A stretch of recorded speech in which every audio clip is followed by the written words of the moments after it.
Good morning, everybody.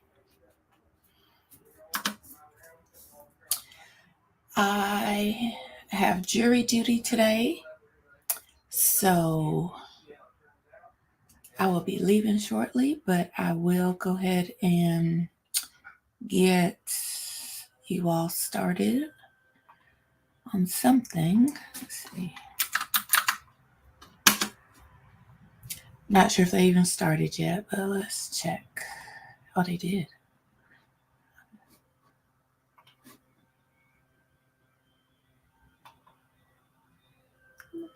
Okay. All right. So, court is on time today.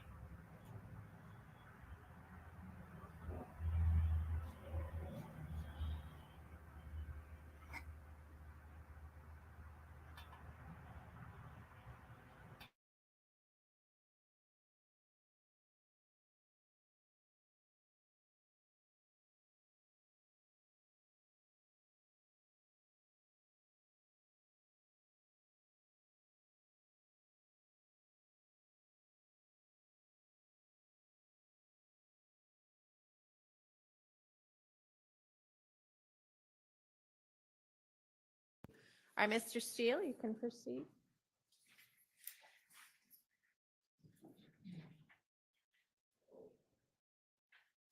Good morning, Your Honor. Morning. Good morning, everyone. Thank you so much, Your Honor.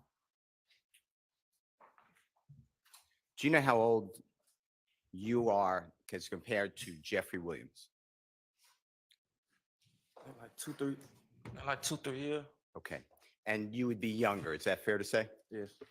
And you met Jeffery, you didn't know him at all until approximately 2009, is that correct? Probably, yeah. And you would be in 2009 about 17 years of age, did I do that right? I'm not that wrong then. 16 years of age, what'd you say? I probably like 15 when I met him, something like that. Okay. Do you remember a place here in Atlanta area called Jonesboro South? Yes. Did you grow up there? Nah. Do you remember it closing by any chance? Yeah. Did you ever know Jeffery if he lived in Jonesboro South? Were you ever aware of him at that time? I went to school with his sister, but I ain't know him. Okay. So is it fair to say you met Jeffery later when you were about 15? Does that sound right? Yes. Okay. And you met him through, do you remember who you met him through? Probably the Trentavis or Boo One on. Okay. Okay. And when you were 15, Jeffery would have been about 17, 18, fair to say? Yes. And from your observations, meaning your personal views, was Jeffery interested in music at that time? Objection, Your Honor. Speculation. Overruled. Foundation. Overruled. Answer. Yes, he was. I think he was already rapping. Okay.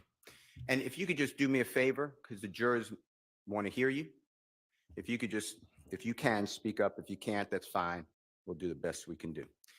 And when you say he was already rapping, did you ever go see him at underage performances, at clubs that allowed children under, young adults? Yes. Under the age of 18 or 21? And would it be fair to say that Jeffery was rapping throughout the area where you were growing up and where he grew up? Yes, that's how everybody met him, really. Okay. And from your knowledge, your personal views, is it fair to say that you promoted, that may be a bad word, but you talked about Jeffery's music? Yes. And you told people you liked the music. Is that fair to say? Yes. And other people in the area did the same. Is that true? Yes. And do you remember signs going up for when Jeffery was performing? All the time. Okay. Like when we were young, yeah. One more time? When we was younger, a lot, yeah. Yeah. And this wasn't, at that point, Jeffery involved with a record label or anything. This is just community getting behind an artist. Is that fair to say? Yes. And you were proud of him, right? Everybody from the neighborhood was. One more time. Everybody from the neighborhood was. And from that neighborhood that you grew up in, and that you then later met Jeffrey. Can you describe it to the jury? What your viewpoint? Tell the jurors what a typical day in that neighborhood was. From what neighborhood? Cleveland Avenue? 15, 16 years old, yeah. You can look at the jurors if you want to. If you don't do it. Rough. Every day. What, define rough. Like rough. Like I can't really define. It's just like a lot of stuff you just go through. Like it's something always going on. Okay. And as the time went on, so 15, 16, 17 years of age you are, okay? Yes. Did Jeffrey's popularity grow? Yes. In music, I'm talking about music. I think it grew fast. Yeah. Okay. And is it fair to say that the speed on which it grew came out of, it broadened it beyond the little area in Atlanta that you were living and that you knew Jeffrey? Yes. Did he start to play, if you know, in other venues, like a restaurant, bar, club, stadium? Did he start playing them outside of the Atlanta area? I think going like all the little towns and stuff like that. One more time. Like all the little towns and stuff like that. In Little cities and stuff. And you talking about just in Georgia? Georgia, Alabama, it'd be different. Like, just little small cities and stuff. Okay. And did you ever go to those type of events? Nah. You stayed more locally. Is that fair Yeah, I to say? stay local. All right. Now, did there come a time, and I want to focus on 2013, 14, and 15. Okay. So you would be in those years, and take your time and think about it. But in approximately 2013, you would be 20. okay. And then 14 would be about 21, Yes. 15, 22. That's, It's okay. Just I don't know. it's all right. I don't know. Let's do it this way. Yes, that's right. That's about right? Yes. Okay. I was going to say you were arrested in 2015. Fair to say? Yes, I was still 21 when I was arrested, but I turned. But go ahead. Yeah, that's right. I turned 22. In 2015. Yes. Later, after the jurors heard about a August 5th, 2015 interview, audio recorded, Yes. Later. video recorded, you saw some clips. Remember what I'm talking about? Yes. So you were about 21 at that time, about to turn 22. Fair to say? Yes. Okay. So Jeffrey, if he's 2 or 3 years older than you, he'd be about 24 by 2015. Yes. Sound right? Okay. So I'm going back just a couple of years, 2013, 14, 15. So you'd be like 19, 20, 21, going into 22. Fair? Yes. I want you to lock in on that. And you were asked by Lawyer Love a question about after March of 2015, on your oath, your knowledge, did Jeffrey work with Rich Homie Quan? Remember those questions or that question? No. Okay. I want to talk with you about Jeffrey in 2013, 14, 15, and his musical career, okay? Yes. And if you don't remember this, don't know it, didn't observe it, just let us know, okay? By 2013, are you familiar with the Jeffrey's song Stoner? Are you familiar with that song? Yes. Okay. And do you remember whether it came out in 2013? Yeah, I think it was 13, Okay. 13, 12, something like that. 13, one on. All right. And do you remember a song, same year, 2013, Danny Glover by Jeffrey? Yes. All right. And did that come out about the same time, 2013?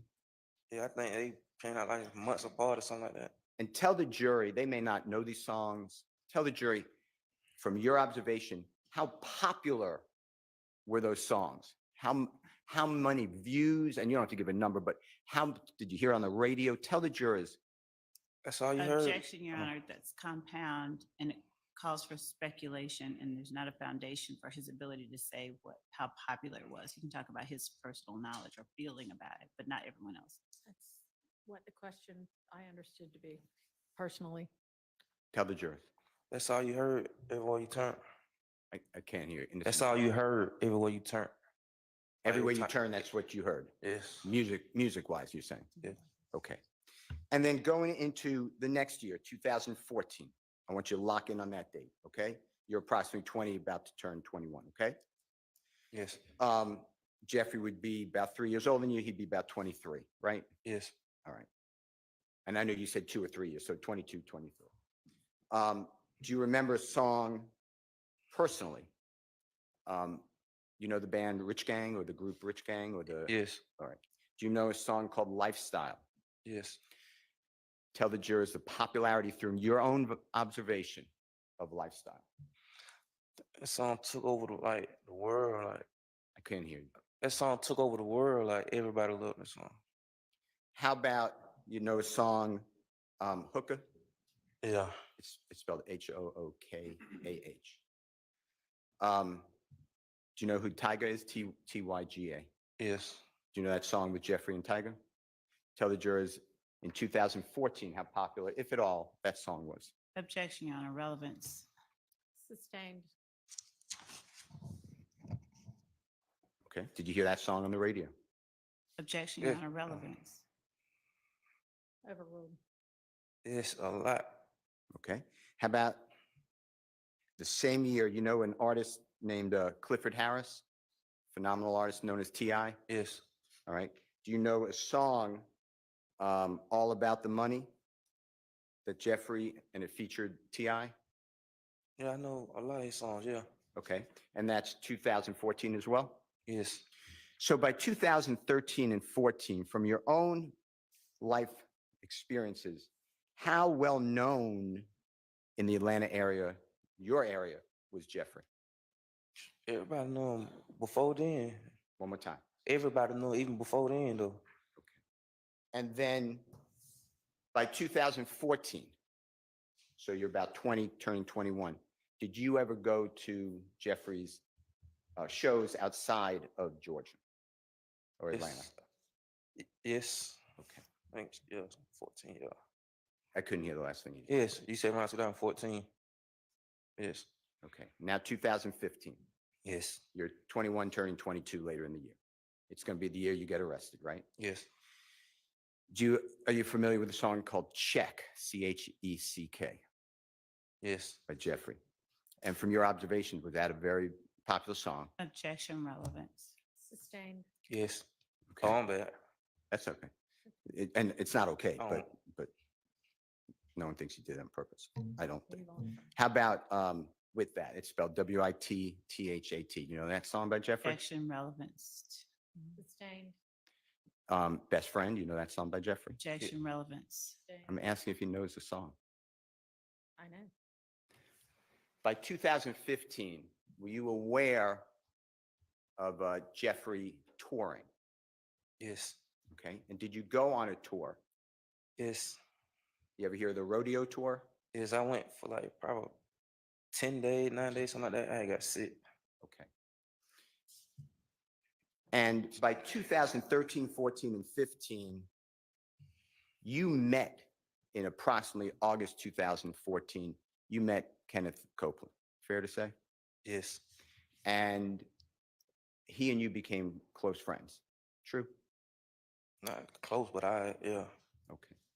And you met Demekian Garlington, right? I had already knew him. And you were close with him, right? Yes. And you were committing crimes with Demekian Garlington, right? Yes. And Kenneth Copeland. Yeah. Okay. And while Jeffrey is, you know, he's in the studio all the time if he's not touring. Is that true? Yes. Objection, Your Honor. Speculation unless he has personal knowledge of Mr. Williams. Sustained. Have you seen Jeffrey in the studio? A lot. Okay. And while these crimes are going on that the jurors heard about, drive-by shootings, you did that, right? Objection, Your Honor, as to misrepresentation about, or vagueness rather, when Vagueness. Sustained. You did drive-by shootings that you discussed with this jury, right? That I'm convicted of, yes. Okay. And Jeffrey never asked you to do those drive-by shootings, did he? He ain't even know. Okay.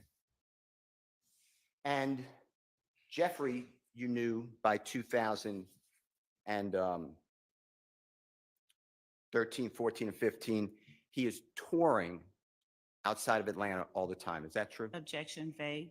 Sustained. Do you know if he's touring in 2013 outside Atlanta?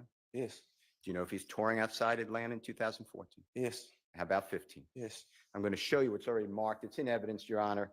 It's Mr. Williams numbers 220A. It goes up to 220XX. May I approach? You may. No, it's just-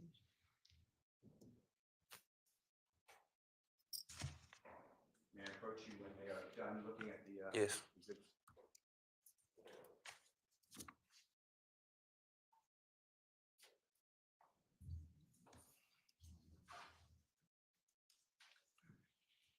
May I approach you? You may. I'm just going, there's a paper clip on it. You can remove it if you need to, or I'll remove it for you. Just if you can, just keep them in order. Just go through these, just flip through them. Tell me when you can. Go through all of them? Yeah, just tell me if you remember those concerts, and if you attended some of them.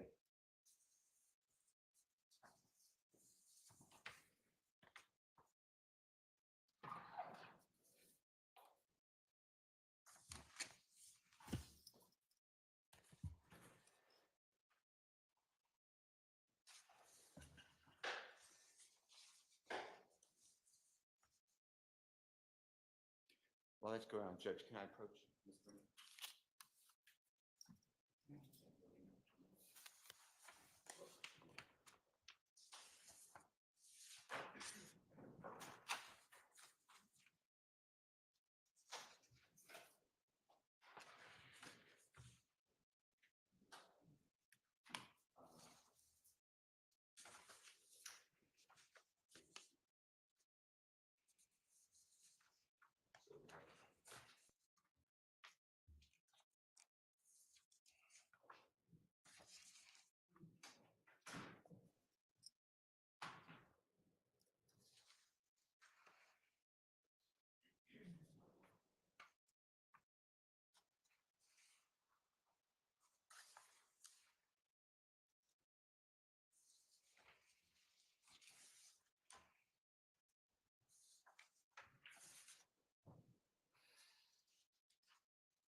sorry.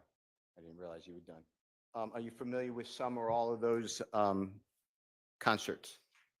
I saw a couple of the photos that I remember. Okay. Were you present? Did you go to any of those concerts that you remember? Yeah, some of 'em. Okay. And the rodeo tour, I know you got sick and you had to go home, you said, right? But did you start out on the rodeo tour? Yes. And do you remember when that started? I don't remember exactly what. Let me show you what's already in evidence. The first 3 pages, Your Honor. It's, or the first couple pages. I don't want to say 3, although it is 3. It's Jeffery Williams, exhibit number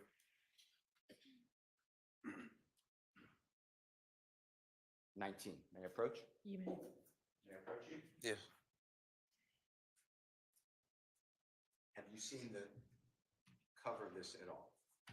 I don't know. You don't remember? No, I don't remember. Okay. I just opened it up.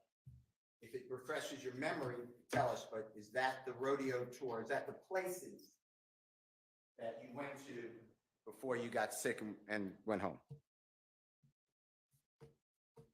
When I say places, and if you need help, sir, I know it's small writing, just let me know.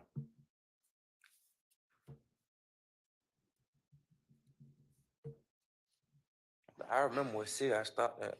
What city did you stop at? Chicago. Had you ever been outside of the Atlanta area in those cities before the rodeo tour? Not in those areas. No area, right? Not in those areas, no. Okay. Now, if you can see it, and it may not be clear, so I will come up with the court's permission. What date were you sent home? Or, did you have to go home for your illness?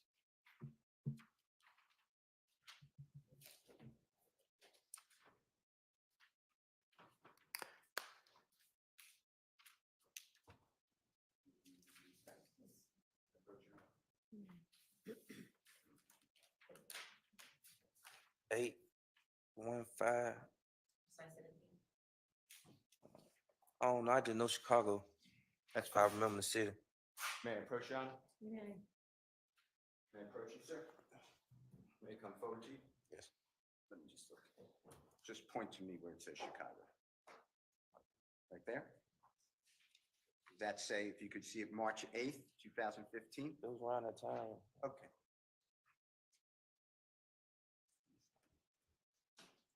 So, when you were sent home from that tour, by that time, March 8th, 2015, it is true, is it not, that Kenneth Copeland told you that he was committing crimes and shootings? Is that true? Objection, Fagan, hearsay. Overruled. Explain. Say it again. Sure. Is it true that by March of 2015, while Jeffrey's on the tour, Kenneth Copeland was not getting along with Shelkel, or you know who Shelkel is? I remember the name. Yeah. Okay. They were not getting along. True? Objection would call for speculation. Sustained. If you know. Your Honor, I'd ask for foundation. Do you know whether Kenneth Copeland told you that he was not getting along and was in a big fight with Shelkel? Before them days, he had already been told. That's what I'm asking, but I can't hear you, and tell the jurors. I say before them days, he had already told him. Okay. And when you say before them days, those days, Mr. Copeland was already in an argument, that's my word, with Shelkel. True? Yes. A disagreement, right? Yes. And it was violent. True? Yeah. They would shoot at each other at times, right? Yeah. Okay. And Kenneth Copeland told you that, right? Yeah. Okay. Same with Donovan Thomas. Kenneth Copeland stole from Donovan Thomas. You're aware of that, right? Yeah. He broke into his car, right? Yeah. I remember that. And he took his identification. Remember that? I think it was a jury or something like that. Okay. Mr. Copeland also took the peanut chain. Remember that? Yeah, I don't know what it was. I just remember it was something about some jewelry. It was jewelry. All right. And Donovan Thomas later found out that it was Kenneth Copeland who stole from him, right? Yeah, I think he ended up giving it back or something like that. I don't remember too much of that. That's fine. And you discussed that with Kenneth Copeland, right? I don't know if it was directly with him, but it was probably around him. Or Mr. Garlington, right? It was one of them, yeah. And all that then also includes Kenneth Copeland being beaten, embarrassed at Club Crucial on January 6, 2015. If you don't remember the date, just say I don't remember. I remember that. I remember him getting fined. I don't remember the date. Okay. And Kenneth Copeland you saw him after the fight, right? Yeah, He had a knot on his head, right? yeah. Black eye. Oh, yeah. I think his eye was swollen or something like that. Okay. And this happened at Club Crucial, and Kenneth Copeland was mad. He told you that, right? Yeah, yeah. Okay. And during that whole time, throughout the rodeo tour, you know, through your own observation, Jeffery Williams was friendly with Donovan Thomas. True? Through That's the all- rodeo? Wait, go ahead. You know what, go ahead. Go ahead. Go ahead. I told, yeah, That's true, right? Tell the jurors. yeah, I've been told him that. Okay. And Jeffrey is doing his career, right? Yes. And Kenneth Copeland doesn't ask, to your knowledge, Jeffrey for permission to get into an argument or fight or shoot at anyone, does he? Wait, he a grown man. He ain't gonna ask the man. I mean, You grown. got to speak slower to the jurors. My bad. He grown. I mean, you know, you grown. He ain't got it. Like, he don't control nobody. Okay. And you also told that to the police, right? Yes. You were asked, I started about Rich Homie Quan. You know who that is, right? The performer. Yeah. His name is Mr. Lamar. Do you know him as his real name by any chance? No, I know his real name. Okay. And you were asked, and I think you said you don't remember, so don't worry about that. But after, I want to talk to you on and after March of 2015, if Jeffrey working with Rich Homie Quan, okay, in the music field. I want to focus on that, okay? That's what we're focusing on. You with me? Yeah. Okay. Did you know Jeffrey's contractual obligations at that time? And if you don't, just say, I don't know. Man, you gotta explain what you just said. Okay. Did you know whether Jeffrey was signed to an agreement with a record label that he had to do certain performances with certain people by March of 2015? Were you aware of that? I think he had a contract, yeah. Okay. And were you ever in any negotiations or meetings or review any contracts? No, All right. And did Jeffrey ever go to you and ask, is this a good opinion? no. And you follow Jeffrey's career to this day, right? What you mean? Okay. Like, That, still listen to music? that was a bad, yeah. Yeah, Okay. And you did that your whole time since you met him, right? yeah. And by 2015, were you, did you go to Europe with Jeffrey after the rodeo tour ended? No, I think I was locked up already. Okay. You knew he went though, right? Yes, I You kn- heard about it. Okay. You knew he went twice in 2015 to play in Europe, right? And foundation, Objection, what? in foundation? speculation and foundation. Well, he's asking if he knew or not, so he can say yes or no. Overruled. I remember hearing about one of them in 15. Okay. And were you aware, if you were personally, that Jeffrey was written up in the New York Times, 2015? Objection, relevance. Sustained. Were you aware that Jeffrey was contracted with, if you don't know, just say it, Calvin Klein? Objection, relevance. Sustained. You were aware Jeffrey was contracted with Puma, Objection, relevance. Sustained. 2015? Your Honor, Yes. Were you aware that Jeffrey was written up in Vogue magazine? Your Okay, Honor, so that whole line of questioning, I think we're gonna get the same objection and it's gonna be the same ruling. By the time that you are, as you said, locked up, that means in jail, right? Yes. By that time in 2015, Tell the jurors since that time your interactions with Jeffery Williams. Since I've been in prison, Since 2015, you made bond one time, right? You got out, then you were rearrested, right? I ain't saw him again. I can't hear you, not I smart. haven't seen him since. So since 2015, approximately, we're talking about April. Is that true? The first time you got locked up, then you May. made bond? May. May, sorry. To this day, you had zero means no, communication with Jeffery Williams. Is that true? I mean, I've been locked up the whole. I just got out with last year before last. Okay, so the year before last to now, do you ever have communication with Jeffrey?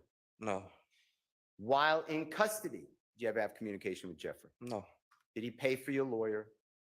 no, Did he pay for any bond? no, He didn't contact you, right? no, and I ain't contact him. Right. Because your relationship with Jeffrey wasn't this, he's the gang leader, right? Nah, it was never that. And you told that to the authorities, right? Yes. And when Kenneth Copeland is telling you about, and you know about crimes he's doing, that's not at the behest. That's a bad word. That's not to your knowledge because Jeffery Williams asked him to, right? Objection, that's speculation, and that would be just speculation. It's the same. To your knowledge, has Jeffery Williams ever asked anyone to shoot up a home? No, To your knowledge and information, tell the jurors if you have any information, did Jeffery Williams ever tell anyone to murder someone? I already told him he wasn't like that. He ain't get involved in stuff like that. To your knowledge, did Jeffery Williams even know about the killing of Donovan Thomas until it was broadcast afterwards? Afterwards, he knew afterwards. I can't hear you. Afterwards, whatever, however you said. And you were asked by the lawyer Love, and if you don't remember, just say, I don't remember the question. But you were asked whether Jeffery Williams acted normal after all. Yes, I remember that. Okay. Condo. Later in the evening of January 10th, 2015, going into the early morning hours, maybe better, January 11th, 2015. True? Like early morning, like, Okay. you know, So it's the next day. yeah, like 4, 5. Yeah, like 4, 5 in the morning, something like that. Okay. So it's Sunday. And if you don't remember the date, just say, I don't remember. Sunday, January 11th, 2015, right? I don't know exactly what day it was. All right. And you knew it was already discussed and you were going. You knew that Jeffery Williams was performing in the state of Florida. That's the only reason I ended up there, because everybody was getting ready to go. And the position is people who wanted to go to watch him perform met at his house and they go in vans to the state of Florida. Isn't that true? Yes, That was all prearranged, right? yes. There's none of this. Let's get Sprinter vans immediately to get out of town, right? No, I don't think you get a sprint van that late at night. You probably had already booked it or something. Okay, well, don't speculate, but you know that you had to be there at a certain time to leave, right? I think I got there at 4 or 5. We left like probably 6. So yeah, Now, Jeffrey wasn't at his Sky House condo the whole time you were there. Isn't that true? no, he wasn't. He left, right? Yeah, he had already left before us or something like that. Okay. And he left with his sister Dora. Do you know who Dora is? And if you don't, just say, I don't know who it is. Yeah, I went to school with You went to school with Dora? her. Yeah, Okay. And Jeffrey had already gone and people remained in his Sky House condominium to go to Florida, right? yes. Now, did Jeffrey, when you said he acted normal, tell the jury whether you told the police this on August 5, 2015 and March 3rd, 2017, that Jeffrey was concerned and questioned, why would someone kill Nut? Do you remember that? I told him that. I can't hear you. Yes, That's true, right? yes. Because Jeffrey was friends with Donovan Thomas, right? For my knowledge, yeah. No matter what you were doing, no matter what Demikian Garlington was doing, no matter what Kenneth Copeland doing, Jeffrey still performed with Rich Homie Quan going into January 2015. You know that, right? Yeah. You saw Jeffery and Rich Homie Quan together. If you were there, were you in Florida? Let me ask this first. Forget what I said. Were you in Florida going into New Year's of 2015? So it's December 28th, 29th, 30th, 31st of 2014, striking into New Year, January 1, 2015. Do you remember if you were in Florida? I don't remember exactly like. All right. Okay. But you saw in Florida Jeffery and Rich Homie Quan together, right? Yeah, they had like couple shows back to back in Florida. And you went to them, right? I went like 1 or 2. All right. And this is after the, God forbid, the killing of Mr. Thomas, true? Yes. And from your observation, Rich Homie Quan and Jeffery, although it may be sad, they were getting along, right? I mean, I told them everything was still like normal. Like, No matter what was going on with you or other people and drive-by shootings, that had nothing to do with Jeffery from your vantage point. Is that true? no. Am I right? Yeah, you're right. How many other people do you personally know, have the notoriety, that's a bad word, are as well known as Jeffery Williams? Objection, relevance. Sustained. How many people from your neighborhood besides Jeffery are well-known musical artists like him? No. Now, I want to talk to you about a performer known as Dwayne Carter. He performs by Lil Wayne, okay? Yes. You know his music? Some of it. Do you like his music? Yeah. All right. From your observation, does Jeffery like his music? Objection, speculation, foundation. Overruled. He love it. I can't hear you. He love it. Jeffery loves Lil Wayne's music. Is that what you Yes. said? Okay. And you knew this back in 2009 when you met Jeffery, or 2008, whatever the year is. True. Yeah. Yeah. Do you know what the word idolize? Do you know what that word means? Like look up something. Yeah. Something like that. Yeah. Is that something how you would describe Jeffery with Lil Wayne? Most definitely. All right.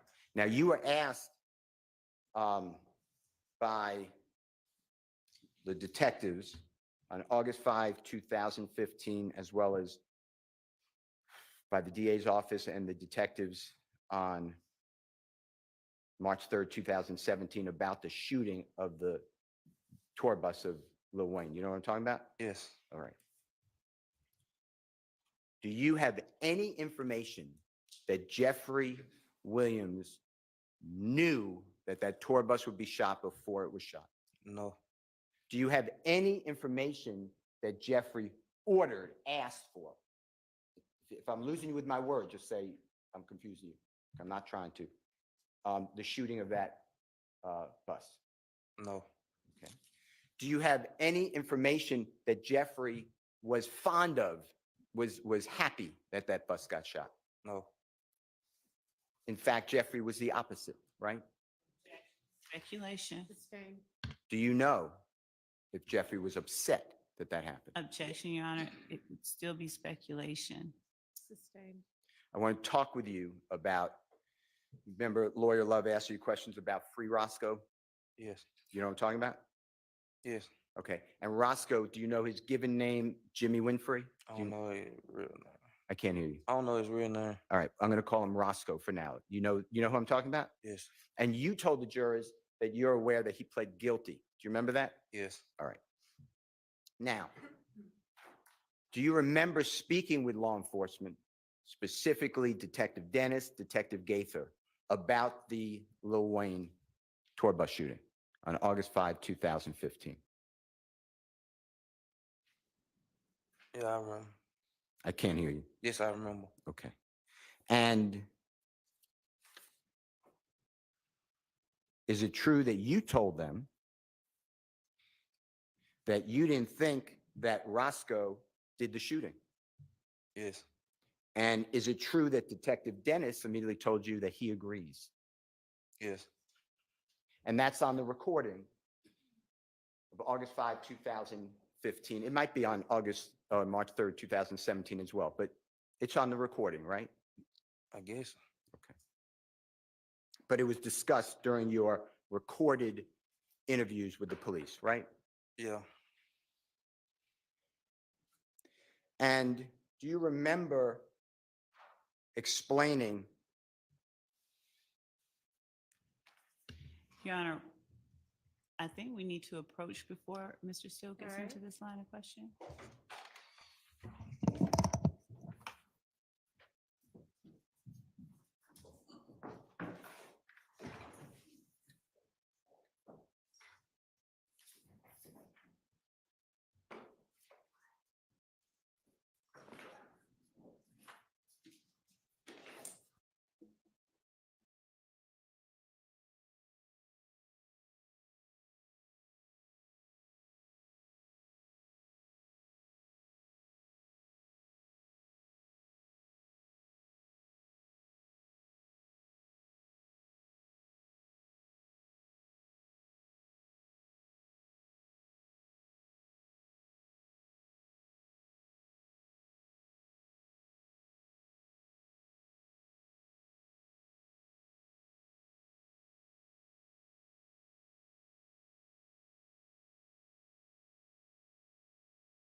All right, Mr. Steele, come on back up.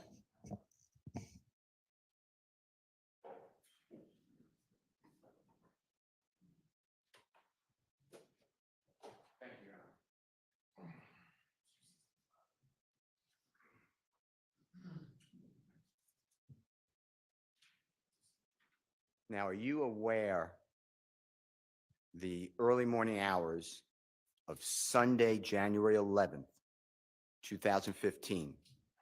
So to orient you, Donovan Thomas, God forbid, is shot the evening before, okay? Yes. So you go to Jeffrey's home at the Sky House, okay? That's what I'm locking in on. Yeah. All right. And at that time, were you aware that Jeffrey had several residences in Atlanta? Yeah. All right. He had other condominiums with an S. Is that true? Yeah. Do you know what a condominium is? And if you don't, high-rise apartments? Condo. Okay, condo. There you go. Okay. And when you were asked by Lawyer Love that after the killing of Donovan Thomas was known that Jeffrey acted normal, remember I asked you about that a little bit ago? Yeah. Okay. Did you ever see a social media post by Jeffrey about Donovan Thomas that morning? Yes. Okay. And did it give Jeffrey's heartfelt condolences? And, Your Honor, Sustained. Let me show you, with the court's permission, Mr. Williams, exhibit number 265. Okay? Your Honor, can Mr. Kokumo approach Mr. Zachary? Yes. The state has already, but would you do me a courtesy, just show it to the state again? Mr. Kokumo is going to come to you, Mr. Zachary. He's going to approach you, okay? Okay. He's going to show you something. Don't say what it is. Just tell us if you recognize it, if you know what it is, okay? Okay. Yeah, and then we'll take out. Can you show it to me?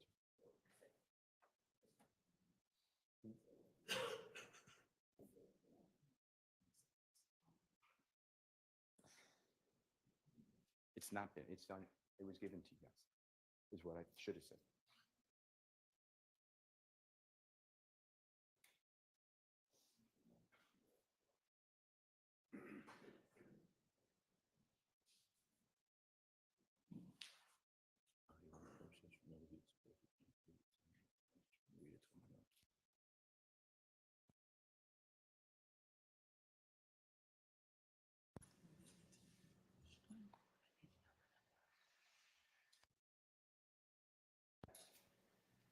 I saw it before, but what do you mean recognize? Like, I saw the picture before.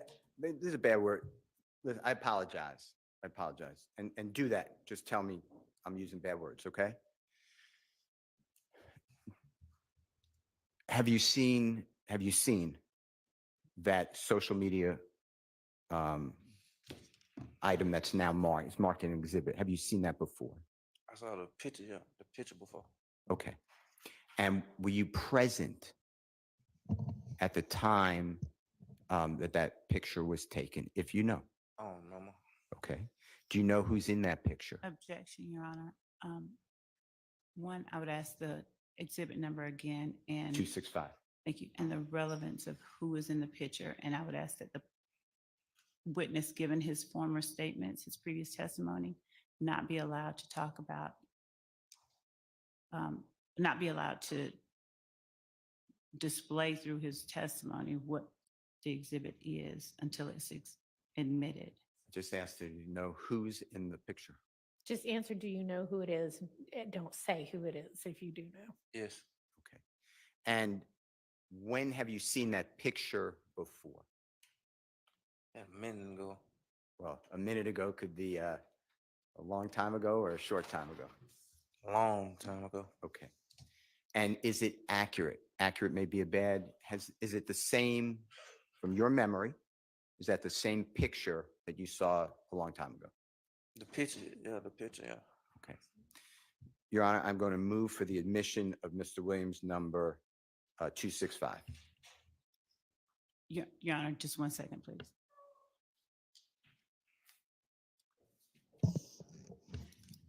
So I think the court should look at the exhibit and the picture itself only, the Well, state has no yeah, objection to. I'm looking at the exhibit as it was shared in the Dropbox link, and it's We'll redact not it. just the picture. We'll redact the other items. Okay. Is that the only objection? Cropping out, not just Mr. Kokomo indicated, cropping out the comments. I mean, redacting every word, just leaving the picture. We're going to leave the date, Your Honor. He didn't say that he saw. So foundational objection Foundational objection, thank you. sustained. Did you notice the date on that social media picture when it was shown to you? No, I ain't see the date. I Okay, Your saw Honor. 14. One more time. I saw 2014. Year 2014 is what you're Yeah. saying. Okay. Your Honor, can Mr. Kokomo approach again? Yes. He's going to come to you one more time, okay? He'll show you, he's going to point out he's not going to say anything, just going to point out the date, okay? And then my question will be, did you see this social media posting around that date? That's what I'm going to ask. Yep.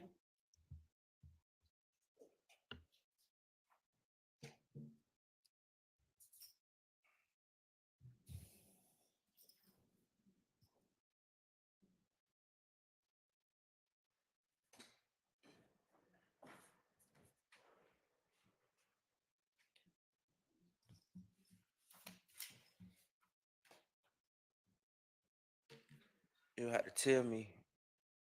One more time. You would have to tell me the word. He doesn't know the word. Your Honor, is that okay if Mr. Kokomo can just pronounce that word for him in his ear?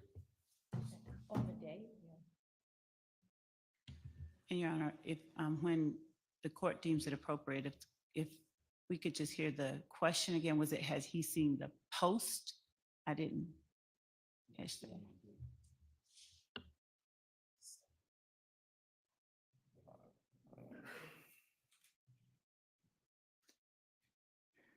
Do you remember, and if you don't, just say, I don't recall. Do you remember seeing that photo on social media around the date that says on it? Around that year, yes. Okay. Your Honor, I move for Mr. Williams exhibit number 265. What was his answer? I couldn't hear it. We all need you to speak into the mic. Around that year, yes. Is there objection? Yes, Your Honor. And what is that objection? Foundation. The Overruled. relevance, given that he said around that year, he saw the photos, so the date is. I mean, that's a very broad year. It's 12 months long. So I don't think there's enough foundation for the date to come in at this point. That's fine, Your Honor. Okay, let me ask you about this. I want to talk to you about the rental car. It's an Infiniti G35, okay? Yes, You know cars? Are you familiar with cars? yes, You like cars? yes, All right. And you were physically inside that rental car, right? yes, And the only information you know about that rental car comes from Kenneth Copeland, true? yes. I told him I never saw nobody else in the car but him. And Kenneth Copeland driving the car, right? Yes, Would you ever, it doesn't matter, I guess, there may be a relevance objection, but did you ever drive that rental car? no. And who's the last person that you ever saw with that rental car? I went to the studio that night and Copeland still had the car. Okay. And the car we're talking about, just tell the jurors what car, if you remember. The Infinity. What color was it? If you remember, if you don't remember, just say, I don't remember what color it was. And did Kenneth Copeland tell you that Jeffrey rented the car for him? That's what he ain't say. He just told me that he had got the car and it was in rental. Did he tell you who he got the car from? Yeah, he said Jeffery. At that time in 2015, did you know anybody else in your group besides Jeffrey who could rent a car? No.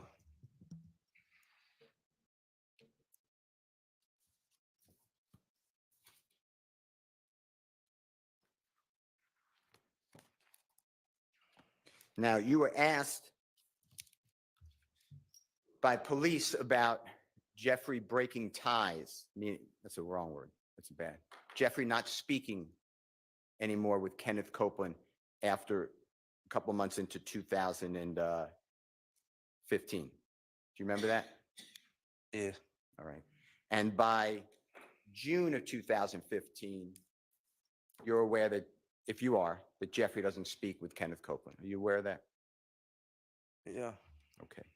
And the police said to you, and that's because Kenneth Copeland went to the police on January 11th, 2015, shortly after Donovan Thomas's killing. Do you remember that? You say that what they? Objection, Your Honor, that would call for speculation. Sustained. Don't speculate. The police discussed that with you. That was what they told you, right? I don't remember. Okay.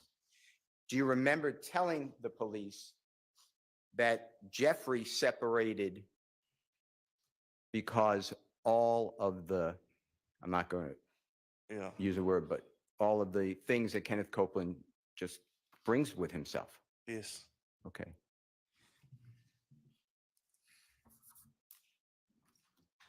And Jeffrey did the same with you, right?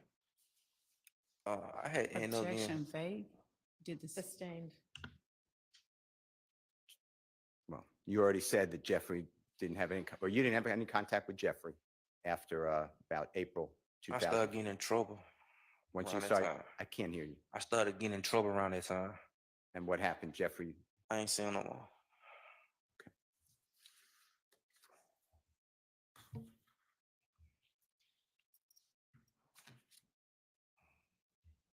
Do you have any information to share with this jury that Jeffrey was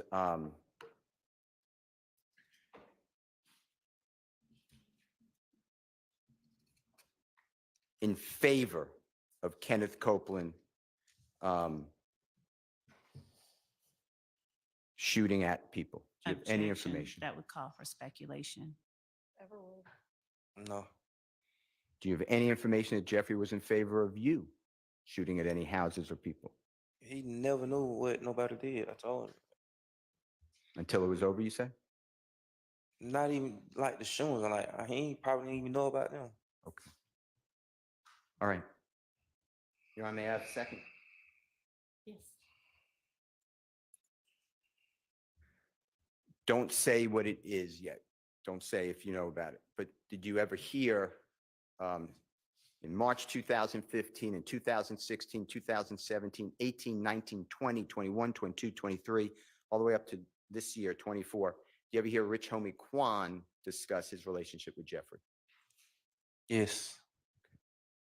There may be a hearsay. Objection, Your Honor, there's a relevance objection and there would be a hearsay I objection. think it's relevant, but And there would be a hearsay objection, but it's not relevant unless you can get into it. So we would ask, Sustained as to hearsay.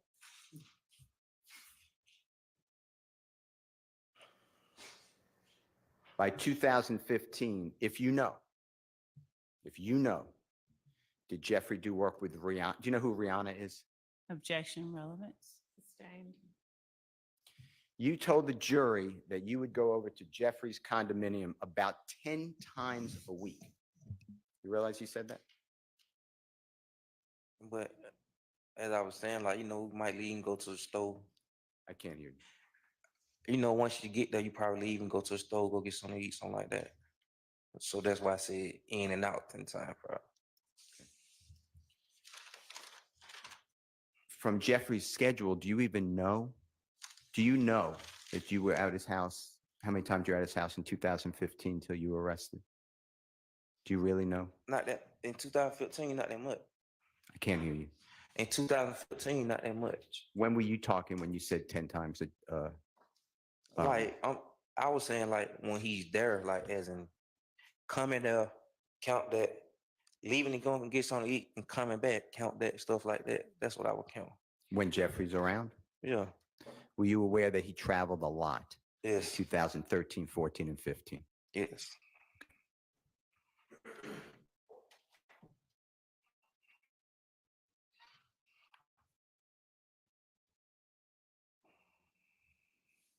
Do you know when Jeffrey moved out of the Cleveland Avenue area? And if you don't, just say, I don't know the year. I don't know that. All right. Now, you were asked about your good friend, I believe you're close with, you said, what I call Mr. Sledge. Do you know who I'm talking about? Yes, Goes by Moontomb, right? yes, All right. And that is true that you're very close with him, right? yes. To this day, No, I've been locked up. I told you that. since you got out? No, I ain't been around nobody. Okay. He was given a title. Do you know what title that was? I'm going back to 2014 and 15 to work with the record label, YSL. Yes, Do you remember the title? And if you don't, just say, I Yeah. don't. What was it? security, One more time. security. Okay. And do you know whether there were other people, do you know, who were actually also doing the security and trying to teach Mr. Sledge? Yeah, like bodyguards and stuff like that. One more time. Like bodyguards and stuff. That what you mean? Yeah. I can't hear you. Like bodyguard. Okay. Yeah, bodyguard security. That's right. Yeah. And were you aware that there were other people training Mr. Sledge on how to look for bodyguards? Were you aware? And if you don't know, just say, I don't know. Like telling him stuff like Yeah. what to do and stuff like Yeah. that. Yeah. Yeah, because Mr. Sledge had no experience, right? No. To your knowledge, was Mr. Sledge given an opportunity to learn, though, a trade? Yeah. Okay. Were you ever offered a job? It's not like I will offer the job. It's just if you dare help out. One more time. If you dare help out. Okay. And you did that with merchandise, right? Whatever. If I go get whatever I go get food. get done. Yeah.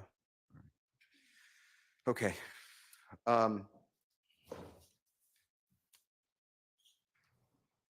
Now, I'm not going to go into unless you want to, but you mentioned several times illnesses. And Yes. you didn't feel well. And on Friday, when you came here the first time to testify before this honorable jury, you were wearing a jail uniform. You remember that? Yes. And you had certain types of cotton or bandages on your body that were visible. Do you remember that? Band-Aids. Yes. All right. And you came from the hospital. True? Yes. And you've been battling this health issue since you were born. Is that true? Yes. And your health issue is something documented, right? Yes. And it's serious. Yes. Very. Now, you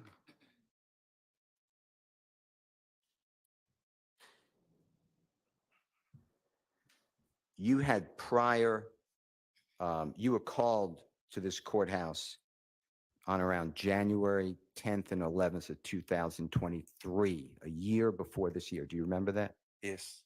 And you came from Augusta, Georgia area. Is that true? Caroline. Oh. Sustained. Do you remember Lawyer Love? Objection, Your Honor, relevance to this entire line of conversation about previous appearances by this witness. Goes to bias. I don't know what it's going to be. I could tell you. Your Honor, could we approach him? Yes. Improperly. Let's take our morning break.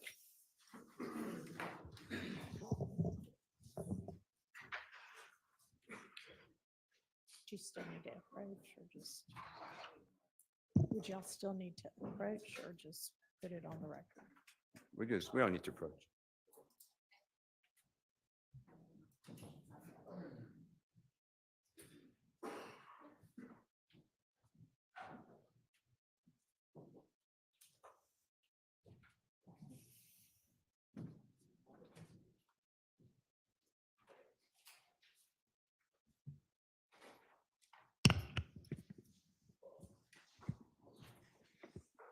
Your Honor, ma'am. Okay. Judge, I believe,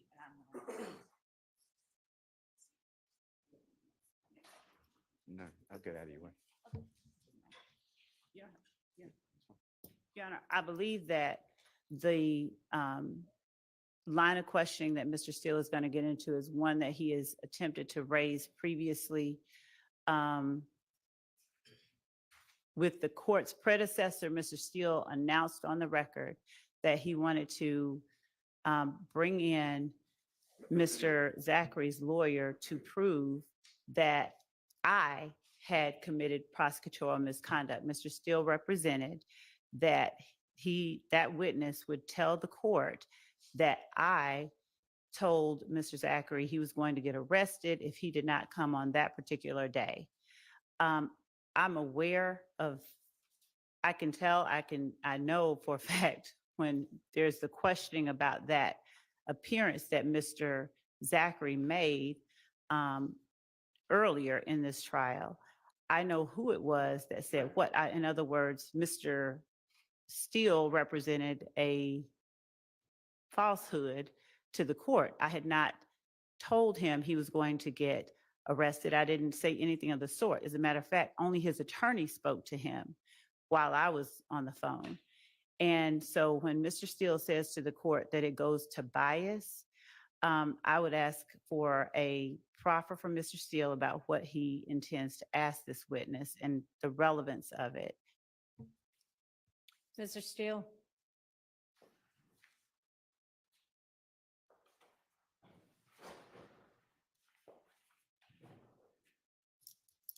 Your Honor, it was January 10th, going into the 11th, 2023, and Ricky Richardson represented Mr. Zachary. Ricky Richardson called me and told me that the state had subpoenaed Mr. Zachary. He was in Augusta, and he was sick, and that lawyer Love, Miss Love, told him that he has to come, Mr. Zachary has, or more members of the DA's office, have to come and meet with Miss Love at her office. Otherwise, the predecessor judge will lock him up. He was asking me, are there any witnesses coming to court that day? I said, no, we were barely in jury selection, which started on January 4th, 2023. When Mr. Zachary was testifying, he stated that you don't want my father to come to Miss Love. He stated he to me shut down on questions to Miss Love. So it looks like he somehow now he's answering questions on cross-examination. And I want to bring out the fact that he does not trust the state. He said he wouldn't take medicine from them. He didn't trust them. Miss Love asked him a question. He said, you don't want me to tell you, let the truth come out. And I believe that's what he's getting to. So he did come from Augusta. He missed his job. He missed his medical appointment, drove all the way here.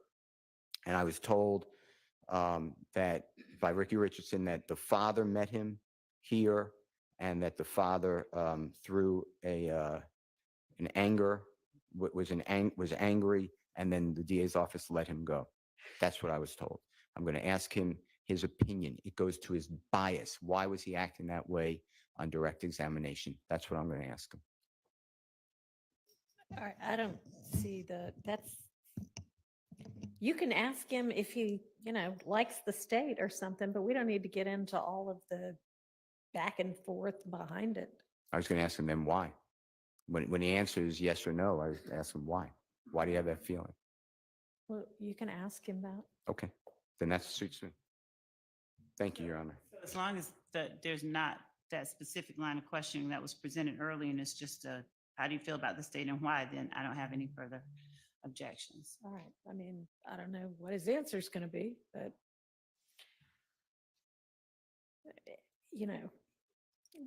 okay, we'll just see what he says. And Your Honor, I'd also just wanting to make the record clear with respect to anything that Mr. Steele is representing Mr. Richardson said, I would ask that he not be allowed to backdoor that. If he wants to call Mr. Richardson as a witness, that's fine. But to get into Mr. Zachary's feelings about something Mr. Richardson said to him about something that I said or someone from the state said. Well, are you representing that nobody from the state said anything like that? I'll tell you exactly what happened. We called Mr. Zachary. I called Mr. Richardson. I let him know that Mr. Zachary was under subpoena. And I asked him if he could reach out to Mr. Zachary because he had not appeared and we wanted to set up a date for when he would actually come in. Otherwise, we could put him on call, or he would have to be here until it's time to testify if he's not going to appear. Mr. Richardson then called Mr. Zachary. I was on three-way because I never spoke to him. And I think that there was someone else. There was an investigator because we were on speakerphone. And Mr. Richardson said, you have to answer the subpoena. If you don't answer the subpoena, you're going to get arrested. That's Mr. Richardson. That's not the state. And Mr. Zachary said, I don't have a way down there. And I said, we could come and pick you up. Mr. Zachary said, I said, what's your address? Mr. Zachary said, I don't want to give it to you. Mr. Richardson said, you're going to either have to give them your address or you're going to have to answer the subpoena. That was the extent of the conversation that we had with Mr. Zachary, with Mr. Richardson at that time. All right. Any questions? No, Okay, let's take bathroom break. thank you, Your Honor.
I did. What I was trying to say was that we were trying to send an audio file to Mr. Steele and counsel for the defendants, given this line of questioning, and it related to this line of questioning. We didn't ever expect to use this.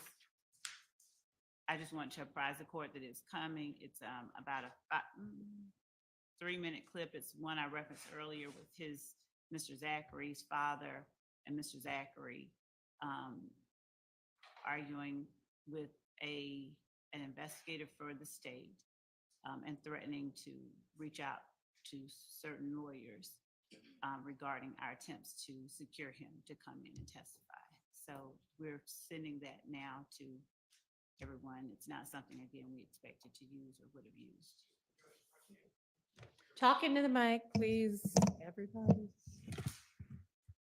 There is a file coming everybody's way that I'm sending now, based on the line of questioning that Mr. Steele is getting into.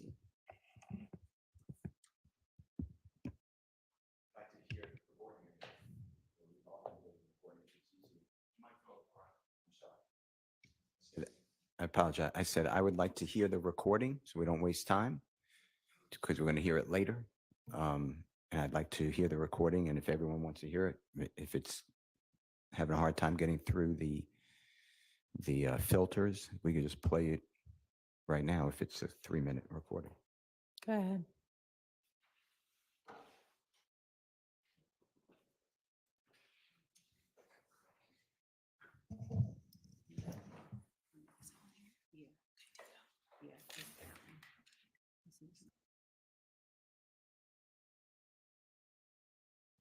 Does this occur relative to the conversation that Mr. Richardson had with you on the phone with Mr. Zachary about needing to show up?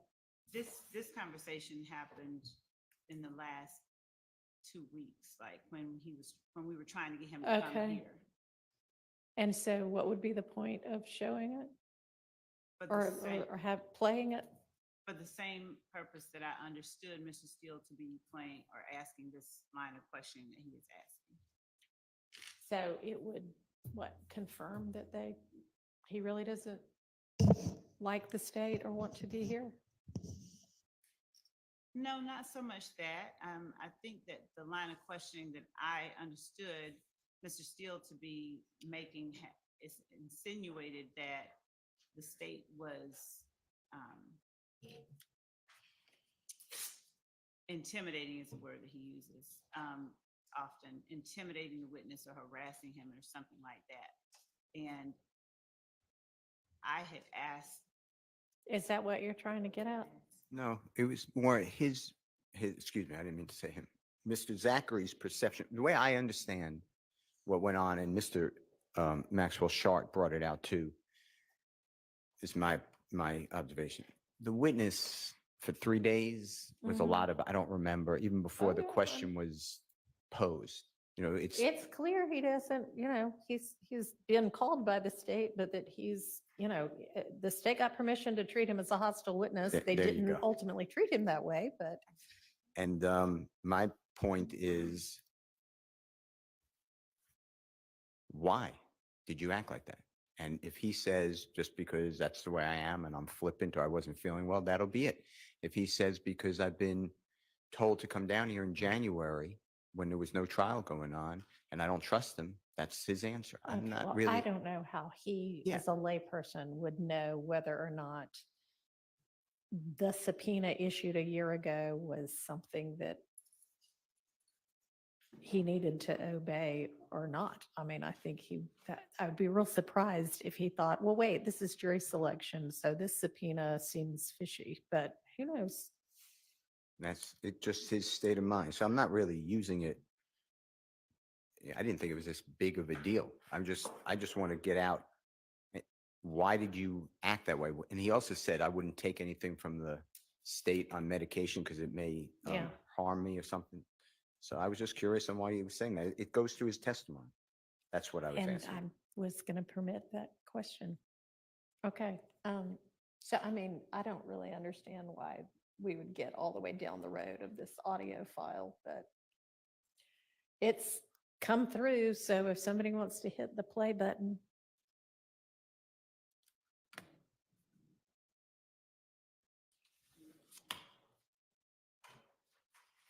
Is this Mr. Zachary saying anything, or is this just his father? All right.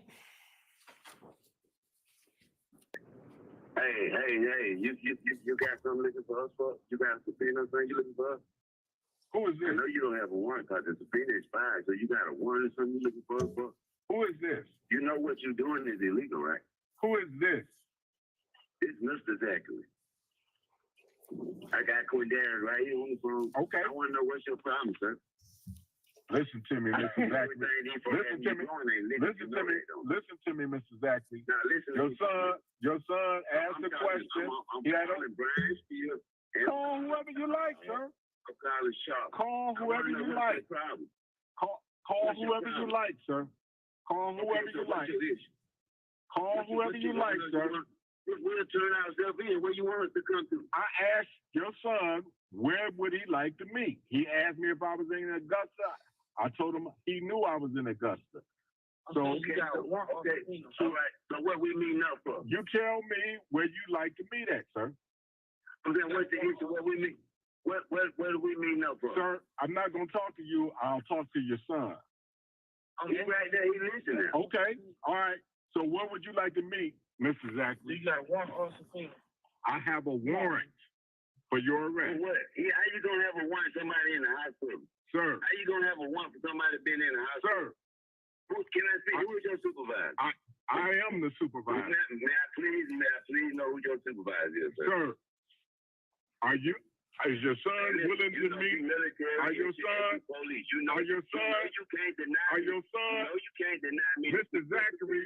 Mr. Zachary. You know you can't deny Mr. us the Zachary. right to speak to your superior. Okay. So I just take it. So I get. I get. I get. Violate the law. Sir. You're gonna violate the law. Okay. chasing these folks, So, and you gonna Mr. have your Zachary. ass locked up, So, and they Mr. gonna put a Zachary. suit against So, these Mr. folks. Zachary. And you know you Please breaking let the your law. son know. You know you I have a breaking the warrant law. for his arrest. I have a You don't warrant have for his no arrest. warrant. Call out to the one officer, then I call to the sheriff out. What You call? don't have shit. You lying. That is an absolute Send me a falsehood. copy of the- You send That's me a an copy of the absolute warrant. falsehood. Send me a Absolute copy of the falsehood. warrant, and I'm we'll not turn gonna send you ourselves in right anything. now. I'm not gonna send you anything, Yo, sir. lying ass. Yo, I'm not lying gonna ass. send you gonna be in anything. jail, bro. I promise you one thing. We got attorneys, and your ass Good. gonna be in jail for this. Good. What you doing? And you Good. know this is illegal. You Good. know this is illegal. Good. You see this man Sir. in the hospital, you need Sir. to come to the Sir. hospital, and you gonna come to the hospital. Sir. I guarantee you. Sir. I guarantee you. Mhm. I get a private investigator and a lawyer on you today. Real I good. guarantee you. Real good. Who is your supervisor? Good. Can I So- please have your supervisor number? Sir. Can I Sir. please have your supervisor number? Sir. Yeah. I'm not gonna continue to have you talking to me. Bro. I don't If know who you you- think you if playing you- with. You I'm- breaking all kind of law. Listen. His probation officer Your already son- told us you breaking the law. His Your probation son- officer already told Your us son. you breaking the law. Your You son. breaking the law. Is your son unwilling to meet? You breaking the law. Is your son unwilling to meet with me? Is your son unwilling to meet with me? Do you know? We'll turn ourselves in. We coming to Okay. the county jail. No. We coming in court. We'll be in court Monday, or we'll come to the Fulton County jail. Go We to the ain't got Fulton no County criminal jail. charges. Do you want to go We don't to? have no You ain't criminal got to even charges. go that far. Do you want to go to the No. Richmond County Jail? Do you want to go to the No, we Richmond County Sheriff's Office? No, we going to the Fulton County jail. Or we coming to Do court. you want to go to the Richmond County Sheriff's Office? No, we going. You unwilling to do that? Okay, Hey, real listen, good. Hey, listen. real Hey, good. listen. We Thank you, bring sir. To our attorney. Thank you. Your Thank bitch you. ain't gonna get it, bro. Thank you. You gonna get Thank it you. what you doing. You Thank coming you. to the hospital. You done Thank you. All right, I think we have Real a quick. Thank you. Thank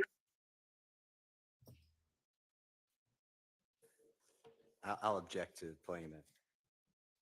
That puts absolutely no one in a good light. Don't know why anybody would want to play that, but can we get the witness back in now and the jury?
Thank you. Go ahead, Mr. Steele.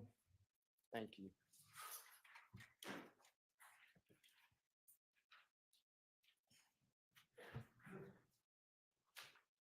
When you testified last Friday, then Monday and Tuesday, when you were being questioned by Lawyer Love, that's what I'm focused on, okay? Miss Love, asking you questions? Yes. Some people may have observed that you said a lot I don't recall. Remember that? Yes. All right. Is there a reason that you were saying that when being asked questions by the prosecutor? Because a lot of it I don't remember. Like, probably. Okay. You also asked and he said you were not feeling well, Yes. and you said you refused that. You wouldn't take anything from the state. I think you said something like that. Do you remember that? Yes. Why would you say that? I mean, how I felt at the moment. Shit, like they were gonna kill me. Okay. I want to go into a couple of areas. There's been a talk about Jeffrey's windshield of his vehicle being shot out with a bullet late 2014. Do you know what I'm talking about? I remember hearing something about it. Yeah. Say it one more time. I remember hearing something about it. Okay.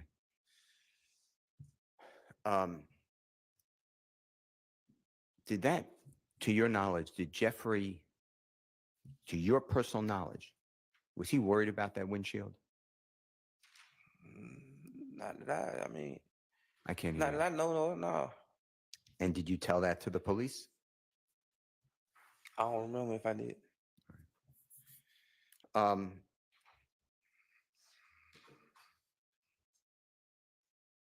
Do you remember you personally seeing, or even doing that when people were around Jeffrey or in his home, they would steal from him? Is that true? Objection, relevance, and speculation. Sustained. How about this? You would steal from him at times. No. Kenneth Copeland would steal from him at times. I don't know. Okay. Do you know whether Mr. Garlington would steal from him? Your I Honor, don't know. objection again for the same reason, relevance. Do you and remember? I'm sorry. Speculation. Sustained. Do you remember telling the police that many people, including the people I just named, would steal from Jeffery Williams? I ain't never stolen that from nobody. So. Let's leave you out of it. Let's leave you out of it. Do you remember telling the police that other people would steal from him? I don't remember, but I probably did say it. Now, you had discussed with the prosecutor something like a tweet. I believe it was characterized by Miss Love, something to the effect of, we shoot at you and you call the police, you shoot at us and we don't. Something like that. I'm not quoting, but do you remember that question? I remember the question. Did you ever see a tweet like that involving Jeffrey? No. Did they ever show you a tweet like that involving Jeffrey? No. With regards to your tweet, and it is state's exhibit number, if we could put it up, Your Honor, it's already in evidence, and it is state's exhibit number, give me 1 second, 471Y, if you don't mind. There's going to be something displayed in a second.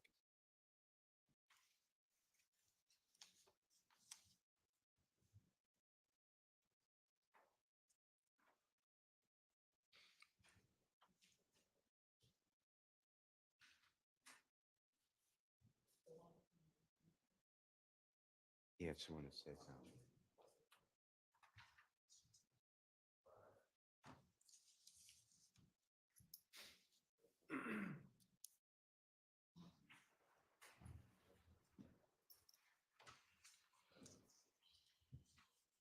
it's not 4711. It's the one that's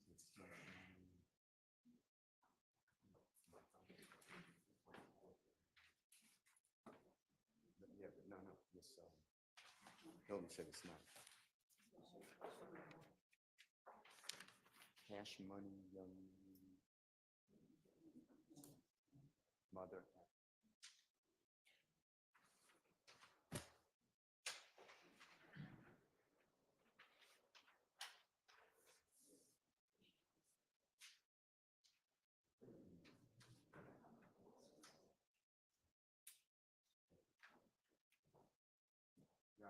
Yes.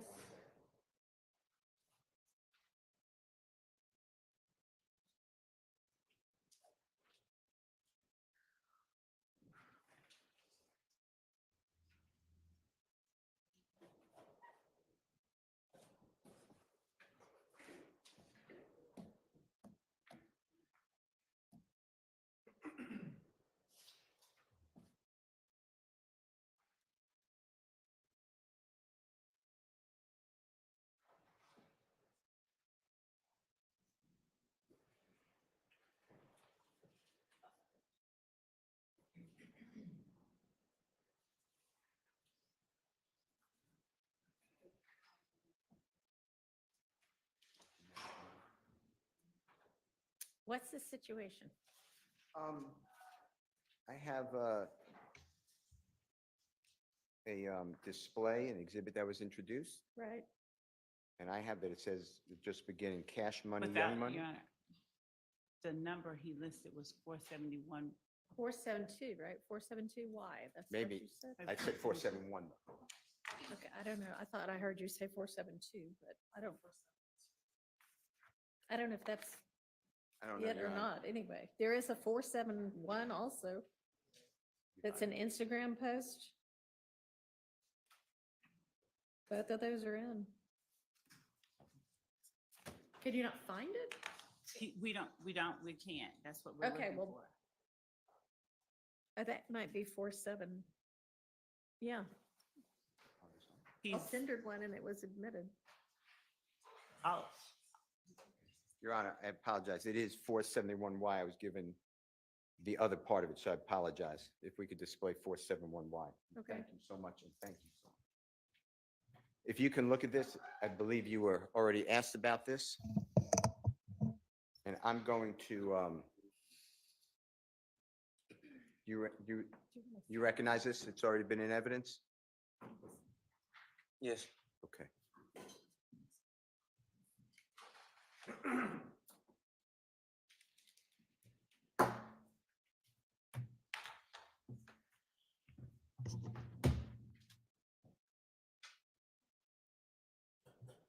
Do you see that? Yes. And do you remember being asked questions about this? Yes. And it says they can F with us if they want. We're going to bring them homicide at 30 deep _D. You see that? Yes. Okay. And you told the jury, I believe, that this was part of a song. Is that true? Lil Wayne. Say it again. Lil Wayne song. And do you remember the song Mob by Lil Wayne? I think it was on Carter 2 or Carter 1 on. Okay. We're going to show you and let you listen to something quietly and tell us if this is the song you're referring to, okay? Okay. And Your Honor, this is going to be Mr. Williams, number 264. Can Mr. Kokomo approach, Your Honor? Yes.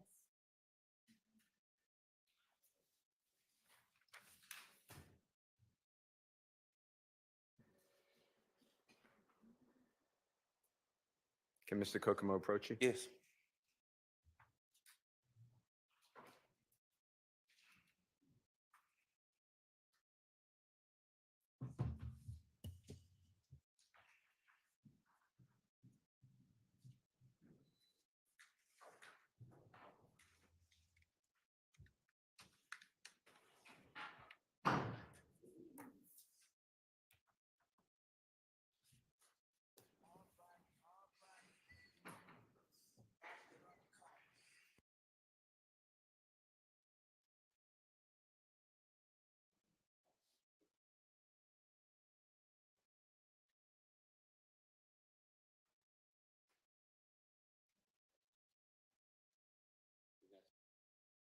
Yeah, that's it. Okay. And is that a Lil Wayne song? Yes. Your Honor, I move for the admission of Mr. Williams 264 and then specifically once it's oriented.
And then do you remember Detective Dennis saying to you, but even if Jeffrey's not involved?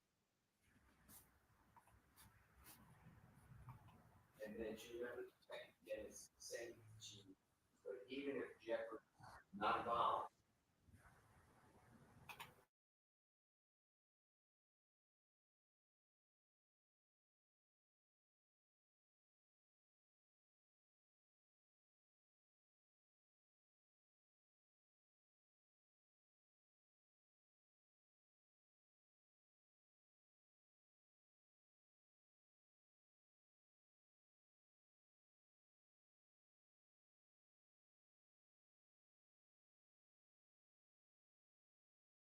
Your personal life, from your knowledge, did Jeffery Williams ever ask for any violence to occur as described in this entire questioning by the police, by the prosecutors and police here at trial?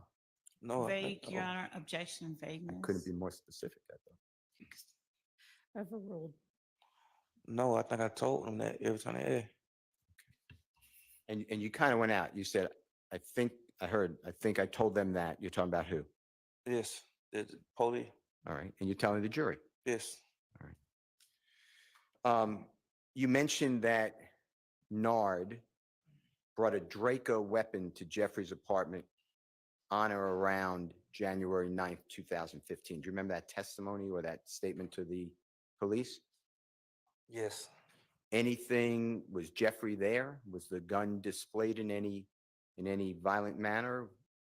no, And you've been at Jeffrey's home without Jeffrey being there, right? yes.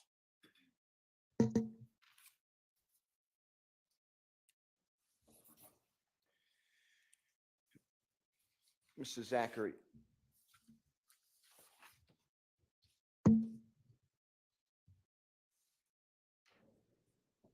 You were close with in 2015, and may still be, Mr. Garlington, true? Yes, And Mr. Garlington, to your knowledge, was extremely close to Mr. Copeland. Is that true? yes, And I know you said you weren't as close, but you were good with Mr. Copeland, right? yes, And the three of you would bond together, would be around each other a lot, true? yes, And you mentioned over a lot of times that before you went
Sorry, guys.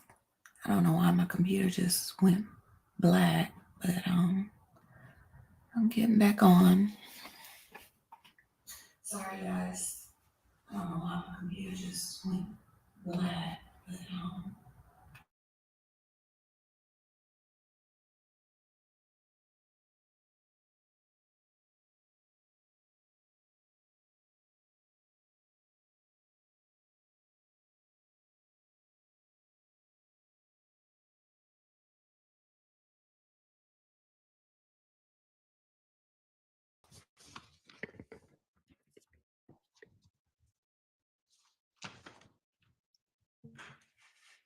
When you were asked on cross-examination by Mr. Steele just a moment ago about the play that you planned with Garlington, do you remember I your didn't- answer? I didn't plan nothing. He told me what Woody was trying to get him to run, What Woody was trying to get him to run? to say. Okay. And do you know when it was that Mr. Garlington was expressing Woody was trying to get him to say that? Was he trying to get him to say that to the police? Yes, he said he was trying to get him to say it to the police. And was Garlington in jail or was he on the street when he told you what Woody was trying to get him to say? See, I don't remember because we talked about something like that on the street and in jail. We was in the holding tank going before we went to court. We got locked up together. Okay. And you talked on cross-examination with Mr. Shart about knowing something that Garlington had said about the April 28th shooting. And you talked with me on direct about some of the things you believed had been said about the April 28th shooting. Do you remember that? Yes. All right. And you said that Garlington had made Moontunk a shooter. Did I hear you right? I don't think I said he made him a shooter. Okay. What was it about what Garlington said about Moontunk that caused you to say something about other people? Just off him putting him on the scene. Okay. Now, isn't it true that Garlington simply said Moontunk was driving? I don't know. Did you believe that Garlington had said Moontunk was doing something else? I don't know what he said he was doing. I just know you put him on the scene. How did you know that he put him on the scene? Because he told us, Who told you? Garlington.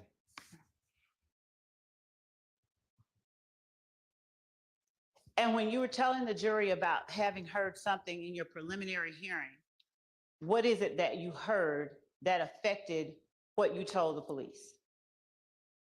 The detective was talking about all the shootings and stuff. Which detectives were talking about all the shootings? I don't know what detectives, whatever detective was on that case. But was it your preliminary hearing that you were listening to the detective talk about or someone else's? It was mine. Okay. And was it yours for the April 28th shooting? No, What was it yours for? gun and gang charge. Was that the May? May, yes. Okay. Now, do you remember all of the shootings that they talked about at that preliminary hearing? I don't remember all. I just remember like my lawyer telling me stuff like when they go to the side, he'll say something. They'll say something, he'll tell me stuff like that. And you mentioned your lawyer. Who was your lawyer at the time? It was Ricky Richardson still? Yes, And Ricky Richardson was your lawyer in both of the cases that the defense admitted, Defense Exhibit 49 and Defense Exhibit 50, right? yes. All right. And how long has Mr. Richardson been your lawyer? All my life. Now, since when We've was been he? knowing him all our life. You've been knowing him all your life? Yes. Okay. When did he start representing you in cases in court? When I first started catching cases, I had caught so many cases back to back. I don't remember. Were they when you were 15 or younger or Nah, older? 18 and up, something like that. 18 and up? Yeah. All right. Is this before or after you got to know defendant Jeffery Williams? After. Okay. And were these cases involving guns every time or something different each time? Before them two cases, No, when Mr. Richardson first started representing you. guns. Okay. Now, during that time, were you openly carrying guns? You said on direct that you always had a gun. Were you openly carrying guns? What you mean by that? When you caught these gun cases that Mr. Richardson represented you on, did you try to hide them when you carried them with you, or did you ever openly carry them? When I got caught with them, When you walked around with them, wherever it was you walked around? I don't remember. I just know I always act, you know. Say that. I don't remember. I just know I always got caught with guns. Okay.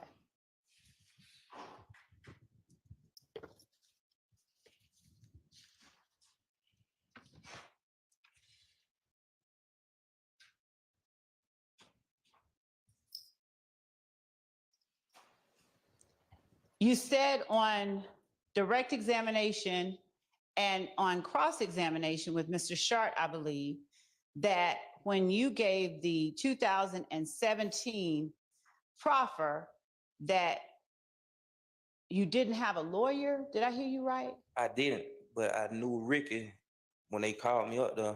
I never had no lawyer before that.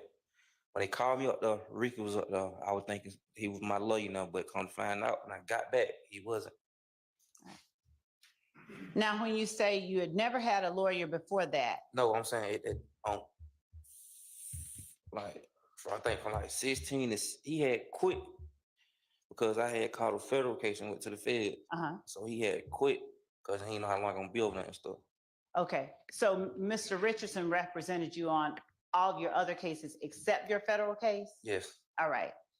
So Mr. Richardson, after you gave that proffer, he's the person who represented you in this case that I'm holding, which is Defense Exhibit 50, Defense Stillwell Exhibit 50, right?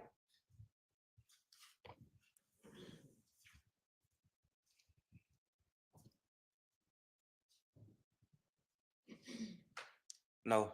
He wasn't? No. Who I represented think you? for a minute he was. Okay. Yeah. And who was it that represented you on this case? I don't remember. I didn't know Ricky had when I played out, it wasn't Ricky no more. All right.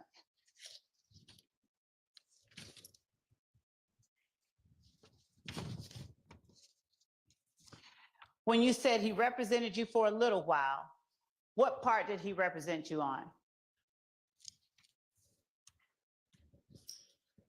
See, when I first got locked up, we had paid him, but he was like, it's too much going on with the case. Everybody pointing blame at me or something like that, he was saying.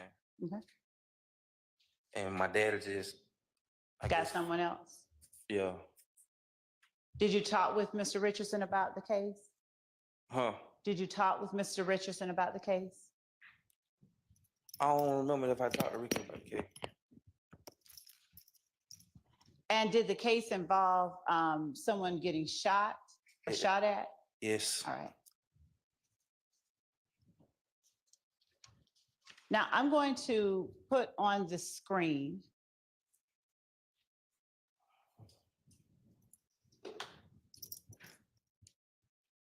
for State's Exhibit, I'm sorry, Defense Stillwell Exhibit 49, the first paragraph, or the first count in that indictment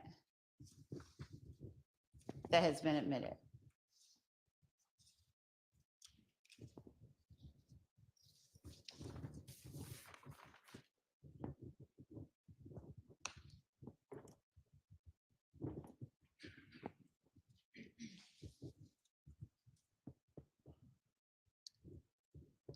And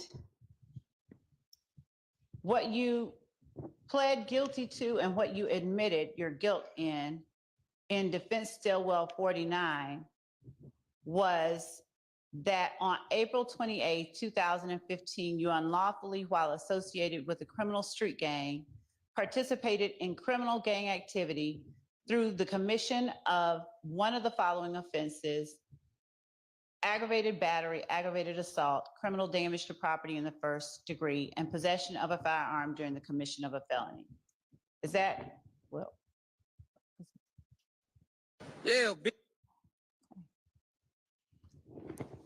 I'm going to show it to you while we're getting our display set I up. had to read it to me.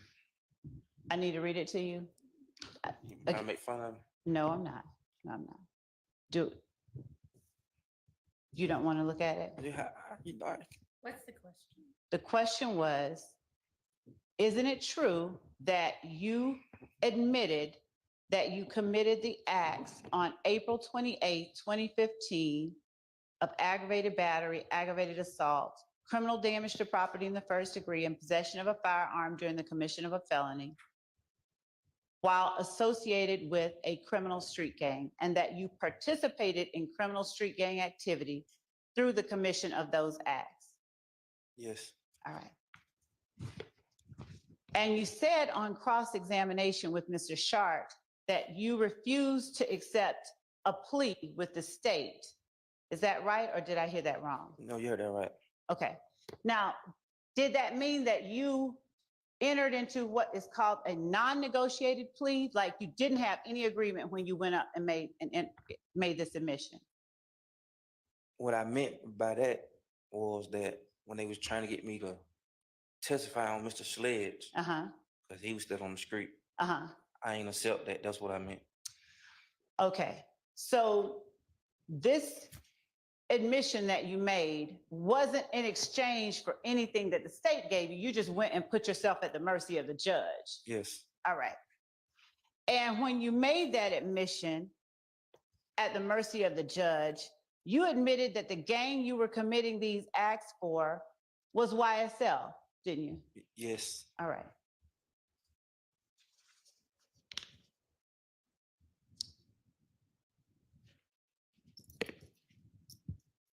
I'm going to ask you the same question about Defense Stillwell exhibit number 50. As we put that paragraph that you admitted to or that you pled guilty to on the screen. Now, in this case, Defense Stillwell Exhibit 50, do you remember, if you can look at it and tell me who represented you in this particular case? You have to tell me. Who represented you? Ricky at first, and then I said locked up so long that I don't remember. I just know at the end I ain't had Ricky. Okay. All right, so did Ricky talk to you about this particular case? I think he talked to the family or something like that. Okay. We probably talked on the phone about it. I don't remember. All right, all right. And did he talk to you about what you were charged with?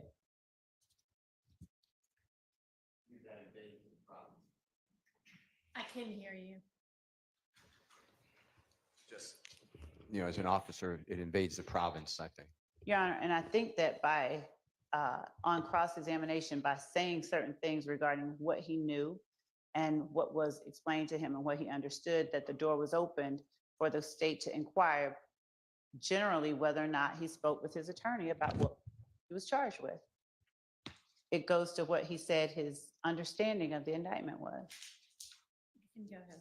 Well, I didn't do that. I don't know. I don't know Your Honor, what that was done. I object to the commentary. He's allowed to make objections. So did you speak with your attorney about what you were charged with, what the state was alleging? Yes. All right. And so you knew then that you were admitting by pleading guilty that by shooting at the person in this indictment with Kelvin Treadwell, you were committing an act on behalf of YSL.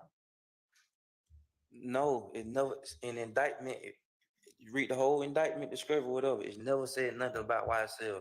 He got YSL because of me. He was being around me. Okay. So on the screen behind you, if you would,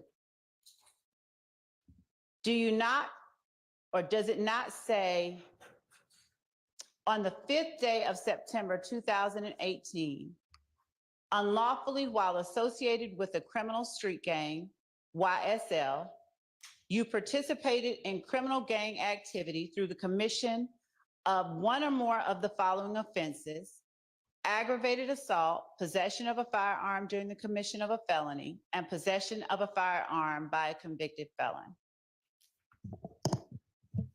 That what you said? Ms. Levy said he can't read, so. Mr. Zachary, do you remember when Mr. Steele showed you a book? Let me see what book it is.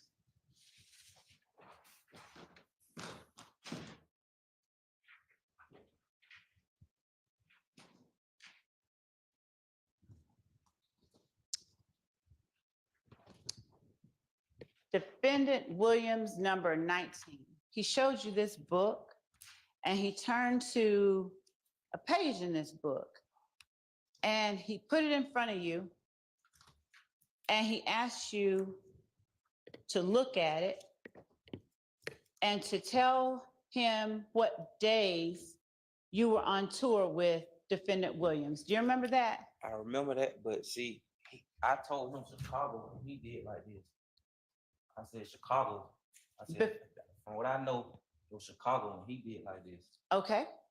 Before he did like this, were you looking at this book? Counting days. Okay. And when you were counting the days, were you also looking at the dates? I was looking at the numbers. The numbers. The numbers associated with the dates? Let me see. Yes.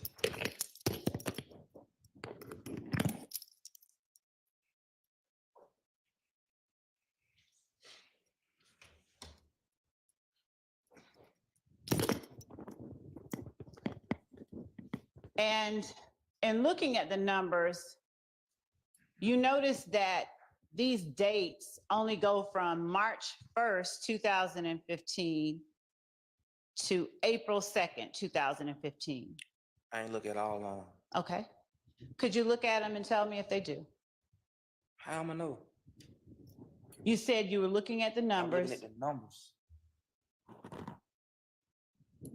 So what were the numbers telling you? They say 315. Okay.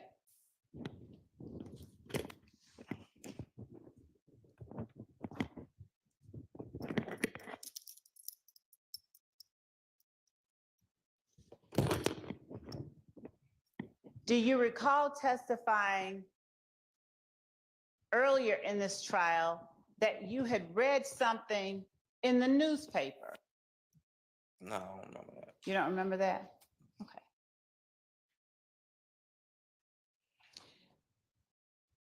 When Mr. Steele asked you whether or not, or why it is that you said you did not want any medication when I asked you, you said to Mr. Steele because you felt like the state was going to kill you?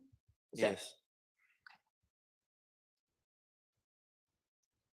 Prior to coming to testify, you said you were not going to testify. Is that wrong or right? I don't remember me ever saying that. If I did, I probably did.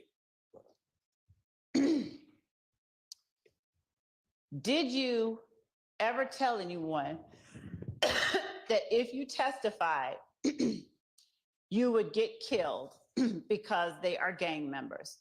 No, You did not? no. Okay.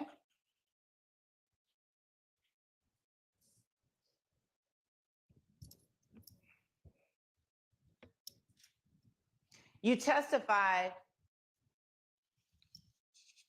with Mr. Steele and Mr. Sharp that you were going through Xanax and other drug withdrawals when you gave the August 2015 interview. Do I remember that correctly? Yes. All right. Would you please remind me of the other drugs that you said you were withdrawing from? Rocks and oxycodone.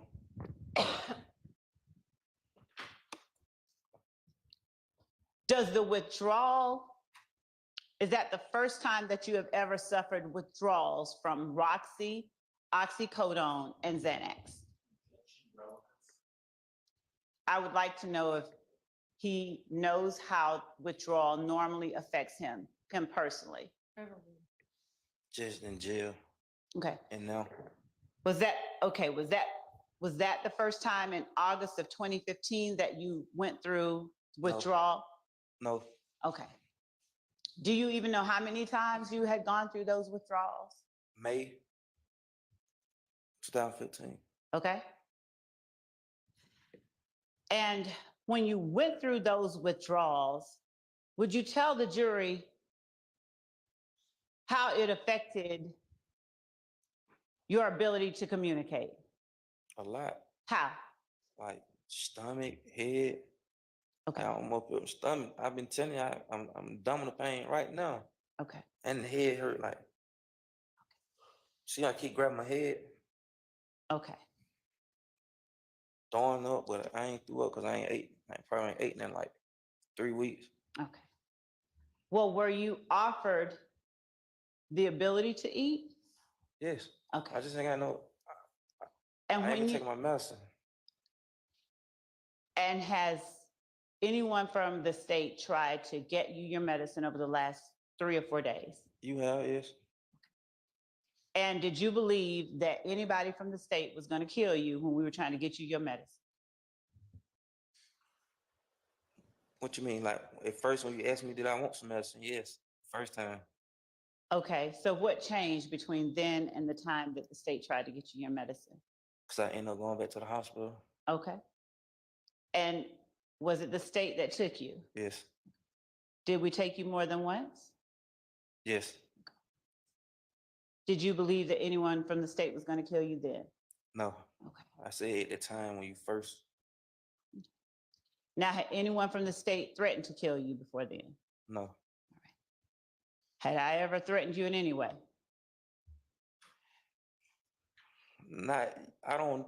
What you mean like threat? Like tell me you gonna kill me? That's what you said. So had I ever threatened you like Nah. that? Nah. Okay.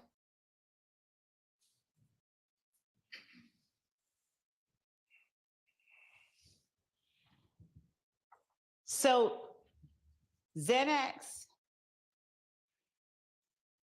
and the other drug withdrawal that you had did not have any effect on your ability to hear questions being asked of you, did they? What you mean? When I just asked you the effect of the withdrawal on you, you said that it caused you to have stomach pains and headaches. What questions? There was no question. You haven't asked me no question. I mean, I don't understand, man. Okay. Xanax, oxycodone, and OxyContin, what were the three? Xanax and oxycodone. Xanax and oxycodone withdrawal has no effect on your ability to understand when questions are being asked of you, do Yes. they? They do?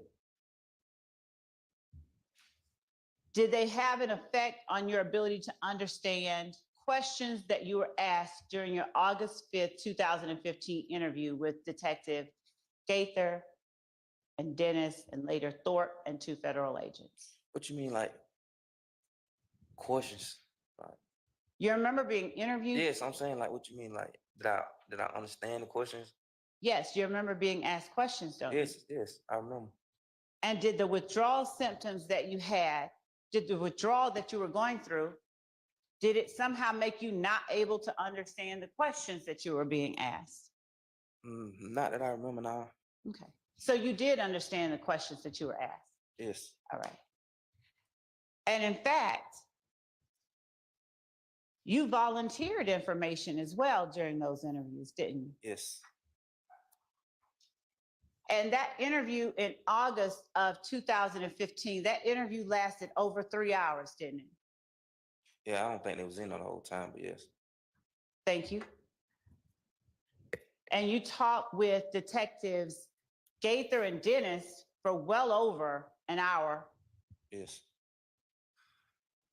And during that time that you talked with detectives Gaither, Dennis, Thorpe, and the 2 federal agents, they sometimes asked you about matters that they had talked with you in the interview earlier, didn't they? In other words, if they talked with you when they first walked in the room about the shooting on April 28th, they might ask you about it an hour or so later. I think so. And they didn't always get their facts right when they asked you about it the second time, did they? No, I don't think so. And there were times, more than one time, that you actually had to correct them because they had it wrong about what you had said. Isn't that right? Probably. For instance, at one point, Detective Dennis asked you, talked to you later on in the interview about Nard telling you something at Thug's condo, and you said, no, Nard didn't talk about it that night. It wasn't until later on.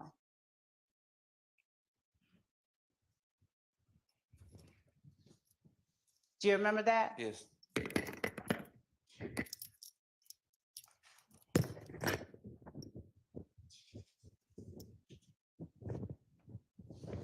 And at one point, Detective Dennis started to ask you, when was and didn't finish the question, but you finished it for him and said, you talking about the video, aren't you? Do you remember that? Yes. And Detective Dennis asked you what video, and you said to Detective Dennis, the video about Trevia. Remember? Yes. All right.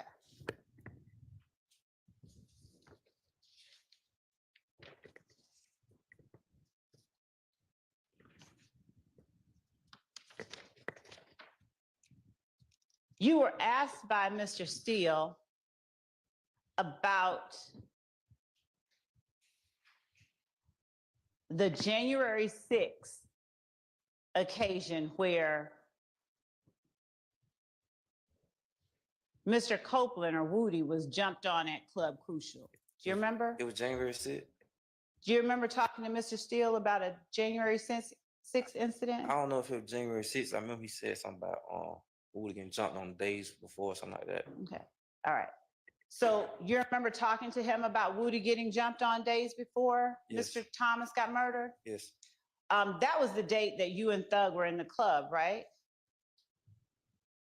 I remember us being in the club, but I don't know what day.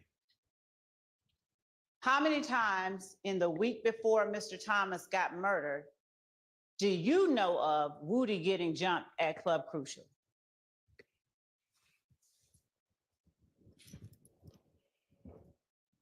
I don't remember how many times. Was it more than one? He probably got jumped one time. He probably got fined or something. I don't know. More. Okay. I don't know. Okay, and that's fine. If that's all you remember. So you only remember him getting jumped once. But he stayed in some, so. I only mean the stuff you know about. I get it. Like I said, stuff you said in the club, he stayed in something in the clubs. So The week before Donovan Thomas got murdered, he stayed in something in the club. do you personally know of more than one time when he got jumped? Not jumped. Just, yes, jumped. Oh, jump, no. Okay. And when he got jumped, Bloody J was there too, right? Yes. And in fact, Bloody J got jumped on outside of the club, right? I think so. I don't Okay. remember. In fact, Shannon swung on Bloody J, didn't he? Nah, I don't think it was Shannon. I think it was Moonton. You think it was Moontown? Yak swung on Bloody J too? Nah. Yak didn't swing on him? No. But it was that day that you were at Club Crucial with Thug when everybody ran outside to get their guns to protect Thug because Thug was the money. Isn't that right?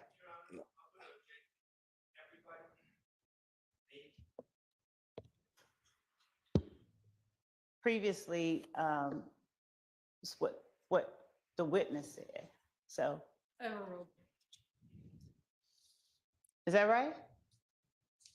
They weren't running out there to get the guns for him. They just, cause Voodoo was getting jumped on, so they just the reaction.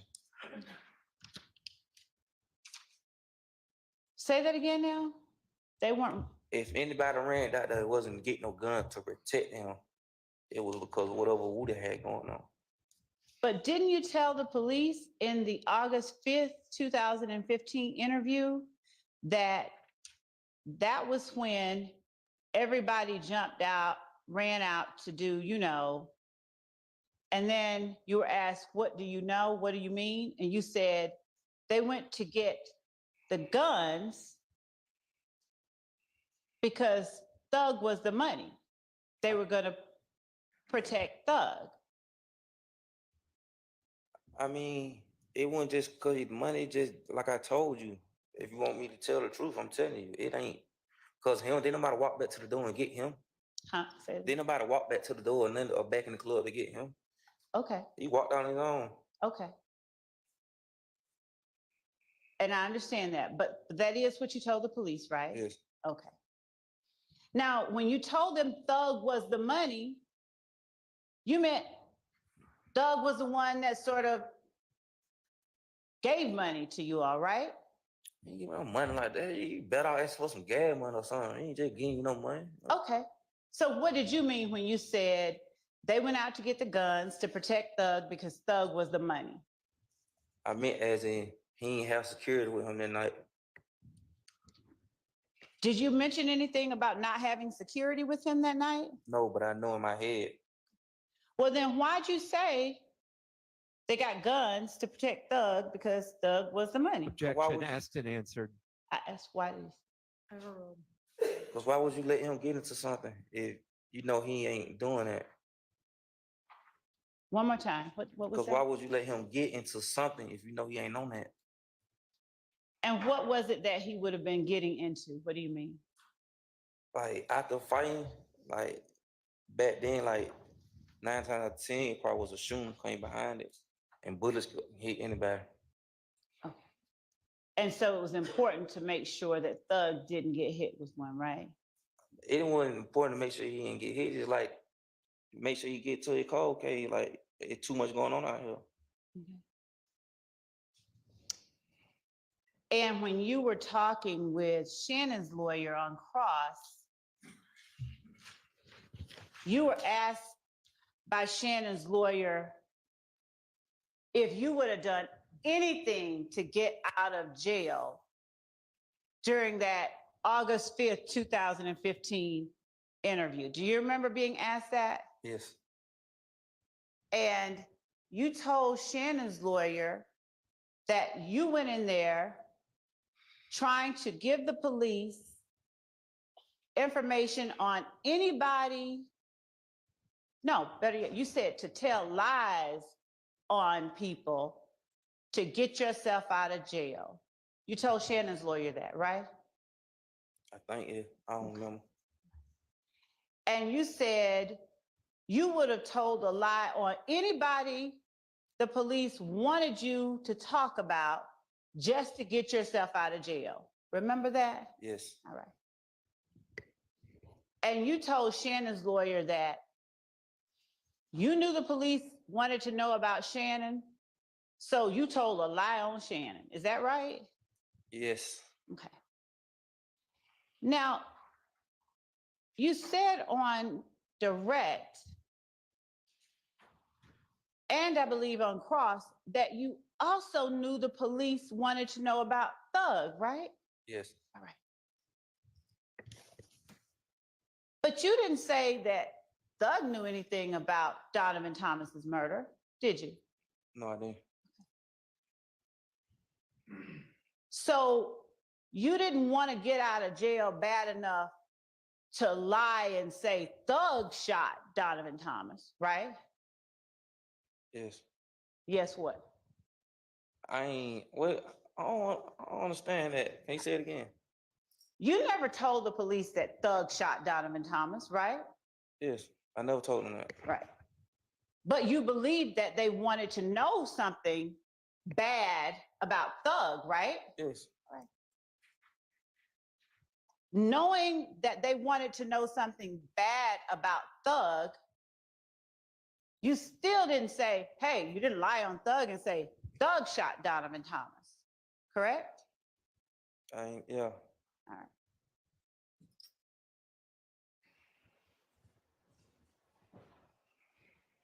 You told Shannon's lawyer you were facing how many years?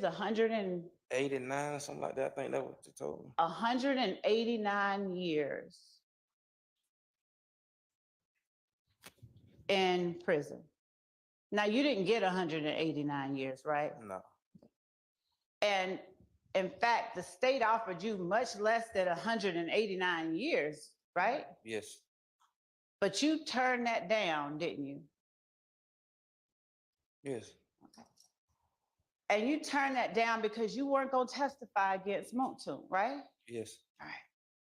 So for you, is it fair to say you'd rather spend 189 years in prison than to testify against any one of your friends?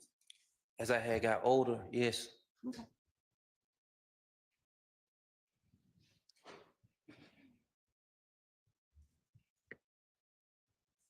Now, on direct, and I believe on cross, you mentioned that you went in there trying to protect Montun on the August 5th, 2015 interview. Did I hear that right, or did I get that wrong? Yeah, right.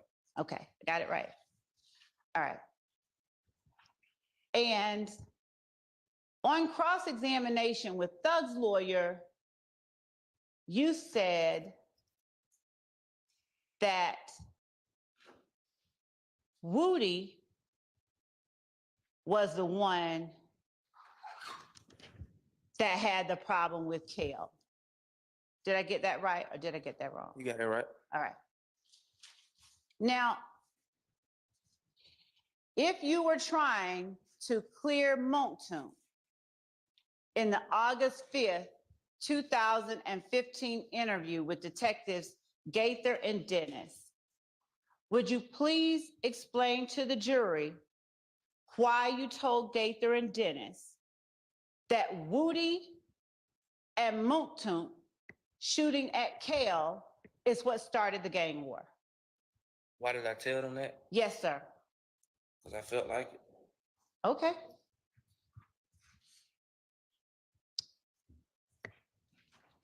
And if you were trying to protect Montun, when you, as you told Shannon's lawyer, why did you tell the police that Montun was always on go? Because I felt like it. Right.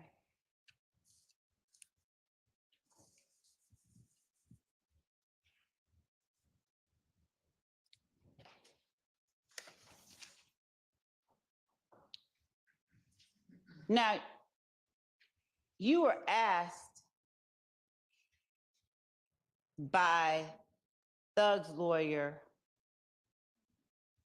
about seeing Thug perform with Rich Homie Quan. Were those performances were before Nut got killed though, right? No, when we went to Florida, I think I told him that he had a showdown now. Okay. And was that when you went to Florida going into New Year's 2015? No. It was after? I think that was one time, but I'm saying like the next time we went after Summers got killed, he performed with. And when you say you think it was after he got killed that they performed? I know it was after he got killed Uh-huh. that he performed with him again. All right. And when you say he performed with him, sometimes I know when people are performing, different acts come up. Describe what you mean when you say he performed with us. Did they sing the song on stage together? They had songs together. They sang them at the same time on They had stage? to. Asked and answered. Overruled. They had to. They were together. It's a song, verse, hit verse, hit verse, hit verse, like that. I'm just asking if you saw them appear on stage together. You personally saw it. Yes, I was there. Okay. So you were there and you saw it. Objection asked and answered. Overruled. Did you personally see them perform on stage together? Did I see them perform on stage together? That's the question. At the When? same time, in the instant you described for the jury just a second ago. I was at the show. I just Okay. told you that. You were at the show. Did you see them personally perform on stage together? I was back there when they performing. I don't remember. Okay. I was backstage though when they performing. So I don't, So is it fair to say you did not see them personally perform on stage I together? can't say. I just know that when they went on stage, whatever they did, I was backstage and they went on there together. Okay.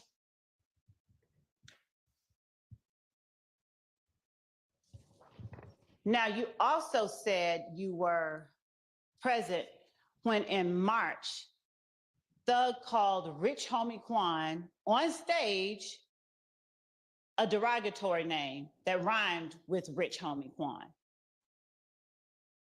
I wasn't even like in March, I think that was that the tour. So I ain't even stay that many days. And I think I had saw that on Instagram. That was a lie. Why did you tell the police that you were there? Because the police asked you how you know, and I'm going to use this horrible name and word because that's what you said. Didn't you tell the police that in March 2015, Thug called this gentleman, Rich Homie Quan, he used the name Bitch Homie Quan, on stage in public to talk about Rich Homie Quan? I never heard him say that. It's not that's something I just heard. I never heard him say it. Why did I tell them that? I don't know. I'm just asking you, did I get it right? You did say that, right, to police? Yes. And in fact, you told the police that you were there personally and you saw it, right? I couldn't have been there. But did you tell them that? Probably. Okay. Now, did they ask you to tell them that? I don't know. All right.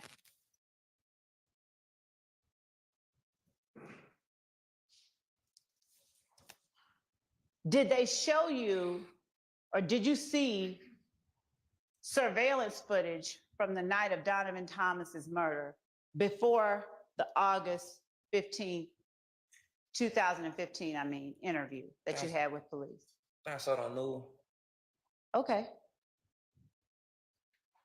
Where else? I don't remember. I know news. Just the news? Yeah. Okay. So you have no recollection of anybody showing you anything other than what you saw in the news. Fair?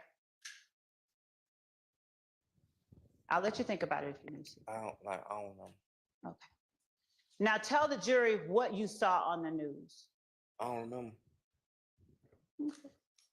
I just saw a car ride past you. Okay, thank you. A car riding past you. Do you know that area, 330 McDaniel Street? And by no, I mean, have you No. seen it in the daytime? Nah, I mean, yeah, I don't rode past before, but I don't know like the neighborhoods. Would you call that neighborhood if gang territory? That's really like, I don't know. It's really like Mechanicsville, really. Did you know the barbershop and the Texaco to be places that if gang hung out? I don't know. Like, no. No? Did you tell the police that? It probably just something I made up. Okay. I don't went to that barbershop before I got a haircut. I'm sorry? I used to go to that barbershop to get a haircut. Okay. So you would have had a way to know if gang people hung out at the barbershop then, right? Yes. All right. And you would have had a way to know whether they I mean, hung. no. I don't No? know. No. Okay. I don't know what somebody ain't get. Or what they is. Did you know, you knew that Nut was F gang, didn't you? Did I know that he was ill gang? Yeah. I mean, I knew he was some.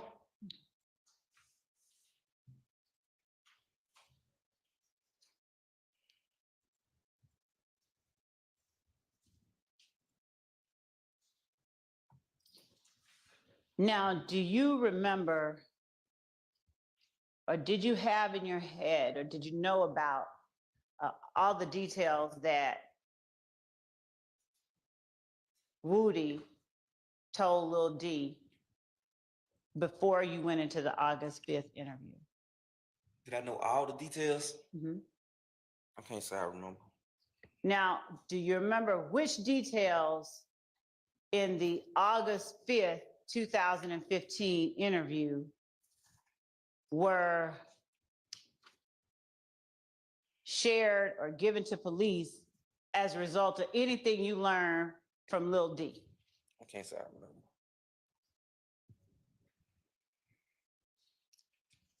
Do you remember whether you talked to Lil D about Summer getting shot at or shot towards at the Crystals? Do I remember talking to Ladie about it? Yes. I mean, I talked to him about everything, so probably, yeah. Okay. And would that have been him telling you or you telling him? They probably, because he was cool with, I was cool with, it probably went either way. Okay. Was there anything that Lil D told you to tell the police? No. Okay. And do you remember whether any of the three people that you were asked about on cross with respect to defendant Stillwell Exhibit 49,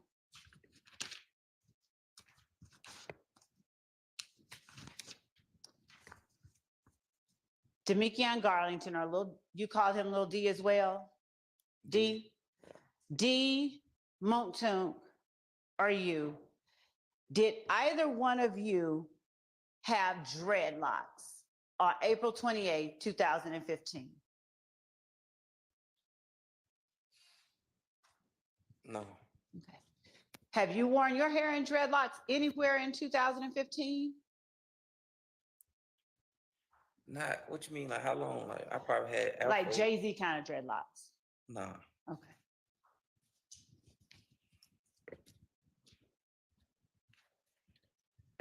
And Montunk, anytime in 2015, was he wearing dreadlocks that look kind of like Jay-Z's dreadlocks look now? Nah. Okay. Monton with it. Don't wear no dread. Say that again? Didn't wear no dread. He never wore dreads? I ain't never saw him with no dread. Did you ever see D with any dreads, Demekion? No. All right.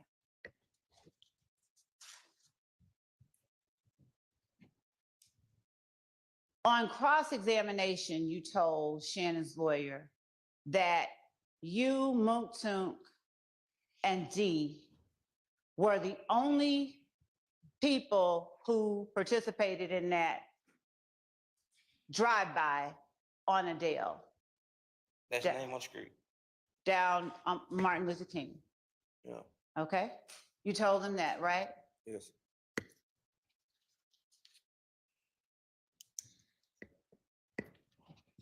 Is it fair to say that you have no idea what witnesses the police talked to about that shooting? Yeah, I know. Who do you know that they talked to? I don't know, but it was like 30 something names or 15 names, something like that, on our witness list. Oh, okay, you got a witness list. Yes. Is it fair to say you don't know what those witnesses told the police? No. You don't know. No. That's correct. No. Okay. Do you know what any of those witnesses told the police? I know that they told them they wouldn't cooperate. What now? After I got locked up, I was locked up with some other people. They were telling us that people weren't going to trial on us and stuff like that. Okay, what I'm asking you is, do you know what any of the witnesses told police the night that the shooting happened? No, Okay.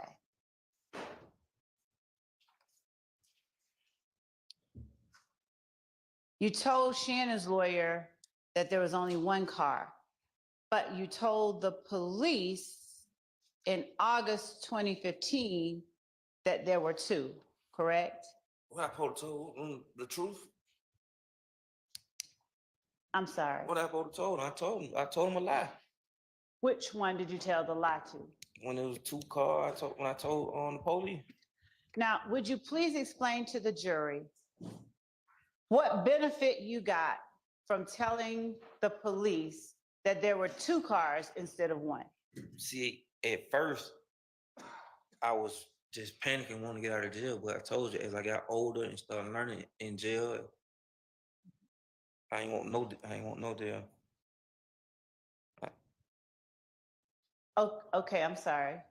Explain that. I'm sorry. When I was younger, that's when I told the police that. But as I got older and I was in jail and I was learning, Uh-huh. I ain't want no. When I was realizing, like, damn, I ain't want no deal. You didn't want a deal. Yeah, I ain't want no benefits off of it. Okay. Now, does that fall for the 2019 case or the 2018 case? 2018, I ain't Yeah. say nothing to no police. Okay. You learned that it was better not to talk to the police. Yes. All right. Because you'd have to testify against your friends if you got a deal. No, it ain't just that. You put yourself in more trouble. Okay. All right. Now, I understand that as you got older, you learned better about talking to the police. But in that August 5th, 2015 interview, would you tell the jury how telling the police there were two cars benefited you? I thought it would have benefited me. I was just telling them lies. How would it have benefited you? That's all I'm asking. Shit. Just I was making up stuff, putting people there. So it can take some of the blame off me. Okay. You were asked by Shannon's lawyer about the number of shell casings on scene. Is it fair to say you have no idea how many shell casings were found on scene? I think I told him that. Okay. And is it fair to say you have no idea, no personal knowledge, what types of shell casings were found on scene? Yes, I know. I know, Miss Love. I got caught. You know with it. exactly what shell casings? Sustained. Go ahead. I got caught with the gun. Okay. My question to you is, do you know exactly the caliber and number of shell casings found on scene at that site? Not all of them. Okay. I know what I got caught with. And what about the apartments? I think Perry Homes. Is it fair to say you have no idea how many shell casings were found on scene? I don't know how many. Is it fair to say you don't even know all the different types of shell casings that were found on scene? No. I just know what I got caught with. Okay. So you don't know the types, you just know the gun you got caught with. Yes. All right. And any conclusion you drew about your gun matching shell casings on any scene came from what you heard in your preliminary hearing. Is that right? It came from me knowing what I did. Mm-hmm. And about April 28th. Mm-hmm. And then about what they discussed with my lawyer in preliminary hearing, yeah. Okay. So is that a yes or no? Yes. Okay.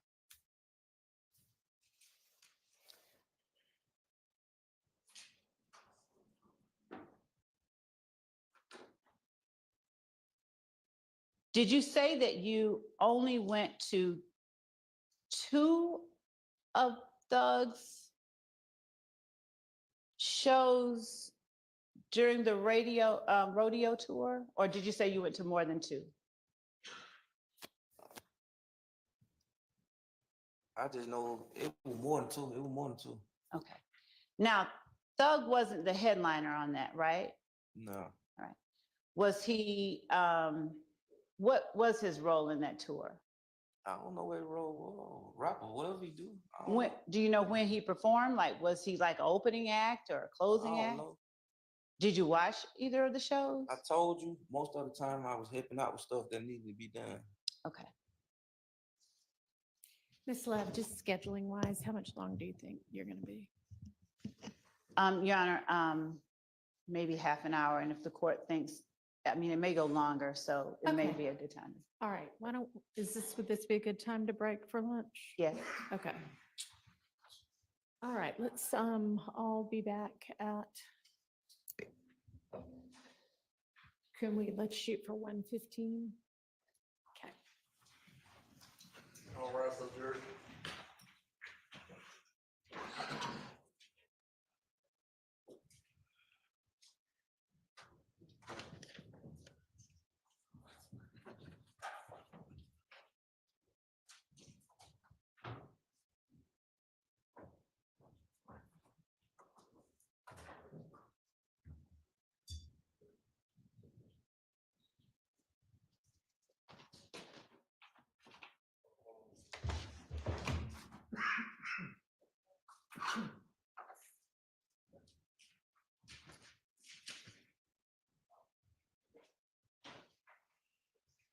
All right, anything before we break? No, mistake. Okay, see y'all back at 1:15. Thank you. Ms. Hilton, could you push this off?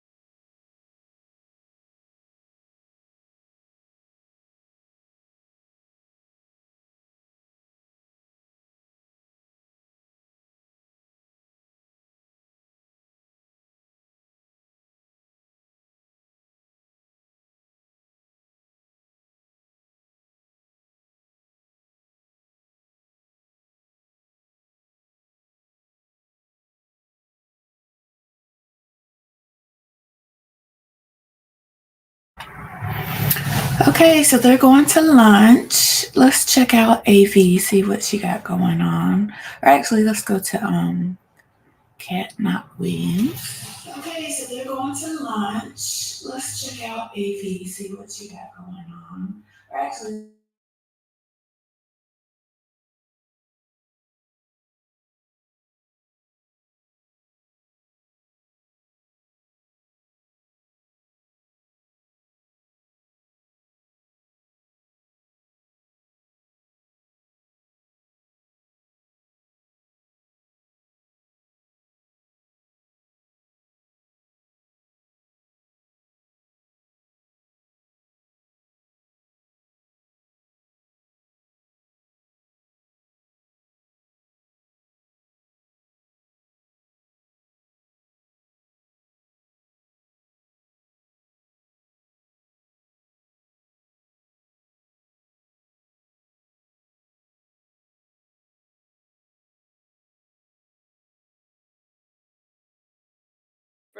type it out. I know what that's like. And I think our chat is pretty good at figuring out typos. I think we all have some good experience making typos ourselves and digesting what a typo is supposed to actually say. So hopefully you still feel welcome to chat along. G Lander says 6 pounds, 7 ounce baby. Jesus, make it stop.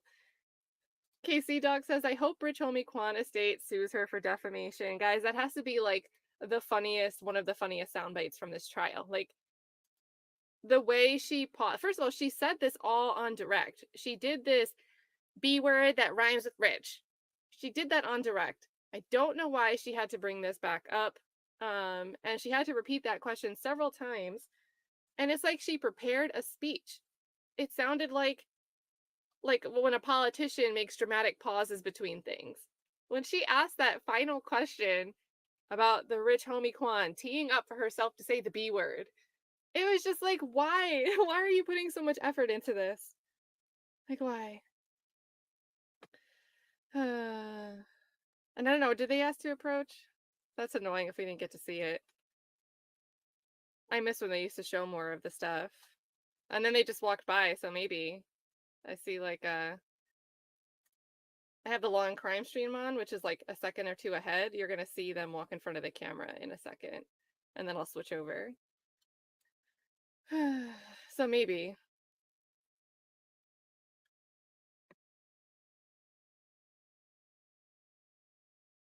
Jeffery Williams said, recuse Judge Glanville. Did you call Paige and tell her to help your boothing love out? Yeah, where is recuse Judge Glanville today? Oh, man. Yeah, a couple assists there from the judge to the state today. And guys, I think the defense isn't objecting so much during this redirect. They'll recross on anything they feel is necessary.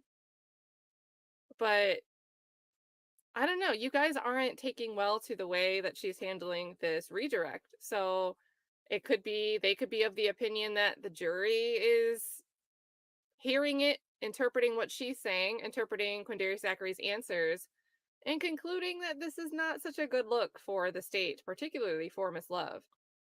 Also, shout out to the chat, everyone that was pointing out that Tick had dreads back in the day. I don't know why Love tried to bring that up. Like, have we ever really seen a picture of Quindarius Zachary with long hair? We've seen several pictures and videos with him. Has he ever even had long hair, let alone anything styled with it? I don't know why she would ask Quindarius Zachary, did you ever have dreads? Jay-Z? Like, come on. Like, why are we doing this? We need a counter for how many times I ask, why are we doing this? Chloe Albert's Revenge says, did Love think, because Quindarius Zachary's sick, that he'd respond to her if she dressed as the world's scariest doctor today with the lab coat? Oh, goodness. Casey Dog says Love's jealousy is rearing its ugly head yet again. And it's like the way she refers to the... It'd be one thing if she was also just saying like lawyer steal, lawyer shard, right? That's like, that would be turning the same thing back against the other side, right? But for her, she's doing it to the defendants. She'll say thug's lawyer. And I mean, they didn't object, but that just seems like a little improper to do that to the defendant. But, you know, she's allowed to cast aspersions to the defendants, to their counsel. Who knows? Ike says, rule number 1, don't ask any questions that you don't already know the answer to. And I'm assuming this, when she asked the question about the medications he was taking and then tried to clarify, and it just made her look like she wasn't going to be aware of his condition. And her line of questioning was dependent on her understanding the symptoms, how these medications and or withdrawal from those medications could impact, you know, his willingness to talk, how he was responding to people, his demeanor back at certain time periods. So for her to ask these questions that she doesn't know the answers to, then has to ask him to repeat his answer. And when she tries repeating his answer back on the Roxy's back to him, she's like, the what? Like, it's not a good look if you're trying to discredit the way that those things could have been impacting him. Stephen T. Satchel says, in those conviction documents, who wrote those words? I don't know, sometimes when she shows those documents, it also seems a bit of self-defense, rehabilitating herself. Like, and I know that Max Sharp tried to introduce, you know, one of the conviction acknowledgements, and there was an issue because of the last page, the sign-off page, they had to rearrange how it was for it to be admitted. That was around the moment that I think he circled over to the state's table yesterday. So, like, I get it. Like, that stuff might be fine to talk about, but I feel like her reason for introducing that just completely fell flat. Like, oh, and you were facing 189 years, and then you suddenly decided you didn't want to snitch on Munktunk specifically. Well, that might be a good bridge to make the point of you don't like to snitch on your friends if you yourself hadn't already on direct hammered out that Quindarius Zachary, compared to all other names listed, was particularly close with Mungtung. You've already eliminated the even playing field between all of them. Mungtung has already been elevated as someone that Quindarius Zachary is closer with and more likely to protect. So why would you focus in on that point? I mean, maybe you're relying on the jury for getting that, not thinking about it in that way. But I caught it.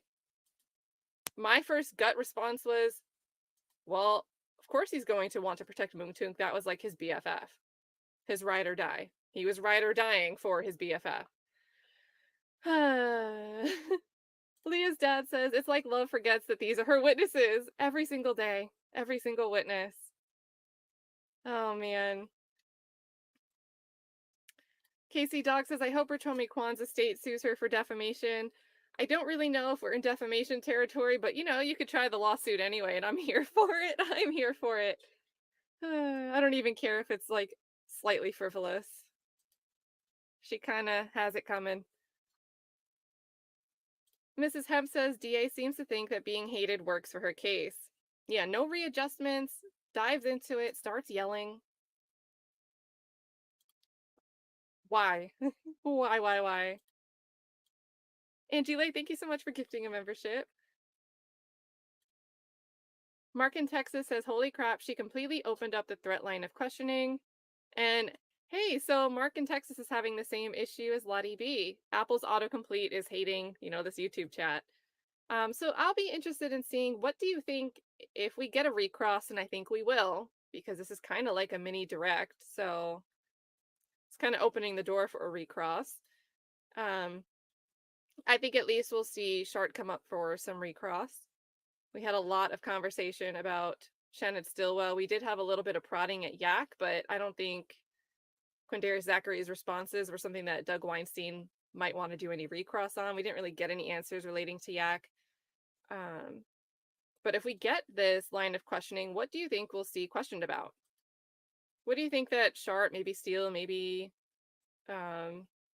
Weinstein will go up there and recross? And you know what would be hilarious? If one of the other attorneys that didn't do a cross, and I've never really been in a situation where I've seen this happen. I don't really get to see that many trials with co-defendants being tried at the same time. But what would happen if this redirect goes so out of bounds that there's something that comes up that one of the attorneys that didn't do any cross for direct, now there's something new that comes in that one of these attorneys is like, Your Honor, look, I know I didn't cross, but like all of this is new, and now I need to be able to cross-examine on that. And now we have recross from someone that didn't even cross. Like, can you imagine if that happened? Oh, man.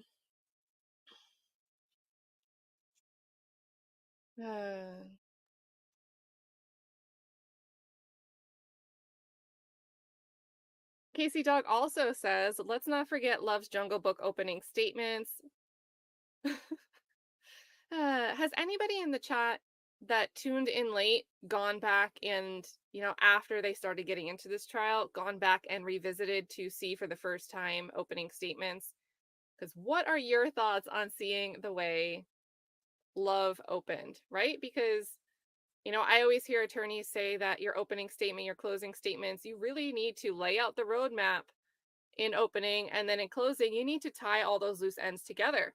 Show how we got to that final destination.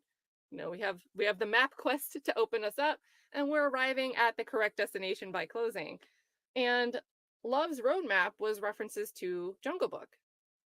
You know, comparing everything to wolves and beasts in the jungle, and it was a little interesting. So interested in the perspective of anyone that came in late, was already scratching their head at Love, and then went back to see how she actually framed the context of this trial. I don't even want to say good times. I say good times as a figure of speech. Not really good times there.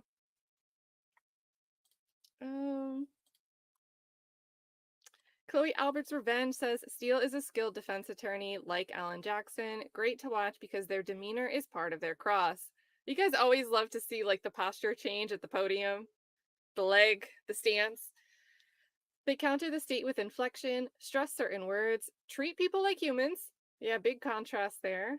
Love's approach is they's bad and just yelling when she doesn't get her way.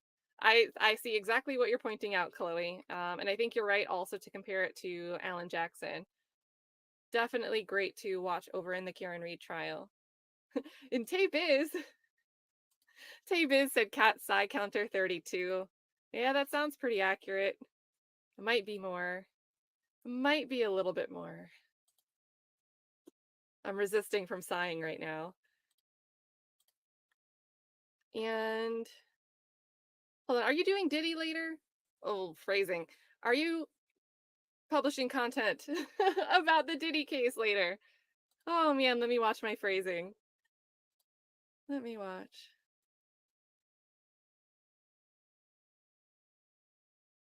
Let's see. What do we have from Taviz coming up? Yes, Diddy's poisonous ways.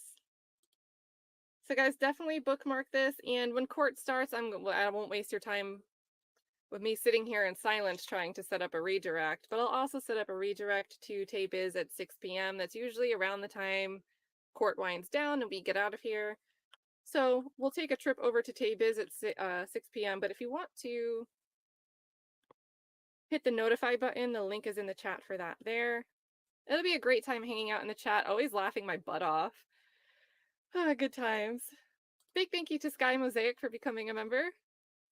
Maricela says, Kat, always killing it. Thank you for all you do. No, thank you. Chat held it down for me yesterday when I got like upset talking about Marcellus Williams. You guys are so, so nice. So really shout out to the chat, the whole community. I'm just here to sigh on the screen every once in a while at something the state does. Thank you, Maricela. MT says, Love will just keep scrambling and scrapping with her objections until the judge jumps in and makes the objection for her. Yeah, saw a lot of that this morning. I thought,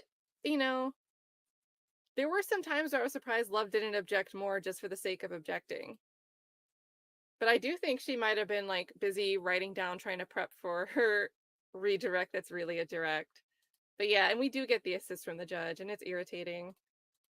It never seems to stop. Mixed Chick for the $9.99. Thank you so much, Mixed Chick. Always good to see ya. One happy white girl became a member. Thank you for becoming a member. OG Cappy says, Judge looks worn down. She's over this trial. She's not doing anything to speed it up, but she does look worn down. Maricela says, Kat, thank you for dropping the link to Taviz TV. He is amazing and he always showing love and support. No problem at all. And you guys know I'm going to keep saying it. I need Taviz to keep going because I need him to keep creating content. I want to be able to watch it. So a little selfish. Thank you so much, Maricela. And shout out to Taviz. Mrs. R, oh, I'm so late on these. Mrs. R says, good morning, Kat and all my co-conspirators. It's morning somewhere. I think West Coasters we're still morning time. It just hit afternoon here in East Coast. I'm a little late. Great to see you, Mrs. R. Thank you for the 5. And then PJ EDW says, good morning. I'm late again. But good morning to K&W with the green hearts and the snakes, or the green ducks. The thing that looks like a little turtle, depending on where you look at it and who you ask. Casey Dog, I love this observation too. You guys have made great observations about the way Steele is, the little nuances of how these defense attorneys are conducting their cross-examination. And here Casey Dog says, Steele using words like sent home are strategic, right? For me, sent home reminds me of school days where somebody gets sent home from school.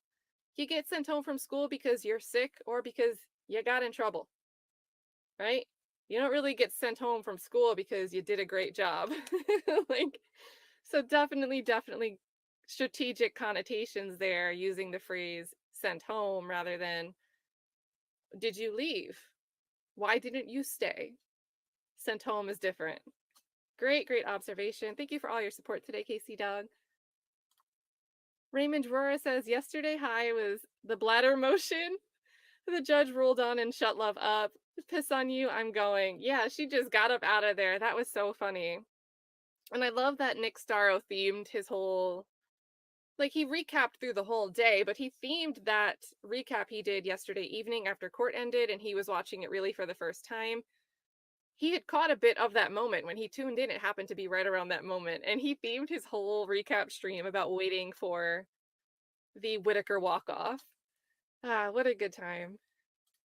MT says, how much does Steele have to cook before the judge calls a break? I'm calling it now. Wait till he gets going.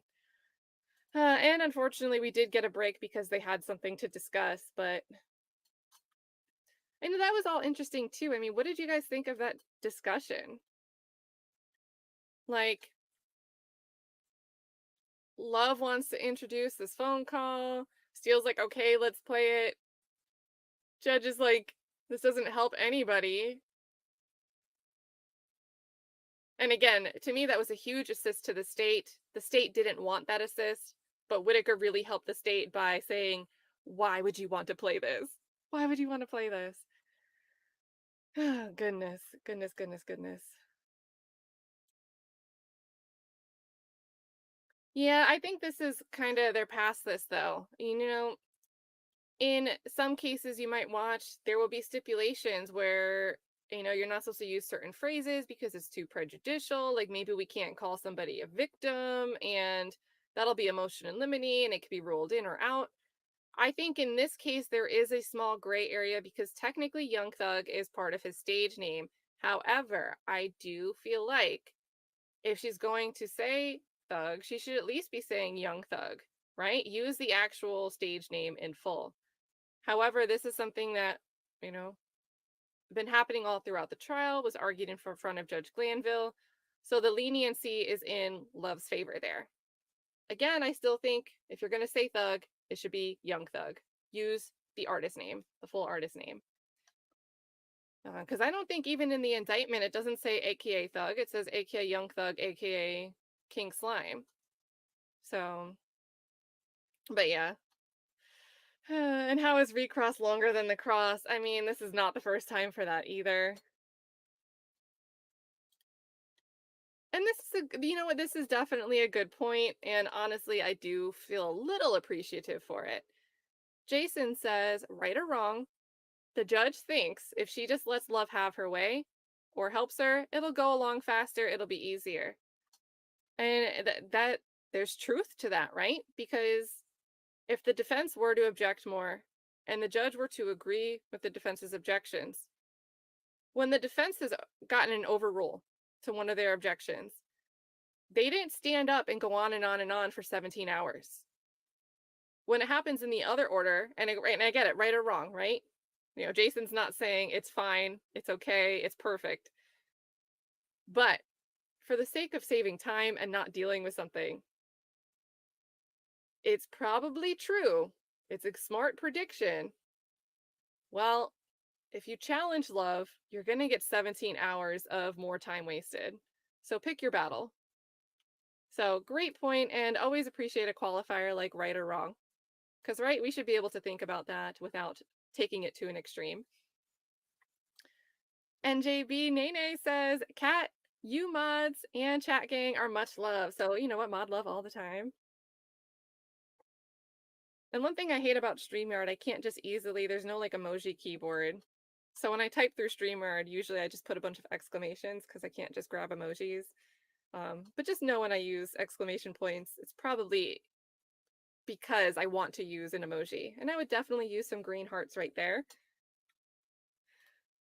Ms. Bright One, why is the judge not judging? And again, I do think part of that is because the defense just isn't objecting. And I think the defense is strategically choosing not to object. One, because I don't think Love's making much ground. If not, I would say she's kind of walking backwards a little bit in some topics. But if they object, there's a decent chance that it's going to get overruled anyway. And when you object to something, I know we can't really hear it. Maybe the jury can't really hear the objection either. But sometimes when you object, you just bring more attention to something. And that might not work in your favor. And sometimes it doesn't matter what the judge rules, right? The objection itself could be what the jury notices. A lot of the time you hear us say, doesn't matter, the jury heard it. So I think there's certain times where rather than call attention to an issue, let it fly. So I do think that some of it is strategic, and because they're not objecting, the judge can't judge. But then there's other times, like, I still wish when she said, all right, let's take a bathroom break earlier today. She was cutting Love's argument off, but she didn't explicitly remind Love, no, I made my ruling. And I would have loved to see that explicitly be stated on the record. Love, once again, just stop trying to go on and on and on. And Judge should give us that. Heart of Inspiration says, I can't gift memberships. I'm here though. Oh, well, thank you for wanting to gift memberships. You guys, Heart of Inspiration, that means you can use any heart. Show some love to Heart of Inspiration. Good friend of the channel across really many cases. And even though Heart of Inspiration is supposed to be starting a court crime trial channel, she does have some on her current channel. And in addition to that kind of law nerd content, tons of inspirational content for well-being and for small business owners. So if you guys are into any of those things,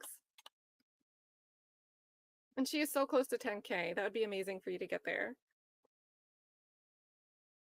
Shout out to Heart of Inspiration, always working hard. It's always like a wonderful thing to see that you still have time to make content for us out here in the YouTube world.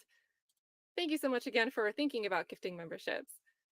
Touche says, just like Karen Reed trial, we have to rely on the defense to make anything make sense. Well, you know, we can always count on the Commonwealth in the Karen Reed trial to let us know it was snowing. It was snowing.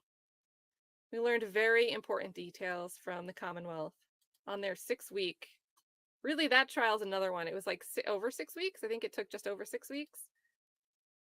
And I think that one really could have been 2.5 weeks. Just crazy cumulative. Chloe Albert's Revenge. You guys are loving the Karen Reed stuff today. Love. And you know I didn't type house long to die in the cold, right? Oops, wrong case again. Seriously, she doesn't do redirect. She does indirect. Can you imagine? What's another case that you guys have watched? Just imagine if it was Love trying that case and if it would have gone differently in either direction. And I also think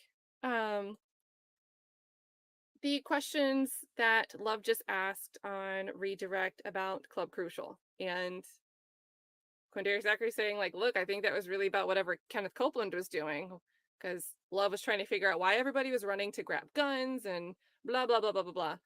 What I think is really interesting, just a coincidental timing, is, you know, Love's theory is we want to protect Jeffery Williams because he's our leader of this YSL gang. But with Young Dolph, which is happening right now, everybody's eyes glued to that trial too, big trial right now. Yesterday is where we get to find out that, well, I don't think find out. I think there's some people said, no, his brother held it down. And other people were speculating years ago when this happened. Like, well, where was his brother? Was he hiding behind the counter? Well, yesterday with the Young Dolph trial, we find out that brother, who also was really like bodyguard for Young Dolph, a celebrity that pretty much felt comfortable going to Memphis, was well liked in Memphis, goes to this local mom and pop cookie store, bakery. You know, whoever apparently has a hit out for him, comes up, does this drive-by, and the video surveillance shows the brother with like a handgun trying to shoot and then going over to the car to try to get something else out of the car that might have a little bit more rounds, firepower. You know, we see in another trial, brother/bodyguard is acting in the moment to protect somebody that they're with. They're doing it on pure instinct. Doesn't mean that they were running to protect this person because of gang conspiracy. But Love, in this case, running at the same time. Today is just one day after that testimony yesterday. That video surveillance footage was played in court. We're getting Love trying to get the witness to say that everything that happened that night because of the Club Crucial fighting, anyone running to their car to get guns, was because they were thinking of Jeffery Williams. Like, it just doesn't make sense. It doesn't make sense, the storyline she's trying to ask people to follow. Yeah, and he did manage to hit. Yeah, lacking because he's wearing flip-flops, though. Yeah, not very easy to run in flip-flops. Hilarious observation. Yes, they are on lunch break. I can add that to the banner. We are on lunch. 1:15 p.m. ET. apologies in advance for when we're like 15 minutes back into court and it still says lunch in the banner. I can see it happening.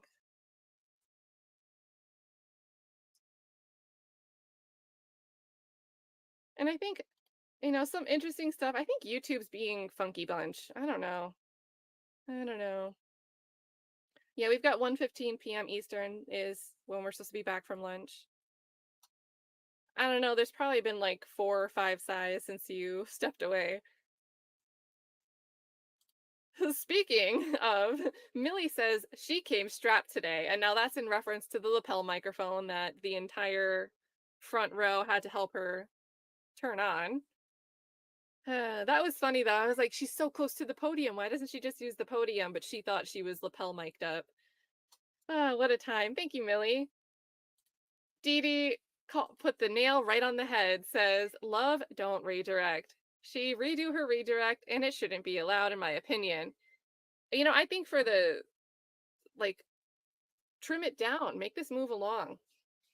But really, the defense hasn't really objected. So I still wish the judge, she kind of hinted at it, like, just for scheduling, but how much longer? That was a good moment where she could have said, it's kind of creeping up on being longer than Cross was, and we didn't really get that. I think judge could have done something there. Thank you so much, Dee Dee. And by the way, some of your other comments in the chat are hilarious when I get to catch them. Stephen T. Satchel says, Plan A, Woody, as a witness, failed. Now Plan B, Quindarius Zachary's failing. Who does Love consider to be Plan C? I would say that, really this is like Plan E. I think Trontavia Stevens was kind of a fail. I don't think DK Walter Murphy was that big of a fail for the state. It just didn't move the needle in their direction. It just didn't really help the defense. But I think a lot about Trontavia Stevens helped the defense. I think Woody obviously helped the defense. I think Munktunk helped the defense. So maybe I think this might be Plan D. Quindarius Zachary might be Plan D. And hopefully for the state's sake, Michael Sprinkle is not their Plan E. But he might be. They might be relying on Sprinkle next. So, Stephen T. Satchel, thank you for the food for thought. Who do you think is the backup plan after Quindarius Zachary? Yeah, we got a Sprinkle in here already.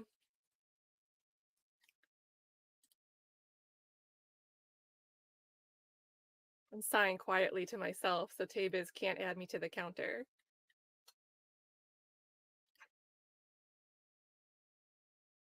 Mark in Texas calls this one right too. Love gets way too wrapped up into gotcha. And yeah, you got this one done without a typo. Yeah, what is going on with like the typos and autocorrect today? Is it an Apple device thing for that, or is it, I don't know.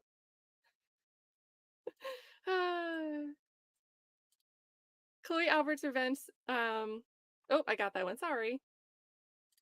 Mark in Texas says, so Love has made the Brady list for this trial. That was a good line of questioning too. Love tried to cut that short. But I think when that was happening, the whole chat was like, you did. And I also think, maybe the jurors don't sit here and watch like LawTube and trials the way we do. But when you hear a phrase like prosecutorial, you get this wind of anything like prosecutorial misconduct. I think that's easy to digest even as a layman, even if you can't explain out loud what actually constitutes something being something a prosecutor shouldn't do. While you're hearing about it, while you're thinking about it, you can understand it, even if you can't lay it out in words. So that was an interesting line of questioning as well. Heart of Inspiration says, no, I mean, YouTube won't let me. Oh, and I'm dropping birth chart readings on Love and Whitaker today. Heck yeah. Oh, that's going to be hilarious.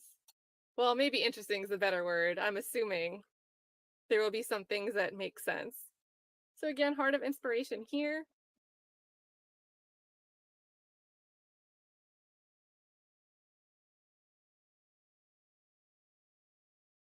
And make sure you hit that subscribe button. I don't see it, since you're still working on uploading it, I don't see like the premiere or the link to the specific video. But obviously, if you guys subscribe, you'll see it when it goes live. Big shout out to Elizabeth Wright for gifting 5 memberships. Elizabeth Wright, thank you so much for your support. Always love to see you and hopefully see you at Club Classy later. I can't wait for that. I have a short meeting, a check-in with a web designer at 8 p.m. right when Club Classy starts, so I'm going to be fashionably late. Apoon and Moo says the Kokomo show. Yeah, you guys were loving that.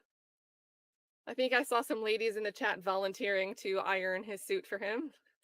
And I think Steele was like, totally accidentally, but it seemed like Steele was just like panning the camera in that direction and calling Mr. Kokomo forward for the ladies. Always a good time. Touche said, ooh, and he got ahead of Love's redirect questions by asking Quindaria Zachary why he kept answering that he didn't remember on direct. Yep, because you know that Love was boiling in her boots, sitting there, wondering, oh, you know, he's answering so differently. Is it because his dad spoke to Max Shard and Mr. Steele? Because I heard on a phone call the dad say he was going to call them? Like, yeah. Definitely an astute observation there, Touche. Casey Doug, this was an important clarification too, speaking about that call. Maybe we can re-listen to that. I heard a lot, but there were some parts I couldn't really follow who was saying what because it was moving so fast. But I did clip that out if you guys want to re-listen to the call. I really think Love has been sitting on that audio recording because she heard Shart's name mentioned and she heard Steele's name mentioned in it. And she's just like, those meddling kids. Chloe Alberts Revenge says Love thought that call would show Quindaria Zachary's father as obstructive or something, but it really shows how her office will disrespect and harass anybody connected to you to get what they want. Out of touch.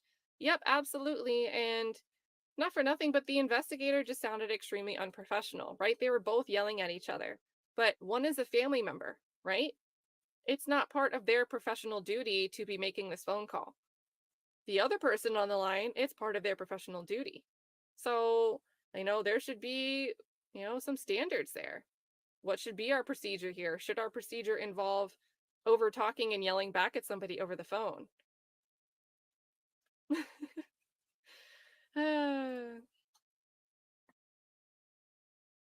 Who knows? Who knows? On a side note, but well, not really a side note, it was relevant today. Classy Beats said Young Thug's catalog is elite. You guys are loving that, naming the songs one by one. Everyone in the chat was like, good song, good song. And also, it shows that Young Thug didn't need money from selling tiny amounts of things. Like, he had other things going for him. And then he was willing to share his success. He was going on tour. So not only was he sharing his success monetarily to try to help his friends out, give them better opportunities, but trying to get them out of town. And, Steele loves to... I do think Steele has an appreciation for the artistry, for Young Thug's music. I also think that, of course, telling the storyline of, he built his career and tried to bring his friends with him, and anybody that was doing anything not good got sent home. That phrase, sent home. Very nice, I think, dual purpose of showing appreciation for a client that he probably sees as a friend, and also painting a story for the jury that dismantles Love's idea of this enterprise.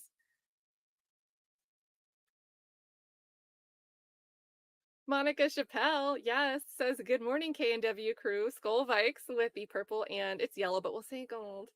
Yeah, shout out to the Vikings. And since I'm sure somebody will ask, I know I've never lived in Minnesota. I just really loved the Vikings fans as a kid and have been a fan ever since. Love, love, love to watch it. Tons of fun. Need to go to a game one day. And it's interesting, I'm in Florida. We have like 3 football teams. And tons of college football out of Florida too. Good games. I should probably take advantage of living here and go to some of those. You live somewhere and you don't do anything that everybody else wants to travel down and do. Stephen Satchel, another observation about the way defense attorneys, particularly Steele, approach cross-examination. Steven says, I point out that Steele is being very careful about language, using words that Quindarius Zachary could understand, not like love. And I mean, I think the one that really tripped him up was contractual, right? So Steele slowed that down and re-asked the question a little bit there. But yeah, another repeat, right? That's a pattern. We see defense attorneys, they try to speak in words that can be understood. They don't try to be condescending to the witness that's on the stand. And Love, it's like she'll do the opposite until it's time to say a curse word like the B word. And suddenly we've got to treat it like it's a little bit more foreign, which doesn't really resonate, doesn't really land well. So great contrast there. And thank you so much for your support, Stephen. Army Nurse says, good morning, Kat, chat, and mods. Getting ready for the storm here in Georgia. Already, AD Love is filling her bag with objections. Let's see what this day brings. Yeah, I think we're going to have a longer than 30-minute redirect here. And honestly, I do want to see more objections from the defense. Not like rapid fire objections or anything like that, but just a little bit once in a while. Maybe for the pure satisfaction of seeing Love get shaken off her game a little bit. But Army Nurse, if you guys are in the pathway, this is a huge storm, tons of rain. You know, make sure you guys have extra water. You never know when they're going to give a boiled water alert. And you don't want to be stuck without water when that happens, or you lose power and don't have water to flush the toilet, things like that. So I thought this storm kind of came a little bit out of surprise. I don't think there's been that much time to prepare for it, except for people talking about it online. You guys made me check the weather yesterday by talking about it in the chat, and I was like, oh, didn't really realize we had a category 3 and possibly increasing heading this way in 2 days. And now that was yesterday. So appreciate you guys. Thank you, Army Nurse, for the support and for the reminder. You guys all make sure you take care. And if nothing else, what better to go to the store and do your shopping than with Love's redirect in your ear? KC Dog says, Lawyer Love is such a diabolical troll. Yeah, L for Lawyer Love. We love that.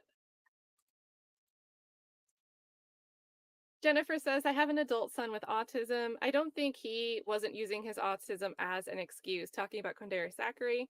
He tried to explain that he needed to be talked to differently. Yeah, so when you're sitting down with police officers and they're talking to you a certain way, well, as Quindarius Zachary put it, they don't know how to talk to people. So I felt like Weinstein helped him clarify that. Yep, absolutely. I thought that was a great cross-examination from Doug. And who said it earlier? Disappointed dad. Disappointed dad was the characterization of Doug's cross. Very effective.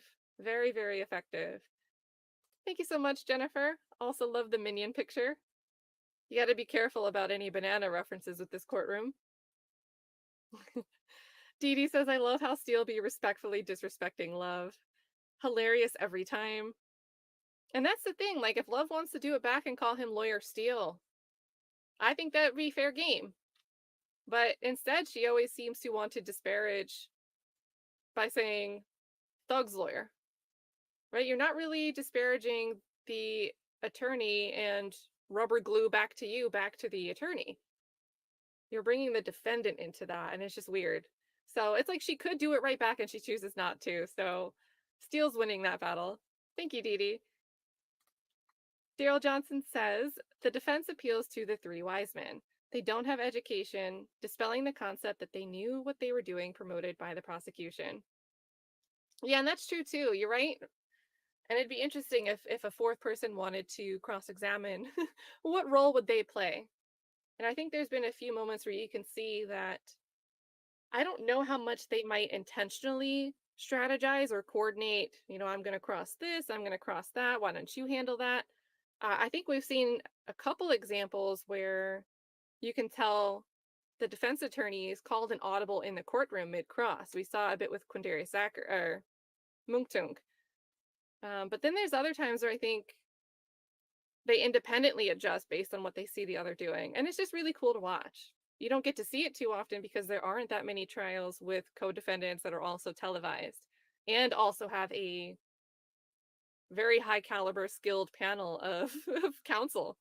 So really, really, really great to watch. And I think calling it 3 wise men is a great way to put it. KL. KL says, Love sounds like she will throw her mama under the bus for a win. Oh, man. Imagine if one day she's like, well, call my mom to the stand. She'll vouch for me. Just call my mom. She'll tell you I'm a good person with good intentions that only acts in good faith. You might be seeing the future, KL. Peter Ortiz says, I think with all the objections and sidebars, the jury will wonder what she's hiding. I think, yeah, so I wish I'd seen this earlier because I would have pulled it up. But that is the reality of making objections, is sometimes, if the jury wasn't paying attention and they catch like a spicy line and then they see an attorney suddenly objects to it, they might think, ooh, that attorney didn't like that. And they might take that in a way opposite of what that attorney actually wants to achieve. So Peter Ortiz, this is exactly it. Thank you so much for the 5 and for gifting 5 memberships. If you guys could drop some exploding emojis in the chat for Peter Ortiz, that would be super, super awesome. I've got to switch over to my YouTube panel. Let's get some emojis. There we go. And I'm also catching is Love still adding people to the list. So last night I heard from Infamous Sylvia that Summer G, I don't know what the G stands for, was subpoenaed. So we'll see if they actually call. A subpoena doesn't really mean they plan to call somebody or call them necessarily soon. But I wonder if they're trying to call, if that's someone that they're trying to call today, because yesterday at the end of court, Whitaker looked at the state and said, make sure you have your next witnesses line up. And I think the defense had to say, well, wait, is Sprinkle coming back? And everyone was like, oh, yeah, Sprinkle.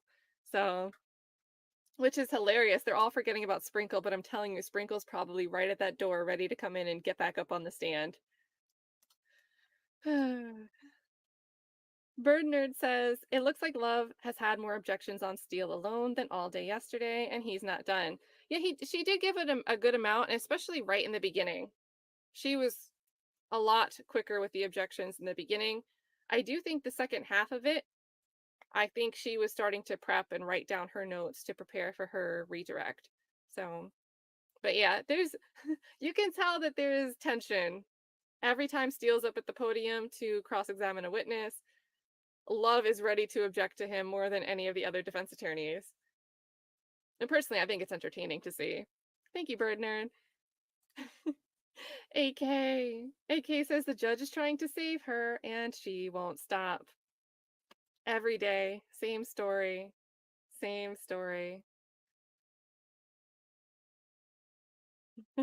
Marlena Max says, play it, this is bad. And then Black Butterfly says, this hurts the state. Do you guys want to play that clip? We can play that clip. We'll break up some of these chats. Let me...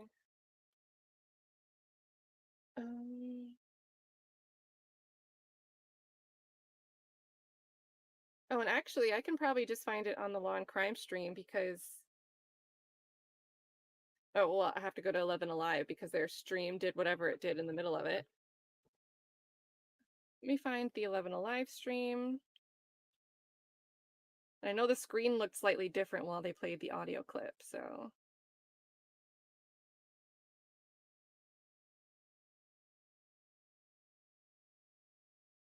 Okay, so we're gonna start this. It looks like they just loaded it on the screen and they're about to play act that way? And he also said I wouldn't take anything from the state on medication because it may harm me or something. So I was just curious on why he was saying that. It goes through his testimony. That's what I was And asking. I was going to permit that question. Okay. So, I mean, I don't really understand why we would get all the way down the road of this audio file, but.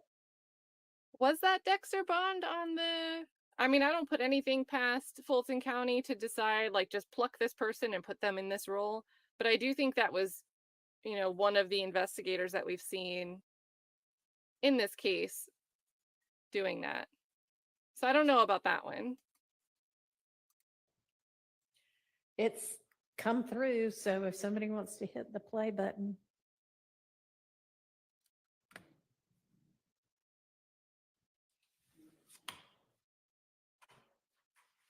Is this Mr. Zachary saying anything, or is this just his father? All right. Hey, you got something looking for us for? You got a subpoena or something you looking for us? Who is I this? know you don't have a warrant because the subpoena expired, so you got a warrant or something you looking for us for? Who is this? You know what you're doing is illegal, right? Who is this? It's Mr. Zachary. I got Quindarius right here on the phone. Okay. I want to know what's your problem, sir. Listen to me, Mr. Zachary. Listen to me. Listen to me, Mr. Zachary. Now listen. Your son asked the question. I'm He had a- calling Brian Steele. Call whoever you like, sir. I'm calling Sharp. Call I wanna whoever know you what's like. your problem. Call What's your whoever you problem? like, sir. Call whoever you like. Call whoever you like, sir.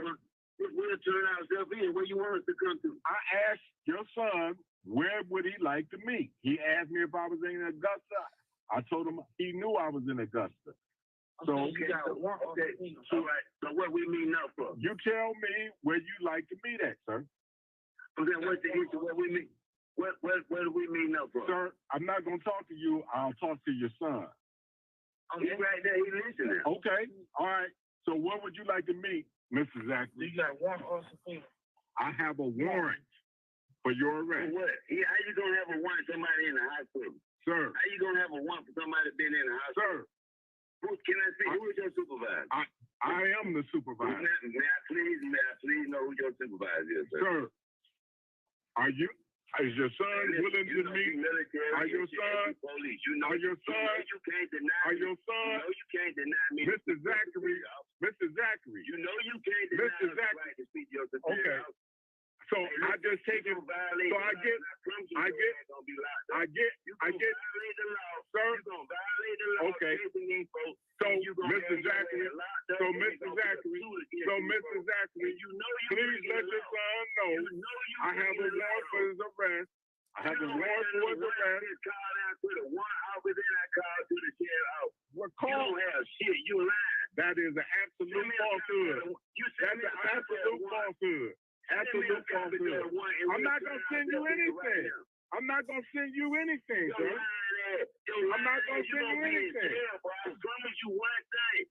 We got attorneys and your ass gonna be in jail for this. Good. What you doing? And you know this is illegal. You Good. know this is illegal. Good. You see this man Sir. in the hospital, you need Sir. to come to the Sir. hospital.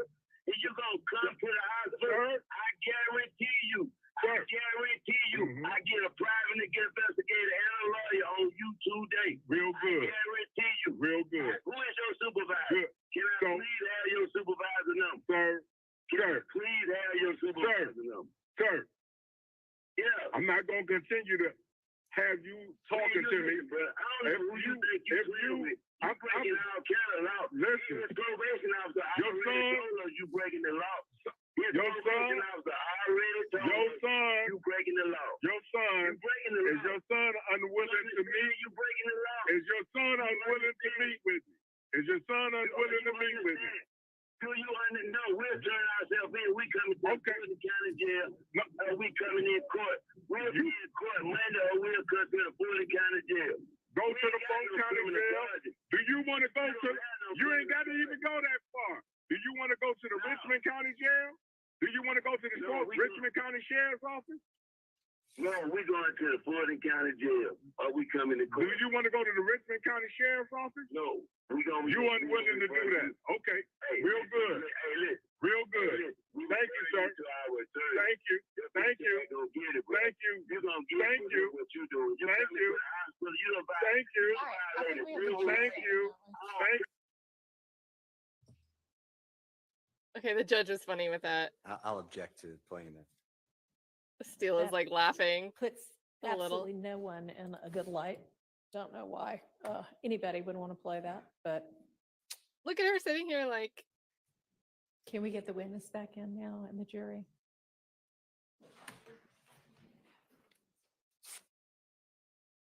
and this is like the one time Love doesn't have a 10-minute reply, rebuttal, contrary argument to make for the sake of making an argument and getting the last word. She just stops here. This was like one of the greatest assists from Whitaker of all time. for us too, because we didn't have to hear Love try to argue for something for the next 10 minutes. Like, like, how did we get here? Why? And I'm telling you, I really think all of this was just because of that mention of Steele and Shart, like name dropping. Like, what are we here? And shout out to everyone in the chat that knows the geography. Oh, shout out to Legal Vices Raid. Hey, Legal Vices friends. I'm right. This Friday's F-It Friday, so see you guys on Friday.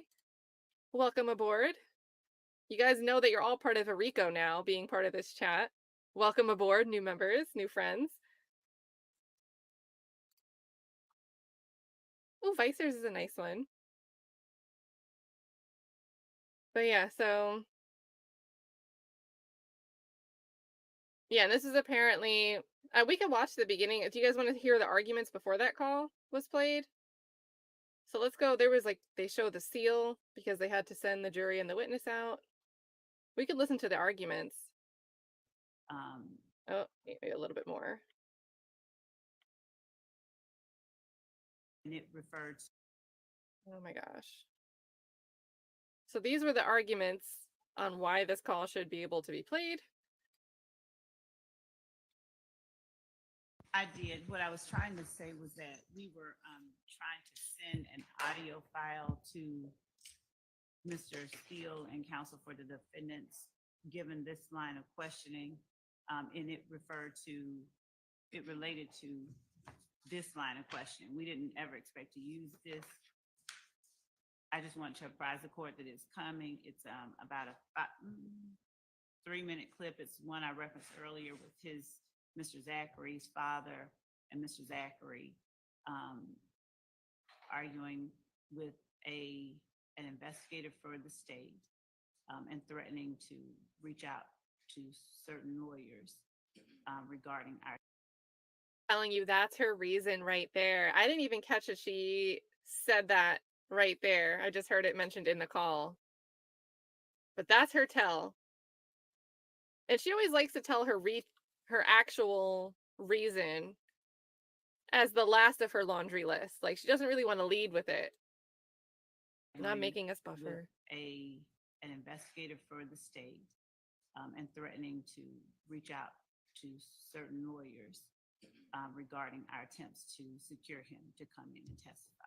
So we're sending that now to everyone. It's not something, again, we expected to use or would have used. Talk into the mic, please, everybody. There is a file coming everybody's way that I'm sending now, based on the line of questioning that Mr. Steele is getting into.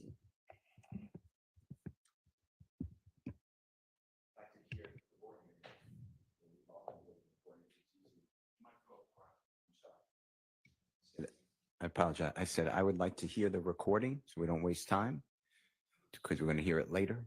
And I'd like to hear the recording. And if everyone wants to hear it, if it's having a hard time getting through the filters, we could just play it right now if it's a 3-minute recording.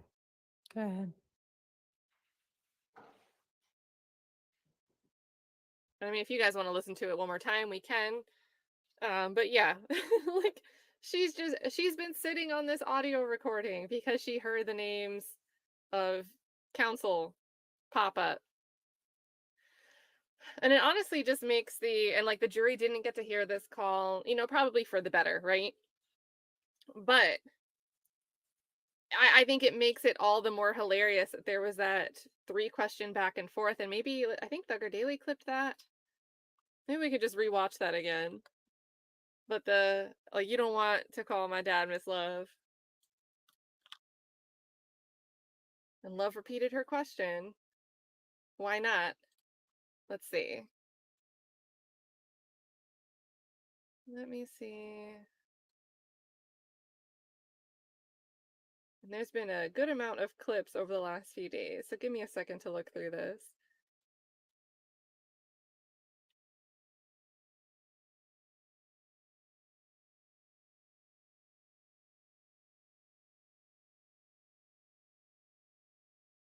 Oh, no, I wasn't saying that the investigator wasn't threatening. I'm saying Love's argument is that Quindarius Zachary's dad was threatening, according to Love. But at the same time, she's just closing her eyes, putting blinders on to her own investigator.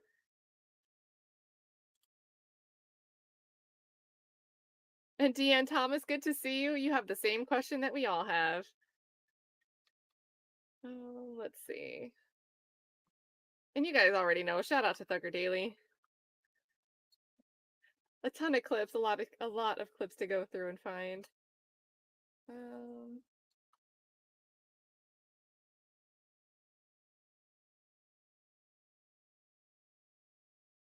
And this is the clip I was referencing. Could make it bigger. I don't know. Were you subpoenaed to come to court? I was subpoenaed, then y'all told me I was on another subpoena up on an old judge. Y'all wanted me to volunteer take a subpoena. What I'm a volunteer and take a subpoena for? Did you tell your father to tell us you weren't gonna come? My father, he grown man, he tell you what he want to tell you. I ain't telling that. Were you with him when he said you weren't gonna come? No. Do you know whether he offered to call anybody? You want to get my dad up here? I want to talk to you. Okay. I know you want to get him up here. Why? You know why. Why? You know why. Tell the jury why. You know why. I don't know. So there. And guys, I'm not saying it was my chat in the chat was not to say that I viewed the dad as being the threatening person on that call. I think the investigator is the one that sounds like he's making threats or putting pressure on, whatever you want to characterize it as. But the investigator is the one with the power to put pressure on, right? And Love's own words in her arguments for why she wanted to play that call was because Quindarius Zachary's dad was threatening to speak to attorneys for defense. Right? So my comment is about the inability for Love to look at both sides and realize that her investigator is actually the one being threatening. She's really just projecting her team's behavior onto a different party in that call.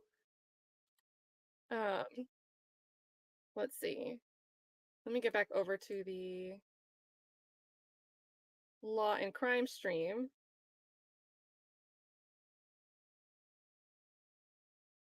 Because for a few days this week and last week, we've had an abrupt return from lunch with like usually Love speaking already when the sound cuts back in.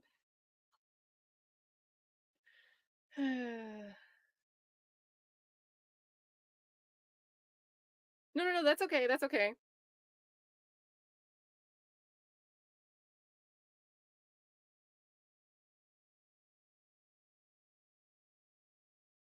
Yeah, and unfortunately, oh yeah, let's change the banner. I'll go back to this banner. Thank you.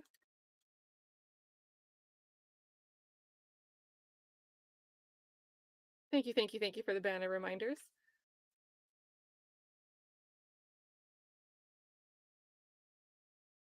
And yeah, Mark in Texas says, I would happily play that audio, the one that we heard, for the jury if I was Steele.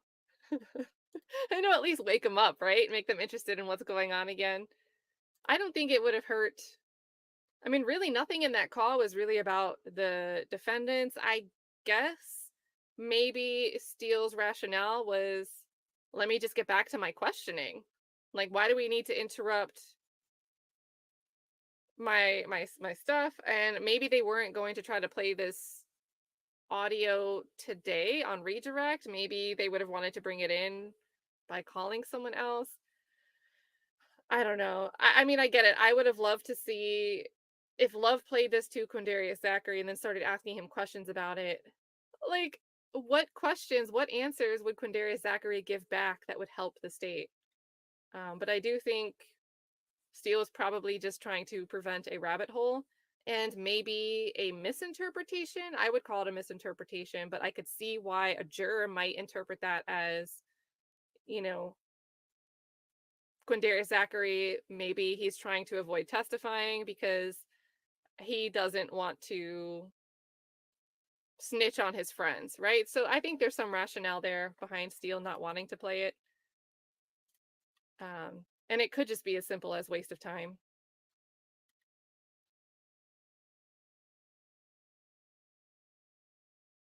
AK says that's out for everyone to clip on social media.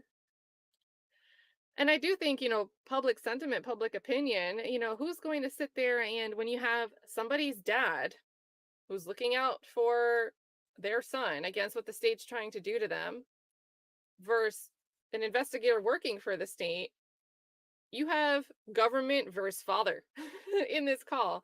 So public opinion, I think very few people are going to put the lens of scrutiny on the dad.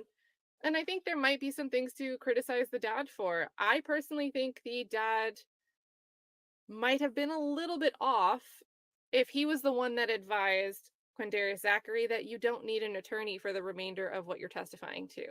I do understand that the attorney that was retained, it was private counsel and needed to be paid for. But there was definitely a gap there of now you no longer have counsel. You're saying that you don't need counsel at all. You think you're good. And Whitaker didn't volunteer a public defender, but Quindarius Zachary didn't really ask for an attorney anyway. It just seemed like he had this idea in his head that I'll be fine without any attorney at all. And, I've given some criticism in that direction for the dad, but as far as the audio, when you have those two parties on the opposite sides of each other, I think the criticism should be directed at the party to the government, party to the state, the investigator. So,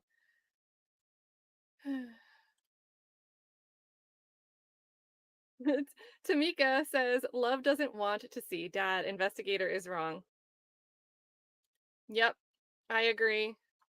And after all that, I think it's weird. Like, love she seemed like she was kind of goading defense to want to call Ricky Richardson later on.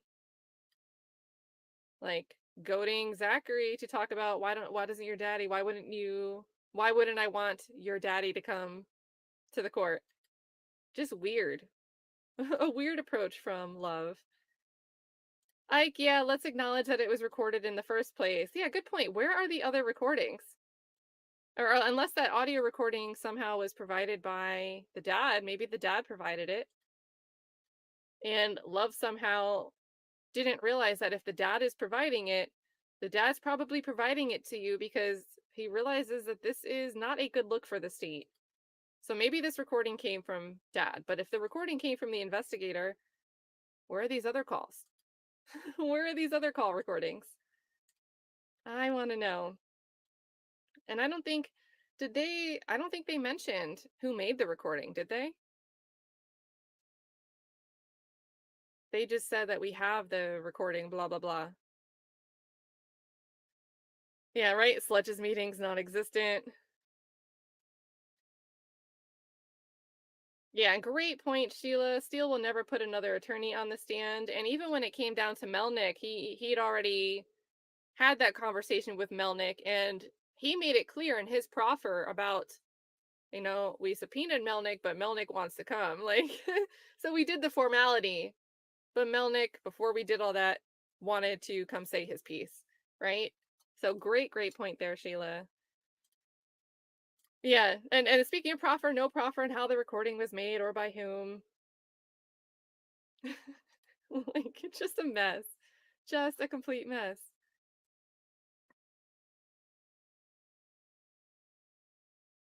AK says she thinks she can prove that the defense talked to her witnesses. She fails every time. She had that recording on her phone. And it's like, she doesn't understand that it's okay for another party to talk to a witness that they plan to call. And what bothers me is a prosecutor can let their witness know, hey, defense attorneys, they might reach out to you to try to schedule an interview with you. You don't have to oblige them. But what a prosecutor cannot do is you shouldn't be talking to them.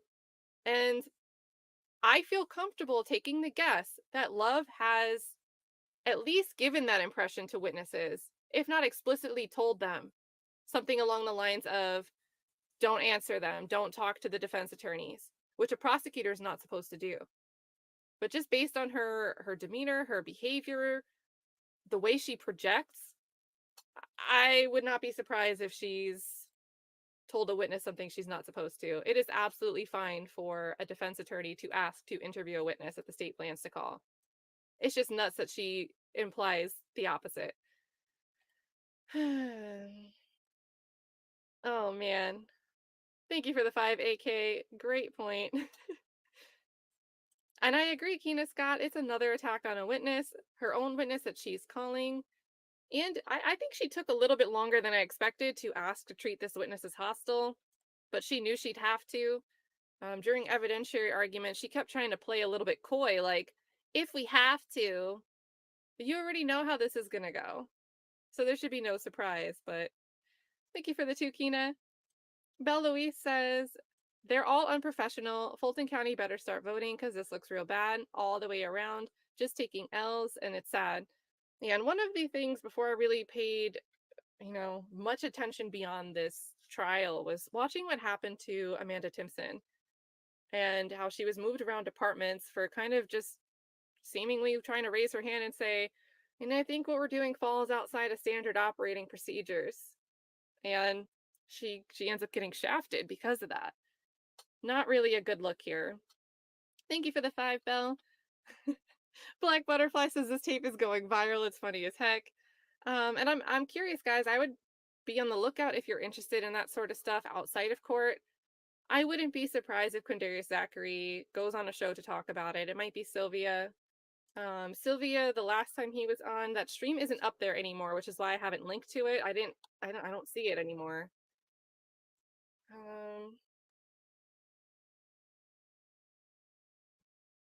But I wouldn't be surprised if, a recap later on today, if we see Quindarius Zachary's dad show up to have a conversation with infamous Sylvia about, hey, this call was played, so let's talk about it. So there is a link if you are in the chat watching live. Just drop the link there to the channel. Army Nurse says, I'm prepared for the storm. Grew up in Puerto Rico. Yeah, Puerto Rico is always getting rocked by something. Just rain all the time. Any storm that comes in the vicinity is like, oh, let's stop in Puerto Rico, hang out for a little bit. Good point, Army Nurse. Glad you're being prepared. Lally Bell, I don't think Jeffery Williams, he's probably been advised of his rights, that he can take the stand if he wants to, but doesn't have to. And I think it's absolutely smart for him to not take the stand. I usually don't think defendants should take the stand. It can open too many doors. I think the one exception is usually self-defense cases. You do kind of need to hear from the defendant. The jury might want to really get an understanding of if you were in fear for your life, what you thought was going on in the moment. And the only way to really get evidence of that in is for the defendant to testify. One of the reasons I think that self-defense cases are really interesting. So for this case, though, I don't think we'll see Jeffery Williams take the stand, and I absolutely think that that's for the better. Thank you for the food for thought. Touche says, listening from the bushes again today and catching up a bit, but I too love that Mr. Steele is a gentleman, even when throwing shade, always classy. Heck yeah, and it's like it doesn't land when Love tries to dance around a curse word. Because she said curse words before. But now she wants to act all meek and mild when she's got to talk about Rich Homie Quan. And I do think a big part of that is she's hoping to get a juror that knows about Rich Homie Quan's passing recently. It's her way of saying, I'm sympathetic to that. And Jeffery Williams did something so big and bad, and now Rich Homie Quan is now no longer on this earth. I think she has some weird roundabout psychology there. I don't think it lands, though. Thank you so much, Touche. April Pitt says, coming in hot Atlanta has dads. Yeah, all on all that. So let's see. Let me get that link.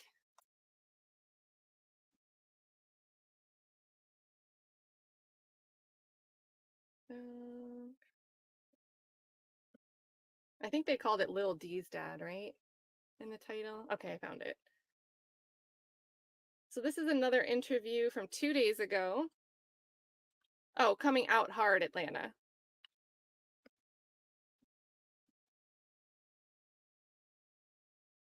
All right, so that link is in the chat too. Definitely worth bookmarking if you want to see, what the dad has said outside of court. Talks a little bit more about not just interactions between his son and what the investigators are trying to do, what the state's trying to do in this trial, but a little bit broader context as well on his thoughts on how Fulton County pursues charges and cases against men in the community. So thank you there for the ping, April Pitts. I'm That Queen. Thank you for the 5. Steve Go Shoot became a member. Another person I thought was in green already. Thank you so much, Steve. If you're becoming a member again, welcome back. If it's really your first time being a member, which surprises me, I thought you've at least been green either from a gifted or if you became one yourself. Thanks for becoming a member.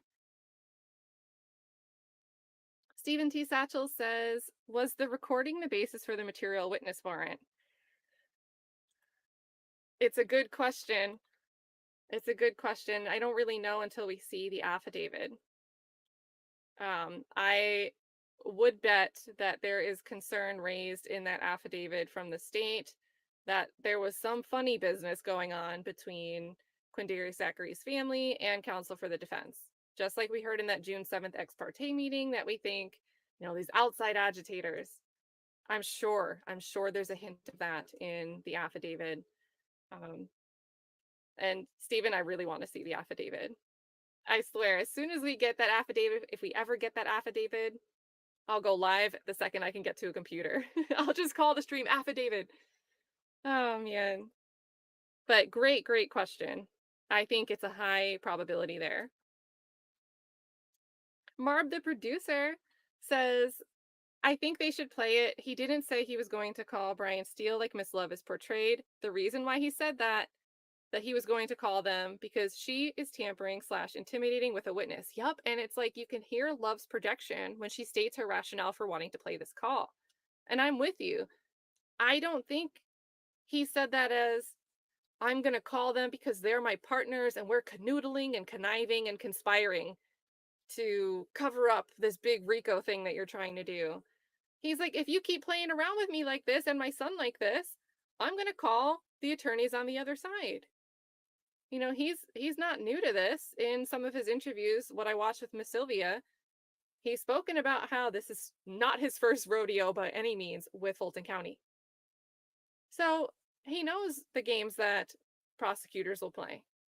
And I'm totally with you, Marb. I did not take his words there as I'm going to go and conspire to get some get back with you against you guys.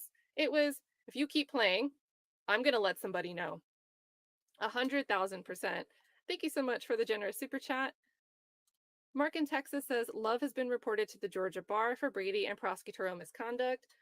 Yes, and Tay-Biz recently did some coverage on that. I can get the specific link. Definitely worth a watch, you guys. Was it a video or a live? I think it was a live stream. Okay, yeah, so it was a 2-part stream, and the first part of it is dealing with the Brady list. So great stream. And again, stick right to the first half if you want to watch the part on Fulton County's Brady list and Love being on there. But great reminder there. Thank you, Mark in Texas. And then a big shout out to earlier, 2 Souls for You had gifted 5 Cat Nut Williams memberships. 2 Souls for You is becoming one of my friends on YouTube, seeing you in all other channels. Always love to see the Ed and Eddie picture too. And thank you for generously gifting 5. Yeah, Casey Dog, that was a chess move by Steele saying to play that audio recording now, make her look dumb in front of the judge. And we find out that Steele doesn't want the jury to hear it. So let's Love look dumb in front of the court and keep it out before the jury just gets a surprise. Yeah, that was smart of him. Thank you, Casey Dog. And are we back in court? We had a little shake. Maybe it was just everybody getting seated. Sassy Experience said, Love hides behind indirect and implied threats. She didn't directly threaten arrest, but she allows insinuation to float in the air to compel her targets. Yep, and I was really happy that Steele said, you know, same thing. Sharp brought this up, talking about that 20-year probation being held over the attorney in open court, Dennis Scheib. Now, if you ask me, it doesn't matter that Quindarius Zachary wasn't physically in that room when it was being said, because in that moment, Dennis Scheib was the agent, acting as an agent. He was in the capacity to be there as a stand-in for Quindarius Zachary. I know he's a witness, but it's really no different than when you know, there's a hearing and the defendant doesn't actually need to appear, their counsel can appear for them. They're really there standing in place in a capacity of representation for that individual. So I think I was not understanding Whitaker's rationale to me from what I know, and I'm not a lawyer. She has more education than me, I'm sure, so maybe she's right. But I don't really understand why it was off limits for him to talk about that if he wanted to talk about it for Quindarius Zachary. And, you know, I don't remember, since it was open court, you know, there's really no attorney-client privilege objection for what was said in open court, but Love didn't object to, you know, it'd be attorney-client privilege for Shive to go back and his conversation then with his client, that could be protected by attorney-client privilege. She didn't raise that objection as an angle. So I really didn't get why Shark got the shutdown on that one.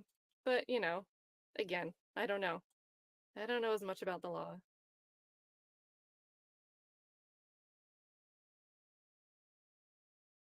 Yeah, he does clearly mention both. So if you guys don't hear it in the recording, replay it a bit. But those are the two by name that he mentions. And if he said a third, I didn't hear a third. It was specifically Steele and Chart. And I'll tell you, if Obi is wrong about something, I've seen multiple times where Obi like adds extra context or will make himself more clear. I'm backing up what Obi's saying here, but I also know if Obi went and re-listened and heard something different, Obi would flat out say, you know what, it sounded different on a second listen. All right, we have movement in the court, guys. Oh, I'll change my banner on time. Have the jury head out. Wait, what?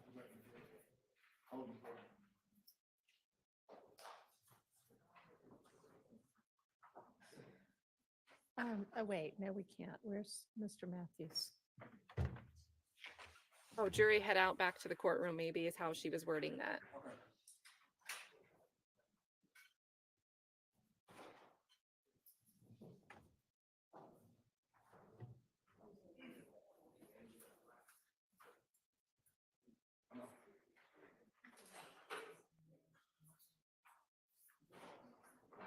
We're getting back into redirect here. I think that was just weird wording on Whitaker's part, like jury out, but she meant get them back out of wherever they are and into the courtroom.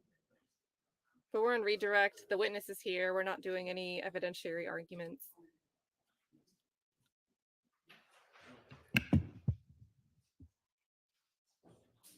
Your Honor, when there was one thing that I wanted to address that I did not. Do we need to have the witness step out again? Yes.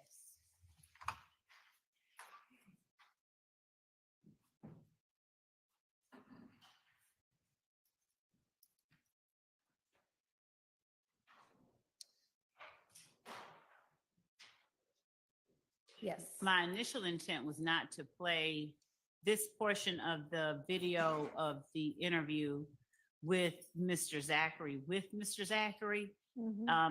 But there is a portion of it on the August 5th, 2015 interview, starting at 3:20:33, going through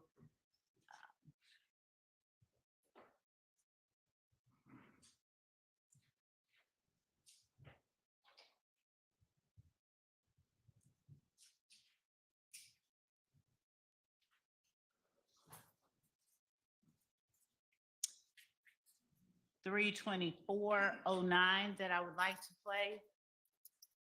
And I don't think that that falls within any objectionable area.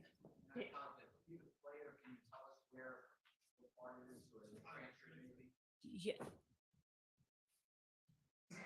Yeah, let me try and find it. Well, thank you so much, Trina. I just updated my gift membership Can I count just inquire and you something? slipped in 5 more. Yes. That's so sweet Is of the you. state planning, I understand they want to play this portion and they'll tell us what it is. But is the state, when they say weren't planning to play the recording or recordings maybe, through Mr. Zachary, are they planning, I made this objection earlier, are they planning to play it through a different witness? And if yes, I would just like to know that, because it might change how we do Mr. Zachary going forward. So they're planning on a recross. Does the state intend to play his interview or interviews through another witness? We may play, we may be doing that. It depends on what happens with Cross, frankly. But based on something that happened with Cross, I wanted to play a particular portion, and I was trying to see if this particular portion was a part that they had any objection to or had objected to, since it was a part of and not the whole thing. Okay, maybe turn your mic back on, your lapel mic. Is it on? So that sounds like we don't know the answer.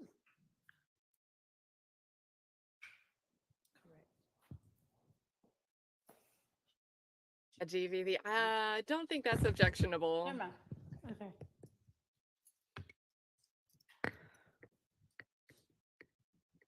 Wait, why did she just say never mind?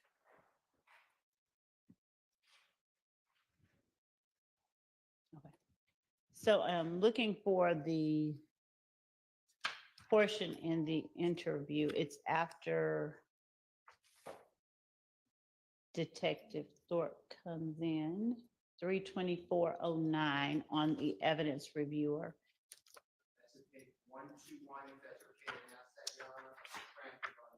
Thank you. Yeah, there we go. Okay, so thank you, Your Honor, if I may thank Mr. Steele. Okay, so it's starting on page 127.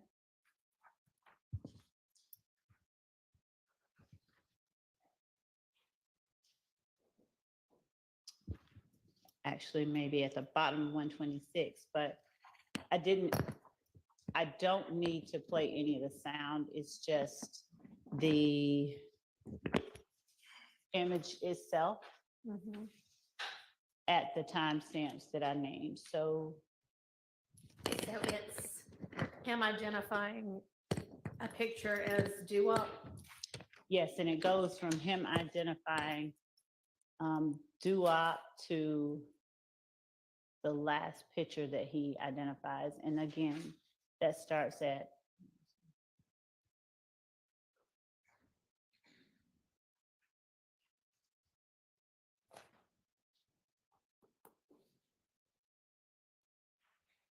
okay. It starts at about 319:13, or a little bit after that.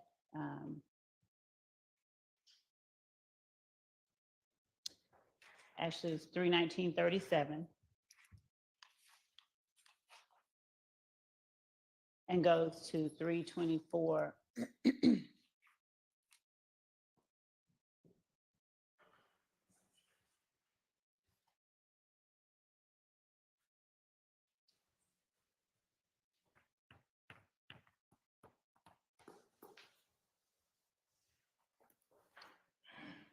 To about 324. Please let Atkins take over. Why didn't we do this at 1 o'clock instead of 1:15?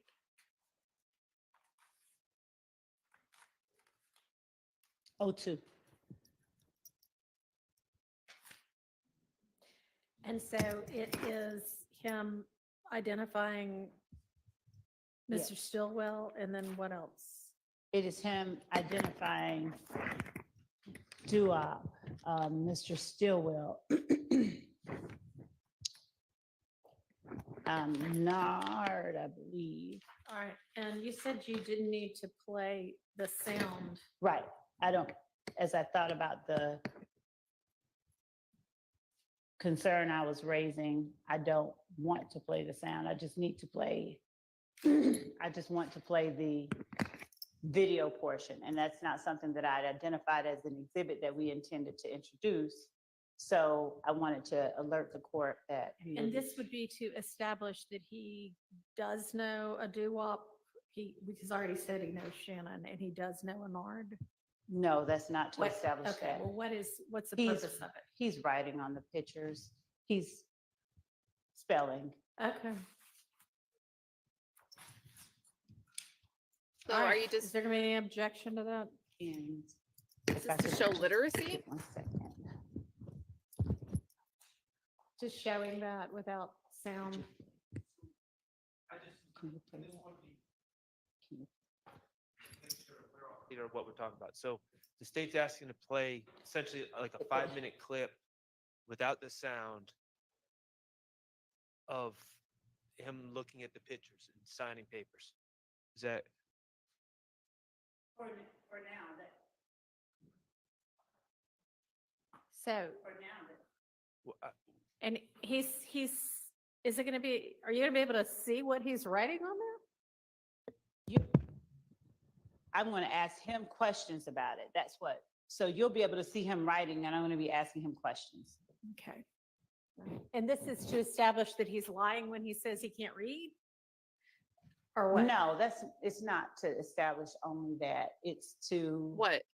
I have a series of follow-up questions that I'll be asking. And if the court About wants what? me to give everyone what my redirect is, I can go and. Just trying to figure out. Okay, is there gonna be any objection to that? The only Yeah, thing I tell would us. say is my memory is that a photograph was already shown to Mr. Zachary of the person you're hearing, Nard.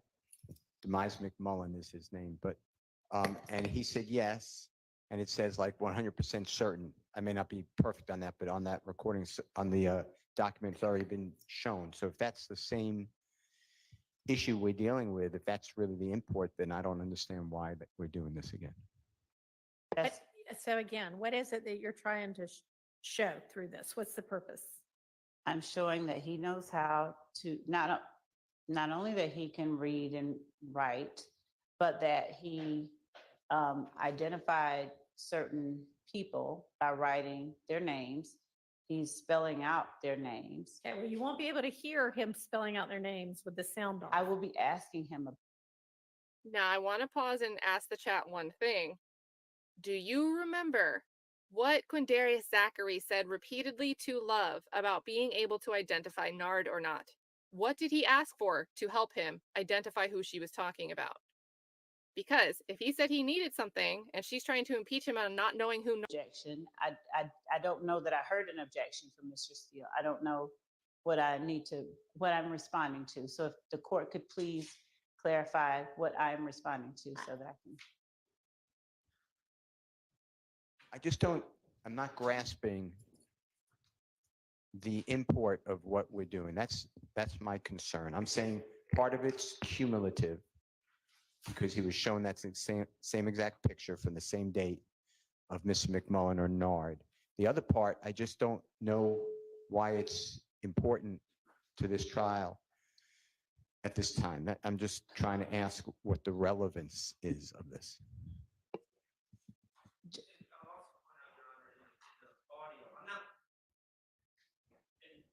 clear? I'm not listening to it in real time, but I'm going off of my notes in the transcript.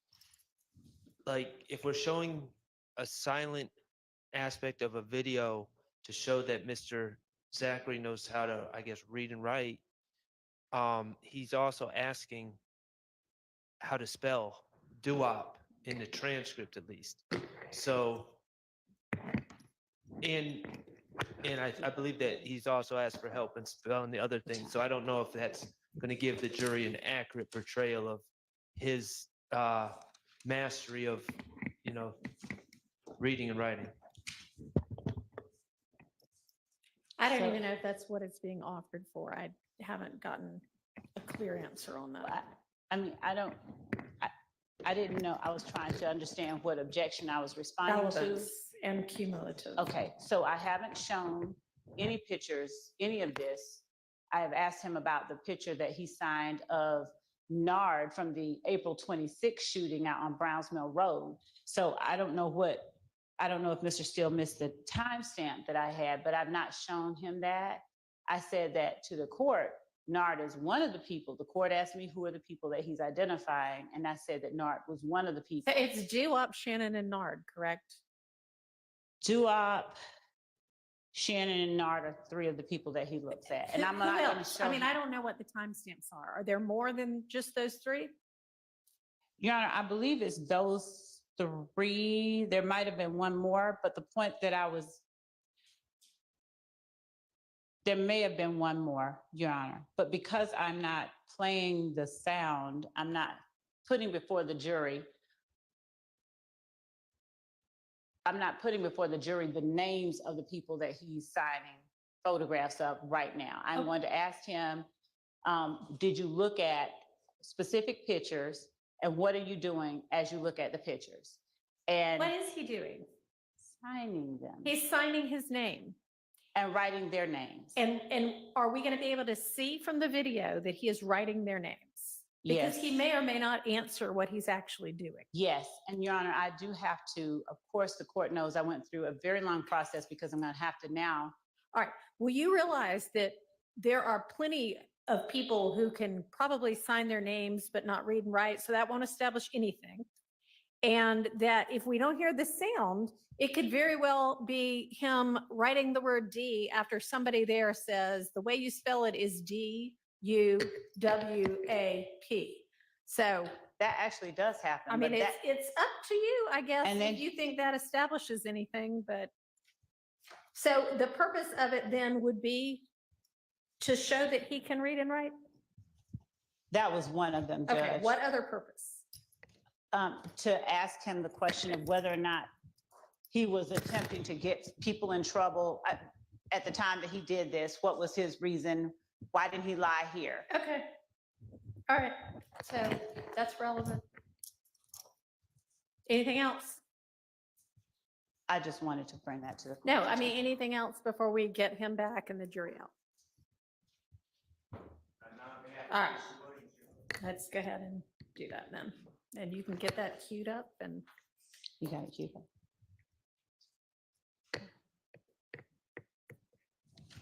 Get a number. The exhibit number.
Thank you. Go ahead, Ms. Love.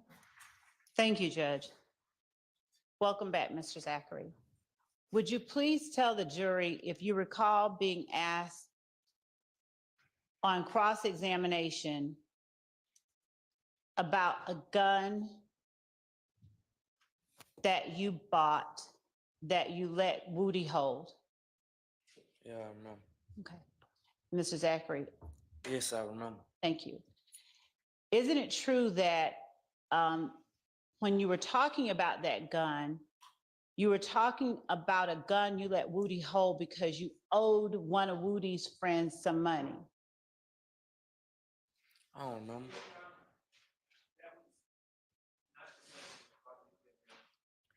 Sustained. Did you sell Woody a gun for $1,000? Is that what you remember talking to Mr. Shard about? Subject of cross-examination either, Your Honor. Your Honor. Overruled. I never sold him no gun. We went and bought it. Say that again. We went and bought it. I never sold him nothing. Was that after Woody's girlfriend and child had been shot at? I don't remember. Do you remember testifying that Woody told you that a detective told him that he could have a gun? I didn't say the tip. I think he said gang or something. I don't know. Gang unit. Thank you. And do you know whether that conversation was had after Woody's girlfriend and baby was shot at? I think so. I don't know. Okay. And that was after January of 2015, right? Woody's girlfriend got shot at a lot of times. All right. This particular time that When I you bought got the the, gun, yes, sir. their houses was getting shot up. Okay. Was that after Nut got killed? I think like a week later. I don't know. It's somewhere early January, like Early January? Okay. middle. I don't know. All right. And you were asked by Thug's lawyer whether at some point Thug stopped coming around Woody. Did I get that right? I don't remember. Okay. Do you remember telling the police about needing to pay back money and you couldn't do it until you caught up with Thug and got some, but that Thug had stopped coming around Woody? Me, I said that. I needed some money from him. I didn't say that. You never said you needed to get some money from Thug? Not that I remember. Okay. And do I have it correct that when you went into that interview, you had every intention or you did not in any way want to hurt Thug because he's from Cleveland Avenue? Not because he can Cleveland Avenue, because I don't know. I just wanted to talking. All right. But do you remember testifying earlier that you didn't say anything or want to say anything to get Thug in trouble because you didn't want to get people from Cleveland Avenue in trouble? I said that. Did you? Do you remember that? No, my head it hurt so bad. Okay. I'll try to be quick.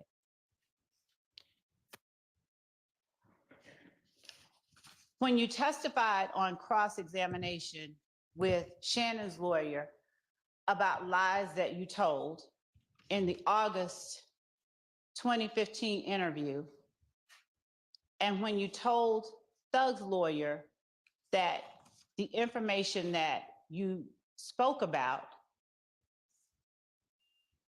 came from what Copeland wanted Garlington to say, can you tell us whether or not you were trying to tell police what you understood Copeland to have already told the police? I don't remember some of it. Some of it I remember from my preliminary hearing. Some of it I remember from my preliminary hearing. Okay. When you talked about Woody stealing Nut's chain, was that from Copeland or from your preliminary hearing?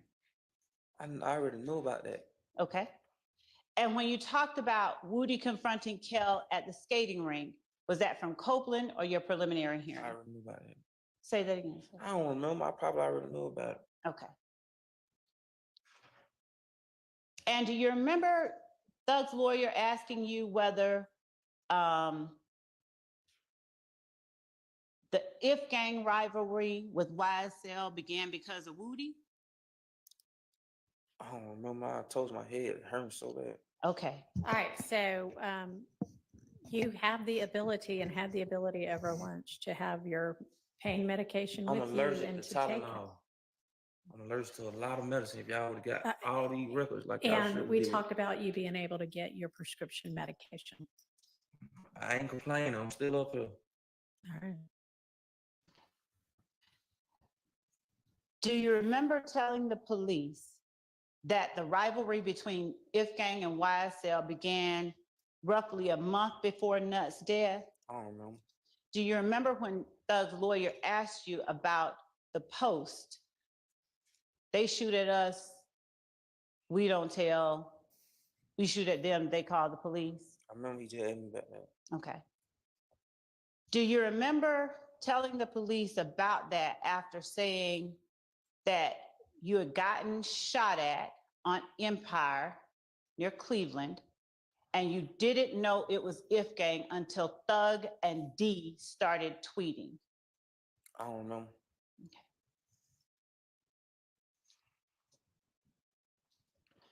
When you told the police, speaking about the lies, according to Mr. Shart, Shannon's lawyer, on cross-examination, when you told the police that Woody was waiting on Bloody J by the side of the church after Woody had gotten jumped 5 or 6 days before Nuts' murder, was that a lie? I don't remember.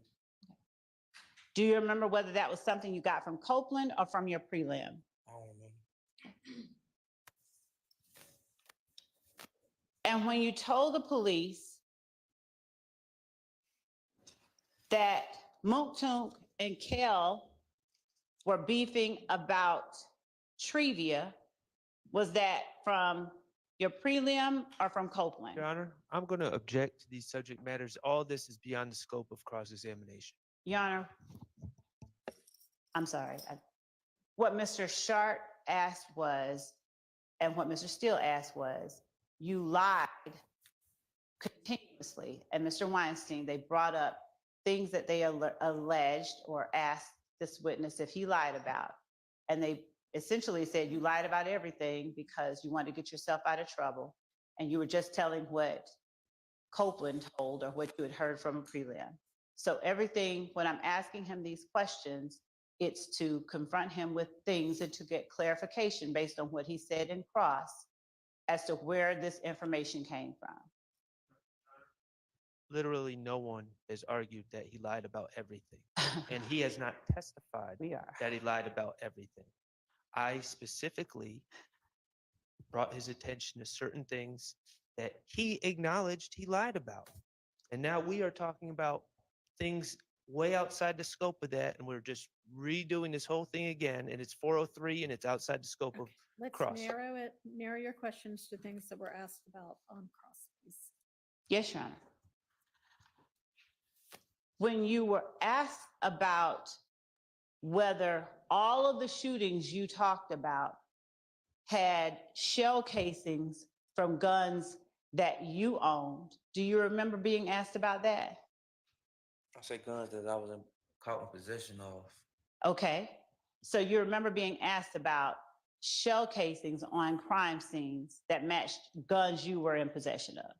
That I got caught with, yes. That you got caught. And one of those crime scenes was Lucci's mother's house, was it not? I think so, yeah. Okay. Now, when you told the police about being at Big Boo's grandma's house on the day Lucci's mother got shot, was that something you got from Woody or your prelim or somewhere else? I don't remember. Okay. And when you told the police that Woody told Shannon and Pokey, let's go, right before Lucci's mom's house got shot up. Was that something you got from Copeland, your prelim, or somewhere else? So I lied. You lied? Yeah. Okay. Where did that lie come from? I don't know. Now, when you told the police that after Shannon, Woody, and Pokey got back,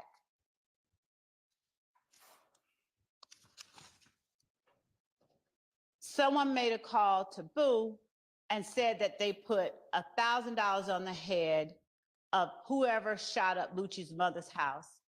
Where did that come from? Woody, a prelim, or something you remembered happening? I don't remember.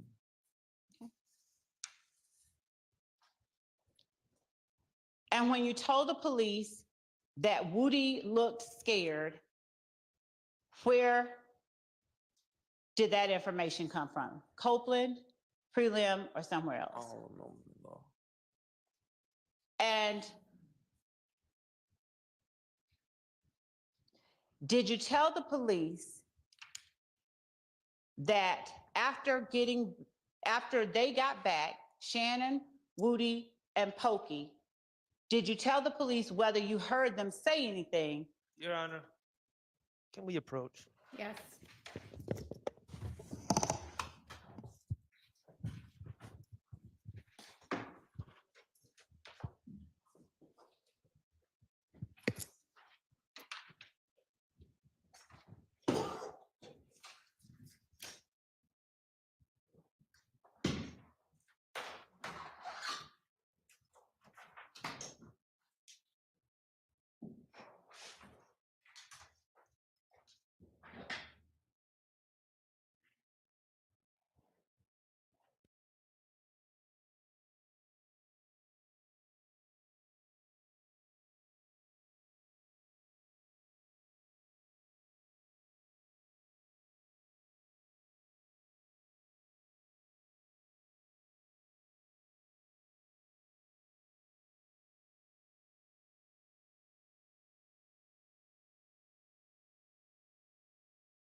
Heck. Okay.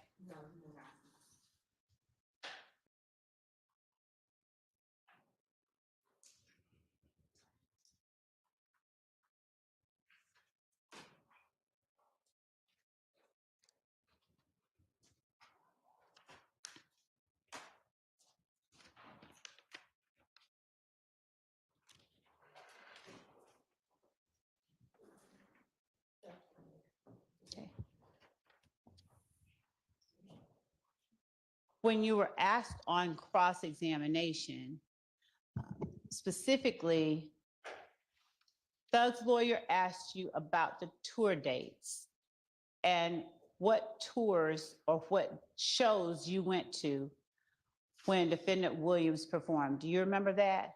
Yes. Do you remember him asking you whether you knew him, and by him, I mean Thug, in 2009? Yes. And you said that you did, correct? Yes.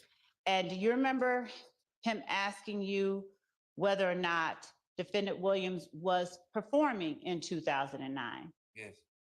And do you remember him asking you whether Mr. Williams was performing in 2010, 11, 12, 13, 14, 15? Yes. Okay. Do you remember him asking you whether you went to any of Mr. Williams' shows during those times? Yes.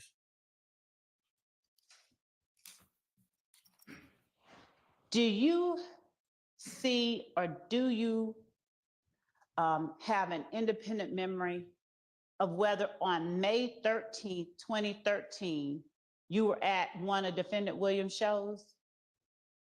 I don't remember. I'm asking you. If you don't, that's okay. You can No, say I no. don't know. Okay.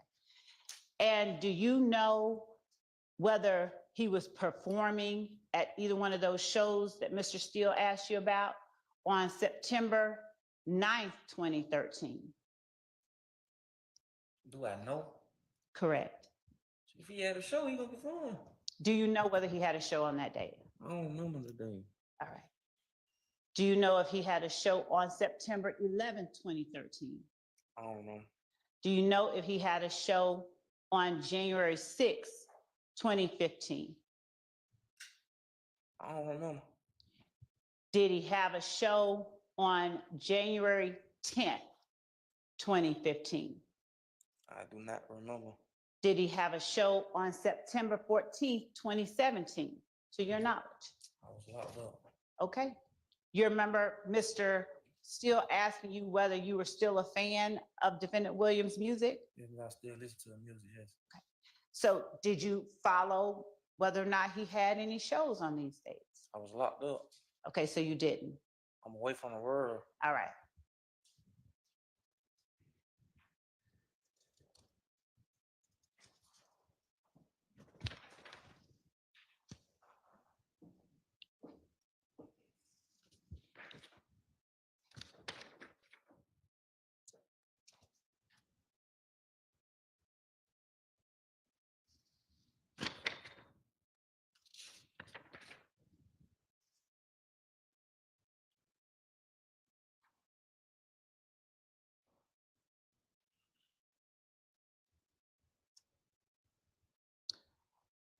When you said on cross-examination that you got information from Garlington, who got it from Copeland, do you have any memory now of what parts of what you told the police came from No. Garlington? No.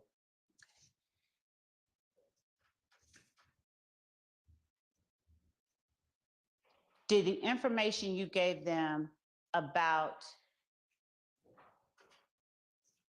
Lucci's mother's house come from Copeland or from your prelim or from your being I there? don't remember. You were asked by Mr. Steele about Thug giving you money. Do you recall telling the police about a time when all of you went to the mall and stuff and Thug had bought you all clothes? I mean, I don't remember, but if we did, if we went to the mall with him, he bought us clothes, we probably going somewhere.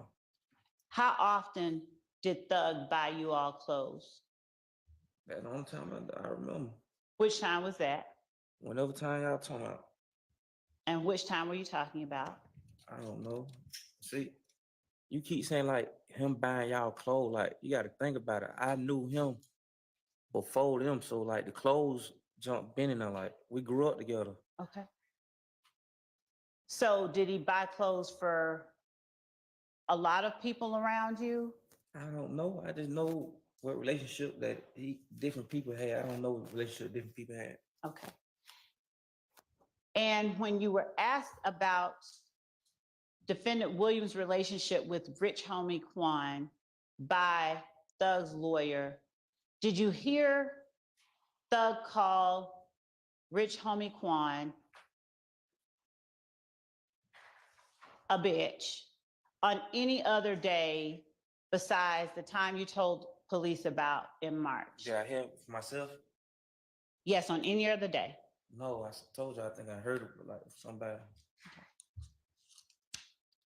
And when did you first start hearing, either from yourself or someone else, Thug say disparaging or bad things about Rich Homie Quan? I didn't even hear that. I don't be hearing like I've been locked up all this time. Like Okay. I've been So, away from these folk. Like I don't remember nothing. I've been locked up 8 years. Like but you weren't locked up in March of 2015, right? I was sick in March of 15. We just said that earlier. You were not locked up then though, right? No, And you were not trying to hurt Thug when you went in to talk to the police, right? man, I don't remember. Okay. Am I the only one you don't remember with? No, it's just you keep asking me, and my mind ain't processing. Like you asking me stuff I already answered. Okay. Do you need a moment? Do you need to take? No, I'm okay. I'm just saying you asking me stuff I already answered. I keep telling you I don't know. If I remember, I tell you. Okay. I don't tell you I don't remember everything. Okay. All right. Do you know whether it was Copeland, Garlington, or your prelim where you got the information you gave to police about Philo, D, Stewie, and Stagg? I don't remember. Okay. Do you remember whether it was Copeland, Garlington, your prelim, or your personal knowledge where you got the information about Thug driving a Corvette in the few days before Donovan Thomas was murdered? I told you I know he had a vet. I ain't say nothing about no. I don't remember. What did you start to say before I don't I remember? knew he had a vet car. I told y'all that already. Okay. I don't remember nothing else. And was that a vet that he owned? I don't remember. Do you know if he rented a Corvette in the days before Donovan Thomas was murdered? I don't know. I don't know the paperwork agreement. Sustained. All right.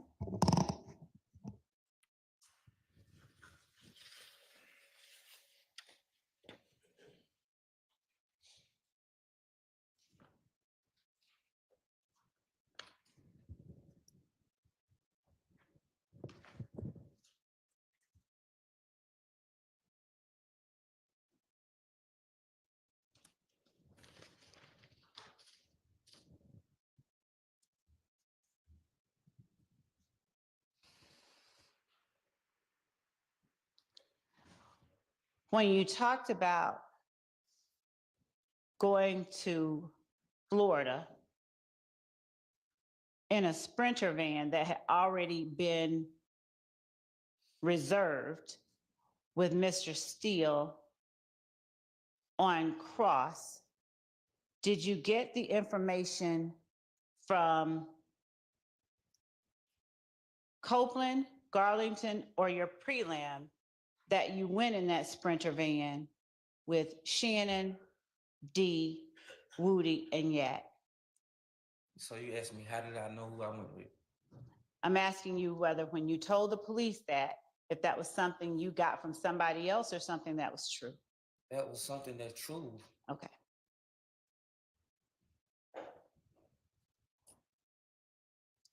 And when you told the police that the beef between YSL and If Gang started when Woody and Mooktoon shot Kale, was that something that was true, something you got from Copeland, Garlington, or your prelim? I don't remember person I lied about. And when you told the police that Shannon, Yak, Nard, and Duop were going to meet Bushi on the night that Donovan Thomas was murdered, was that something that you got from Copeland, Garlington, your prelim, or Shannon? I don't remember.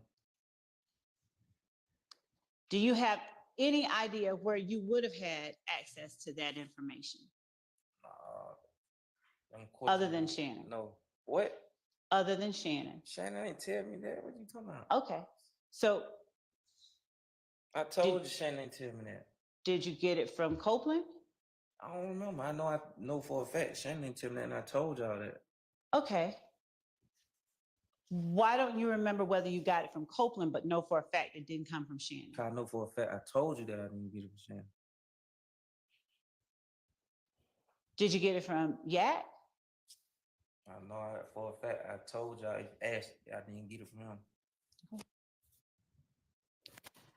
Did you get it from Copeland, Garlington, your prelim, or somewhere else that on the way to meet Bushi, they fucked up and saw Nut? Who'd you get that from? I don't remember. I ain't probably get it from nobody. I don't remember. You think that was something you made up? Probably. I don't Objection, Your remember. Honor. This is all beyond cross. Judge,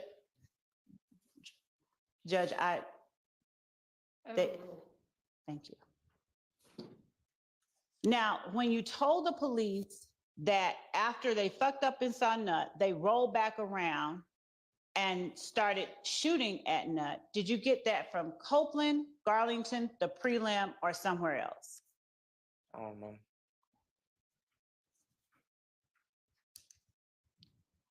When you told the police that it was outside a barber shop that they saw Nut, was that from Copeland, Garlington, the prelim, or somewhere else? I don't know. Did you ever see Nut on the surveillance footage that you saw on TV? I don't remember. And when you told the police that the barbershop and Texaco are places where If Gang members hang out, is that something you got from Copeland, Garlington, your prelim, or somewhere else? I don't know.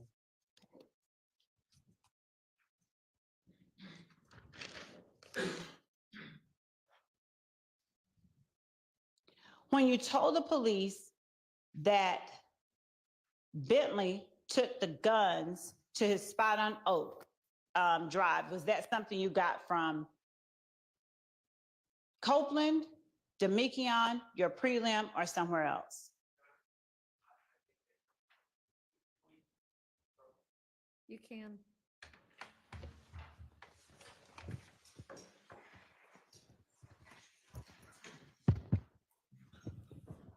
Thank you.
When you told the police that Shannon and Yak told you, I just caught that in nut down bad, did you get that from Copeland, Garlington, your prelim, or somewhere else? A lot. Is that something now you're saying you made up entirely? I already told y'all. Shannon, nobody ain't told me nothing. Well, that's why I asked. Did you get it from Copeland, Garlington? I said nobody ain't told me nothing. And when you told the police that Shannon had a XB45, is that something you got from Copeland, Garlington, your prelim, or somewhere else? Nobody told me nothing. Okay. So did you make that up too? I don't know. All right. And when you told the police that the 7.62 was Nard's gun, was that something you got from Copeland, as you're sitting here today testifying, is that something you got from Copeland, Garlington, your prelim, or somewhere else? I don't know. All right.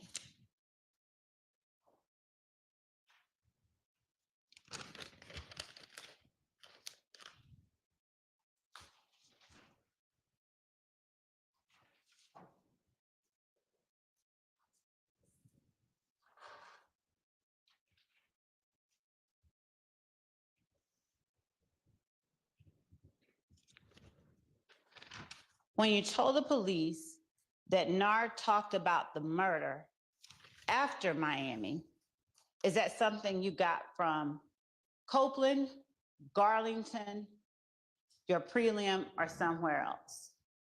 Something I lied about. Okay.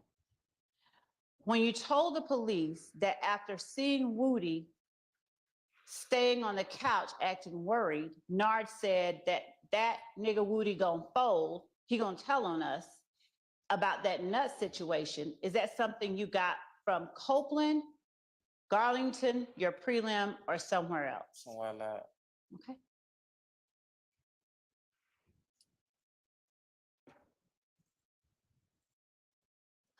And when you told the police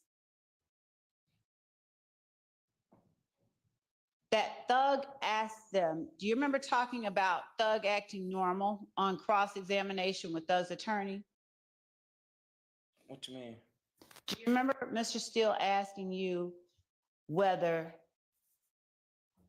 you testified that Thug was acting normal after? When he had me that today? Do you remember at any time him asking you that? Yeah, I think I do. Okay. When you told the police that Thug asked Shannon, Yak, and Nard why they killed Nut, did you get that from Copeland, Garlington, your prelim, or somewhere else? I told you and them 1,000 times I lied. And I said it, I told them years ago I lied. So Okay. it ain't nothing new. Okay, so would you tell the jury whether that was something you just made up out of the thin air or? I don't remember. I just know I lied. Okay.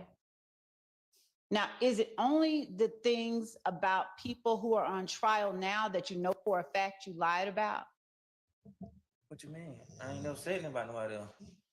When you talk about what you do know and what you can't remember, is it only the information that you gave about Thug, Yak, and Shannon that you know for a fact you lied about? Cause I lied. What you mean? Okay. I don't understand what you saying. I know I told y'all years ago that I lied, and you know that. And so, Mr. Zachary, all I'm asking is, And in I'm that telling you, August, I lied then. I told them back then I lied.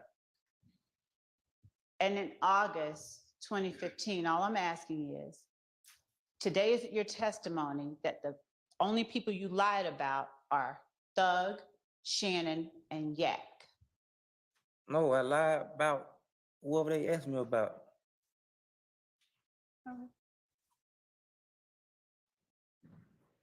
So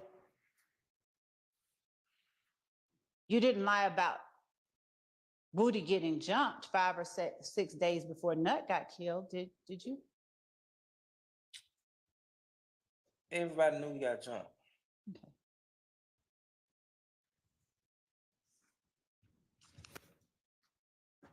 Did you lie when you told the police that you all believe that Woody shot up Lucci's studio on Metropolitan? I don't remember.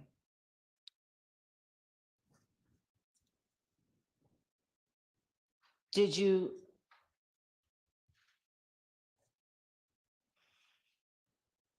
lie when you told the police that Rock Crew and YSL were the same thing? I don't remember. Sustained.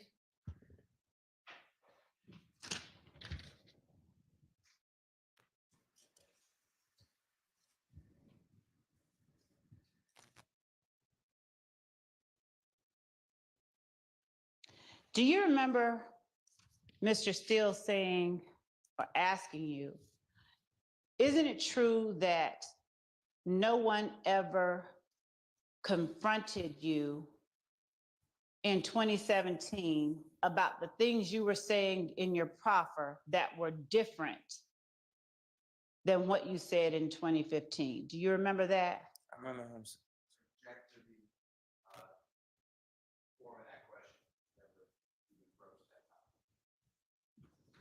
Overruled. Do you remember that?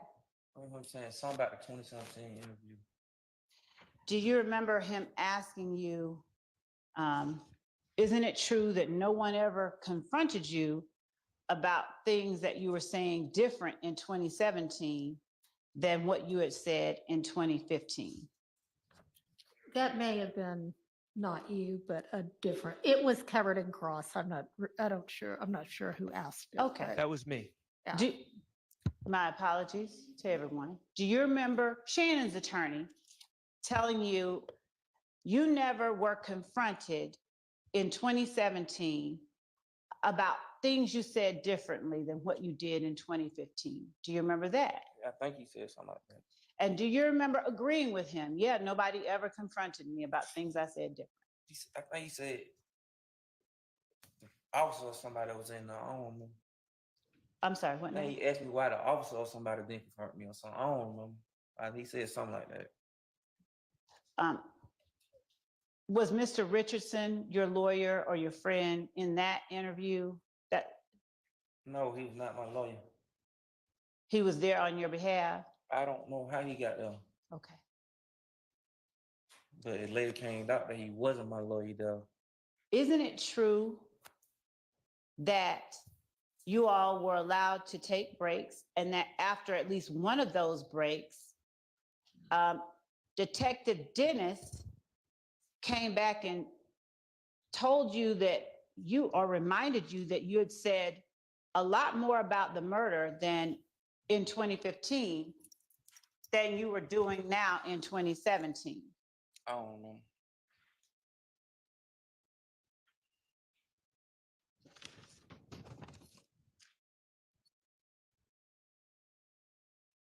Isn't it true that after that point,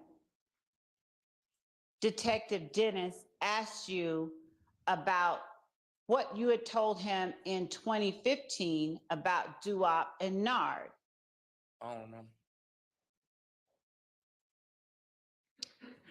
Isn't it true that at that point you said you had heard that they were involved, that is, Duop and Nard were involved? You had heard that from Copeland, and then you said, I meant Shannon. Isn't that true? I don't remember.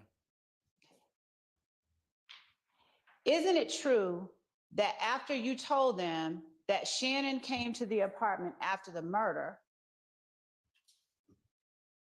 and told you about the murder, they pressed you on exactly what Shannon said to you?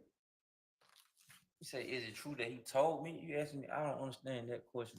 Isn't it true that during the 2017 interview, when you told the police and people with the DA's office, with Mr. Richardson present, that Shannon came to the apartment after the murder and told you something about the murder, you were asked what exactly Shannon said to you, and you said, I don't want to talk about it. It was a lie. Okay. I don't know. I still don't understand the question. You were pressed on what exactly Shannon told you in the 2017 interview. I don't understand what you're saying. Okay.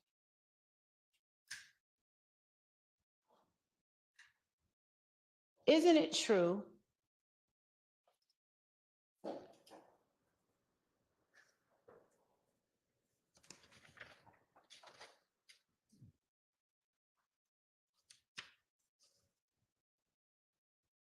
that when you said you were not pressed or you were not confronted with differences in your story, that what you said about not being confronted wasn't exactly accurate?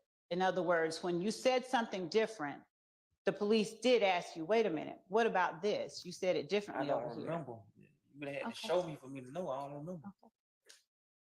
But I don't think they confirmed me.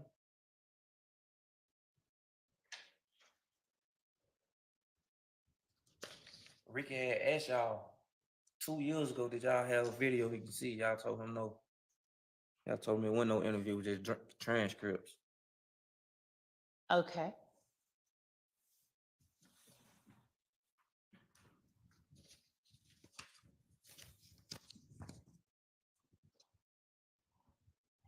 And during that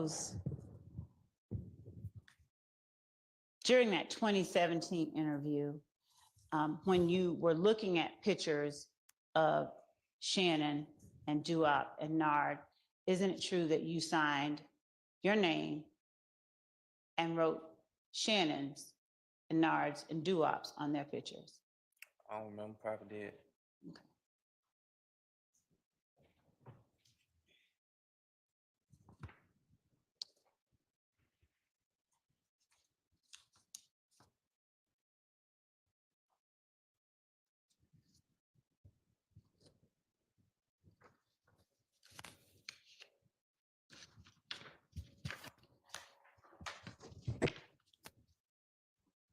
When you were asked about the Lil Wayne bus shooting on cross-examination, is it your testimony today that you remember events that happened that night? I don't know. Like y'all been asking me all these questions, like I don't know.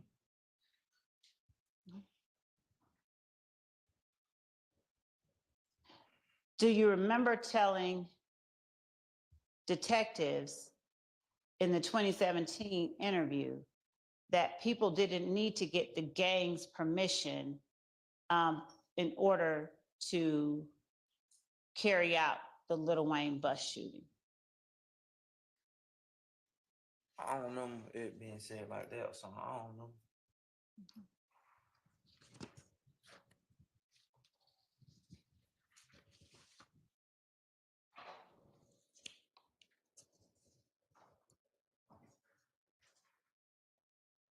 Do you remember being asked on cross-examination about the Infinity that you were in, that you rode inside with Copeland? I remember y'all saying something about it. Hmm? I remember somebody said something about it. Do you remember, I believe it was Mr. Steele, if it was not, correct me if your memory is different. Do you remember Thug's lawyer asking you whether the information you got about that Infinity came only from Copeland? Yes. Do you remember today whether the information you got about that Infinity came only from Copeland? Yes, I told you, Woody told, I never somebody else in the car, but Woody, he told me about the car. Is there anything in particular about that that causes you to remember it as opposed to other? I remember the car because I remember we wrecked the car. And was it Woody who told you that Thug's manager rented it? Yes. I don't know. I don't remember. I didn't know. Woody said it was Thug rental car or something. I don't remember.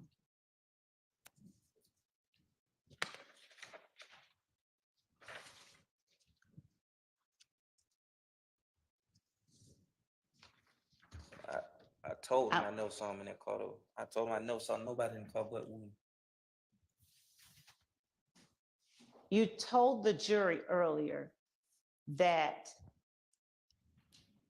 after a certain point that Thug stopped associating with Woody. You said something like that on cross. Do you remember that? I think I said he stopped coming around all the negativity. Like it was so much going. I think I said that. Do you remember specifically talking about Woody and Thug not hanging around Woody? Yes, cause I said he had a lot going on. Do you remember when that was that you remember Thug stopped hanging around Woody? I don't know. Okay, generally speaking, would you say it was around May 2015? Man, Woody was already locked up, man. I don't know. So does that mean it probably happened before that or after that? I don't remember. I just know I think Woody had got locked up summertime, so I don't remember. Do you know whether Woody actually talked to Thug about getting his bond paid in June 2015? June, I was locked up, so I don't know. Okay, you were asked about Thug and Woody's relationship. I'm just asking you if you know anything about. June, I was locked up. So Okay, so that's a no. I was locked up. I mean, When you're locked up, does that keep you from getting information Yes. about other people that are locked up? yes, So were you locked up federally? no, Were you locked up in Fulton County? yes. So if you were locked up in Fulton County and Woody is locked up in Fulton County, do you all have the ability to talk to each other or do you not No. have access? I was on a different flow. Okay. Does being on a different floor keep you from having access to other people or talking to other people in the jail? Yes. Okay.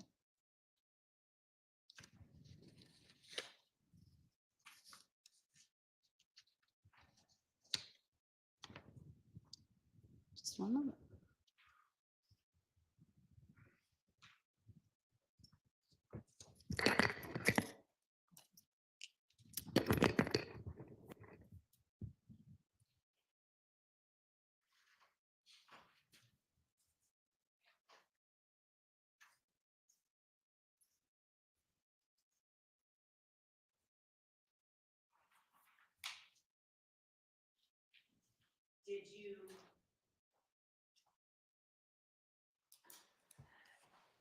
Do you not remember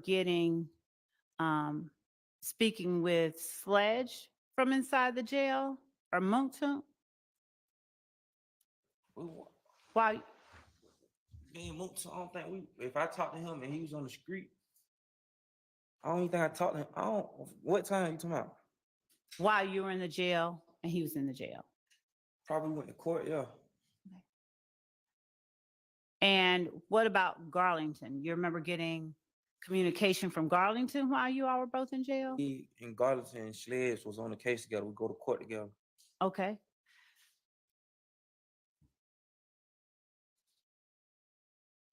Are they the only people that you talked to while you were in the jail that were in the jail with you?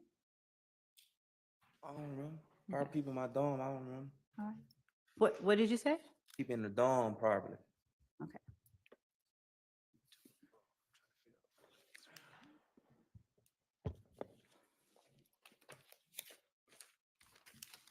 You were asked on cross-examination about a picture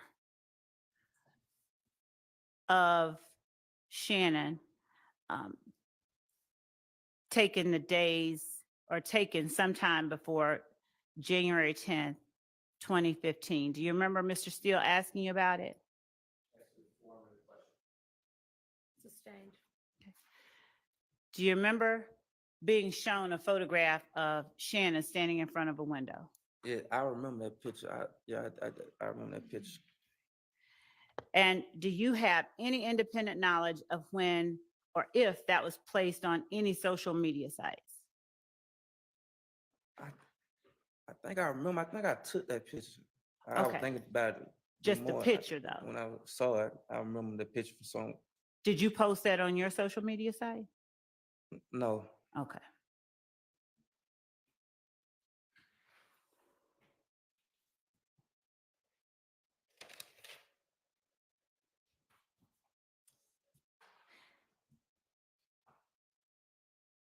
Now, when you were asked on cross-examination about Antonio Sledge being drunk and Garlington being high and you being high on April 28th, 2015, were you telling the jury everything that you remembered about that night when you spoke with Shanna's attorney on cross-examination?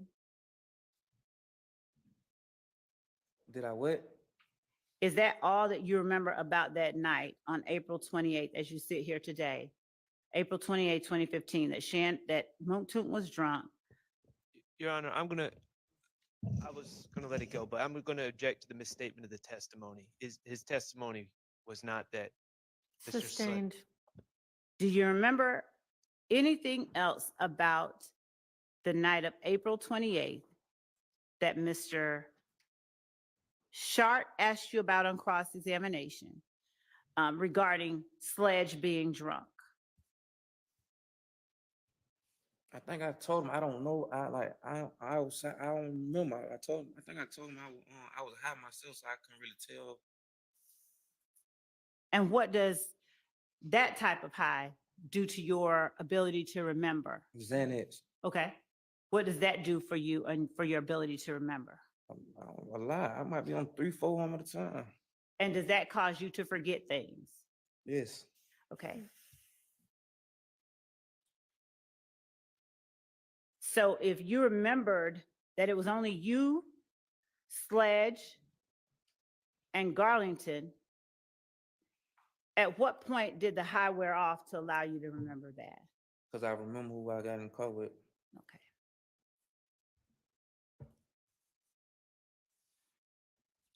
Do you know what Trontavia Stevens was doing during that time? No. Okay.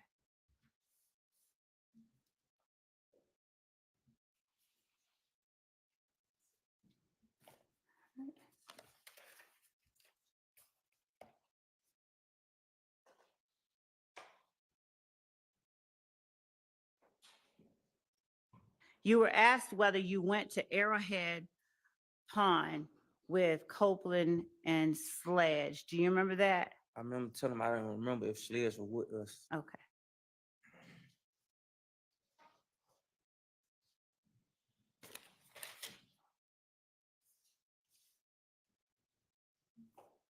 Do you remember testifying on cross-examination that you wanted to convince Gaither and Dennis that you were telling the truth so that you could get out of jail? I remember. I don't remember. I don't remember. I told her, asked me all these questions. I don't know. Do you remember when you were shown a clip of Gaither coming into the room saying, y'all been calling me Yeah. and now I'm here? You remember that? Okay. Now, do you remember being asked whether you wanted to meet with Gaither so that you could get out of jail? I remember me saying I ain't called them. I remember saying that. Okay.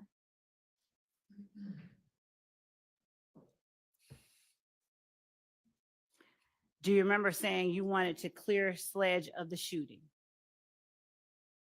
I thought that was what I was doing, but I was told you I was young.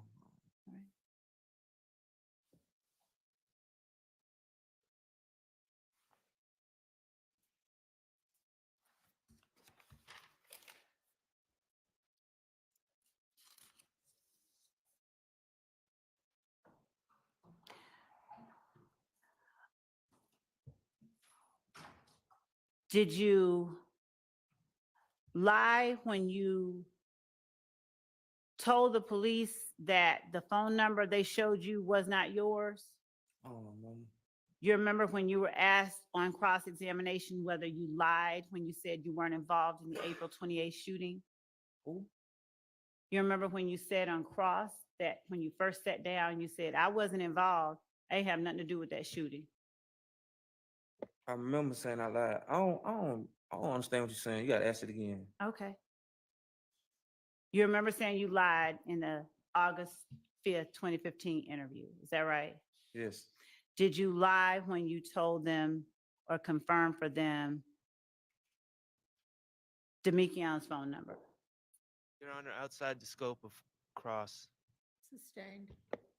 Did you lie when you told them that the phone number they had was not yours? Outside the scope of cross. Sustained. Do you remember when you told them when you first sat down, you were making stuff up as you were going on? You remember saying that on cross? Yeah. At what point did that change, if at all? What you mean, did it change? Well, you said at first I was making stuff up as I was I going still was on. making stuff up. Okay, so are you saying that you made stuff up throughout the whole interview on August 5th, 2015? Made stuff up and said stuff that I had already heard. I told y'all that. Okay.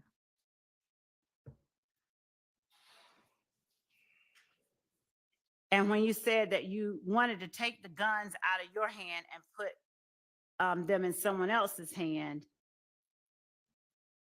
is that what you were trying to do throughout the August 5th interview? Just take guns out of your hand? What?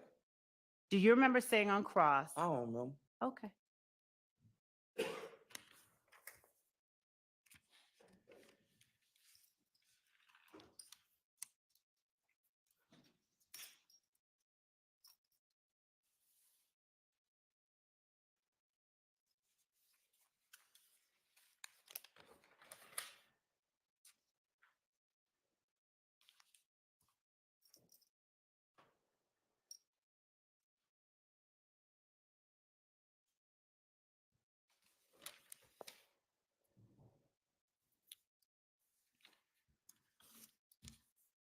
By the time that you got to the 2017 interview,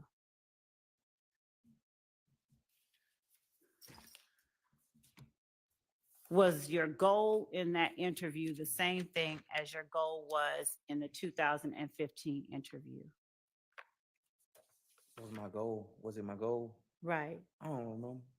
Do you remember whether you went into the 2017 interview with the intent to tell stories on I people? don't remember. Well, do you Did I remember? tell stories? Uh-huh. I told stories, yes. Lies. All right.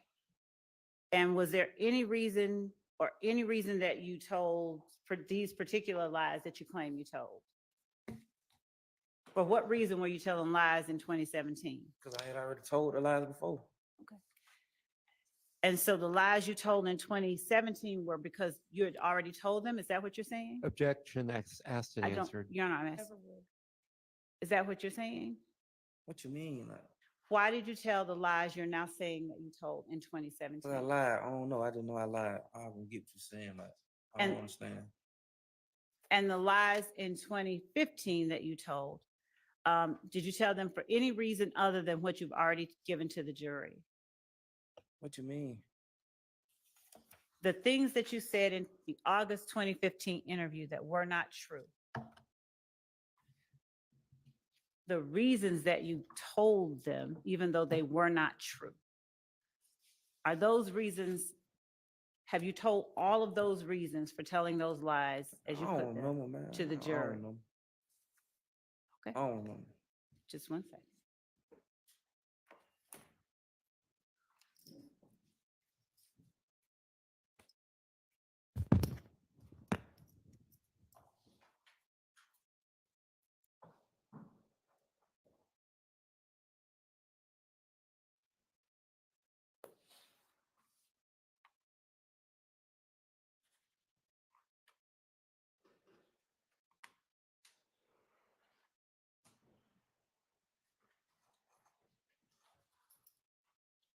You know, I think that that's all I have at this time with this. All right, Mrs. Short, Mr. Weinstein. Yeah, I have some thoughts on it. All right. Oh. Mr. Harvey has corrected me that I have reasons. Thank you, Mr. Harvey. I didn't hear what you said before.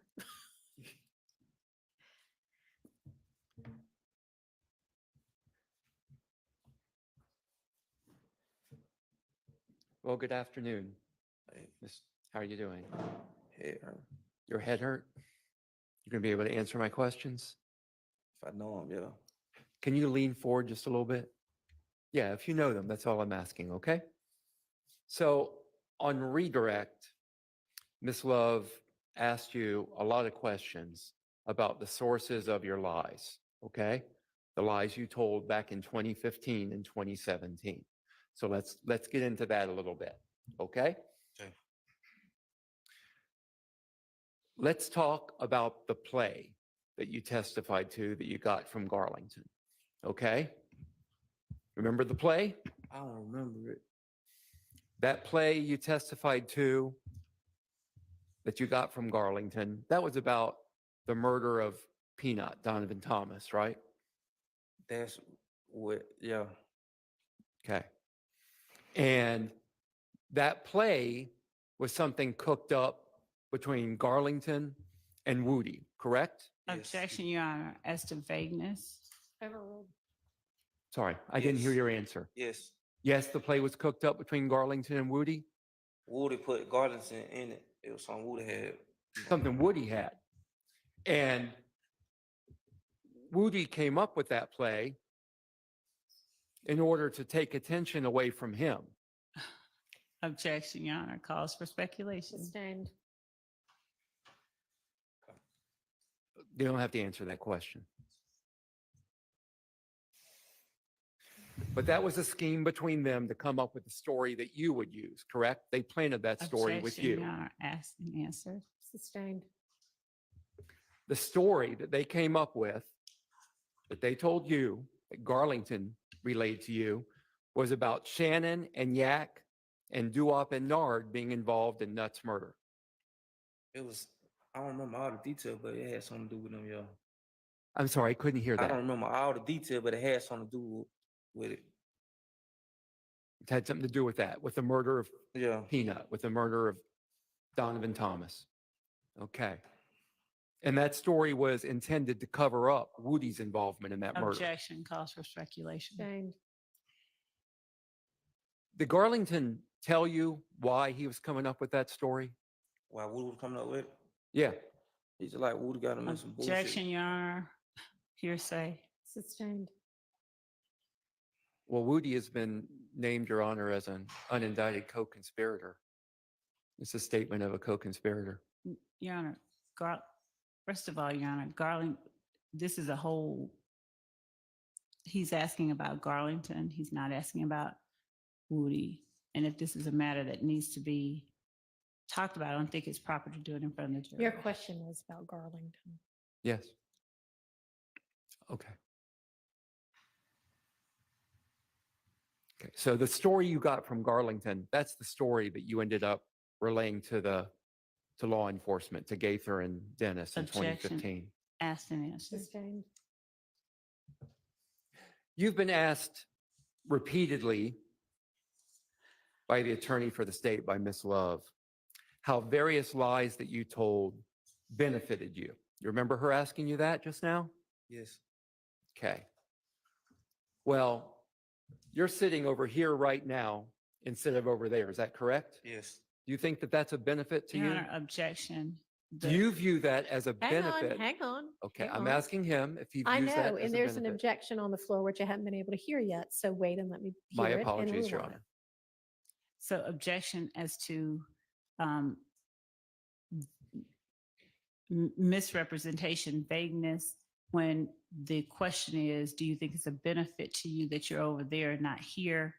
As it relates to the interview in 2015 and 2017, I would ask for clarification about what it is that he was getting a benefit from. Overruled. Okay. I'll repeat that question to you.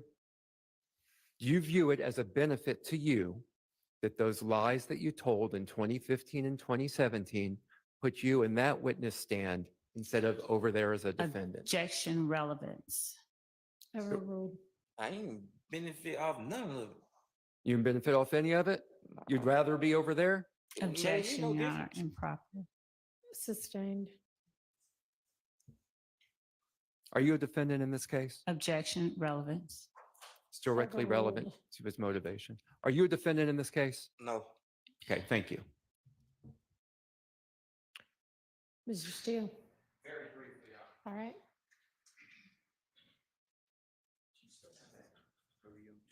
Did you give it to the?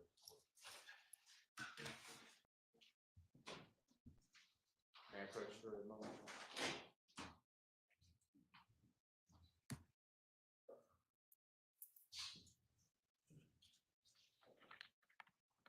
Very briefly, you were asked about what I call the rodeo tour, but I'm talking about March, April 2015. Yes. Okay. Travis Scott and Jeffery Williams, or Young Thug, are performing, right? Yes. You were asked if Jeffrey was the headliner or was not the headliner. You remember that? Yes. Headliner means what? Tell the jurors. I don't know. Probably I think like the main. I don't know. I think like the main person or something. Is it fair to say that Jeffrey or Young Thug by this time is a big attraction in music? Objection asked, answered, and relevance. Came up on recross. I know, but given the objection sustained, When you were there, if you saw the crowd, did Jeffrey and Travis Objection, Scott play relevance to the together? Is crowd. my question. say that again. Yeah, when you saw the crowds at the rodeo tour, did Jeffrey and Travis Scott perform together? Objection, Your Honor, relevance to the Sustained. I think, okay, that's fine. All right. You said you were asked specifically, did Jeffrey buy clothing for a lot of people? Do you remember that question on recross examination? Yes. All right. Is it true that Jeffrey did buy clothing for people at the Cleveland Avenue Park? I told you, like, that was like, it wasn't that new, like, everybody about, like, yeah. Okay. And were you aware that Jeffrey did clothing drives all over the country? objection, relevance. It came up on Sustained. cross. Doesn't mean it's relevant. You were asked, and it was worded this way, that Jeffrey stopped hanging around with Woody. Remember those questions on recross? Yes. From your vantage point, were people always trying to be around Jeffrey? Uh, Yeah. Objection, Your Honor, vague and speculation. He can't. Overruled. Did Jeffrey allow people to take pictures with him Objection, relevance. when they Sustained. did, from your vantage point, did Mr. Copeland or Woody, did Jeffrey go to him in any way, or was Mr. Copeland trying to hang out with Jeffrey? Objection, relevance beyond the scope of redirect. It was on redirect. Overruled. Yeah, Copeland used to come around, yeah. Okay. You were asked again on redirect about a supposed tweet of, and I'm not quoting it, but something like, we shoot at them and don't report, they shoot at us and report. I'm not saying that's a quote. Have you ever seen a tweet like that? Objection, Your Honor, asked and answered on cross. Those are my questions. All right. Mr. Short, have you made a decision? Do you have any recross? All right. You are now free to go. And cut this on my leg? Yes, they'll take care of that. Call your next witness. Your Honor, the state calls Mr. Ricardo Williams to stand. Okay.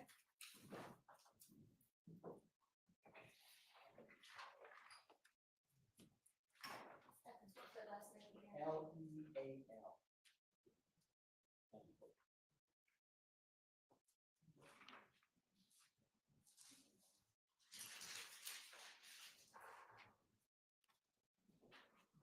Your Honor, while the witness is maybe approach any member of the question. Sure.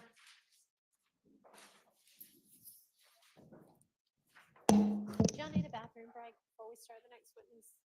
Yes, no, is it, okay. A couple.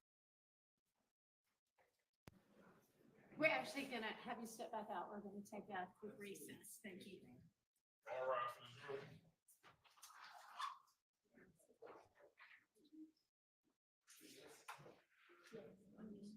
Oh, you meant.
Good afternoon. You can take a seat if you want to. Well, actually, just stand and then once. Okay.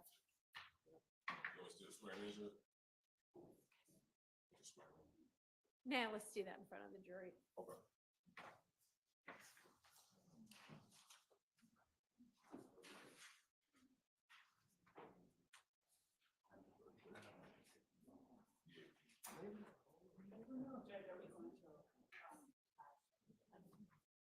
I mean, 5 or 5:30, depends where, you know, we are with witnesses.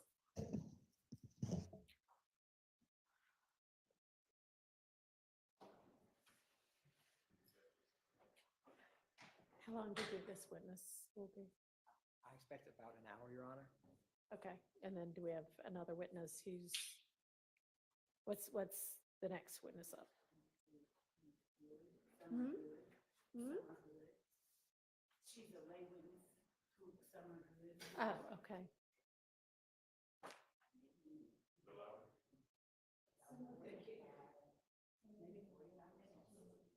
Okay. So maybe just these two, maybe one more, I don't know. Because y'all's time estimates are not always spot on.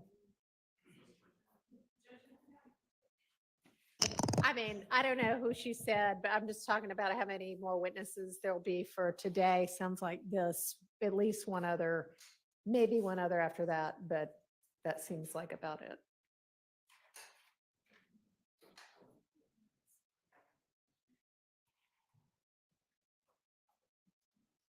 I don't either.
Oh, yes.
Your Honor, may the witness be sworn in? Yes. Although not yet. Yes, Your Honor.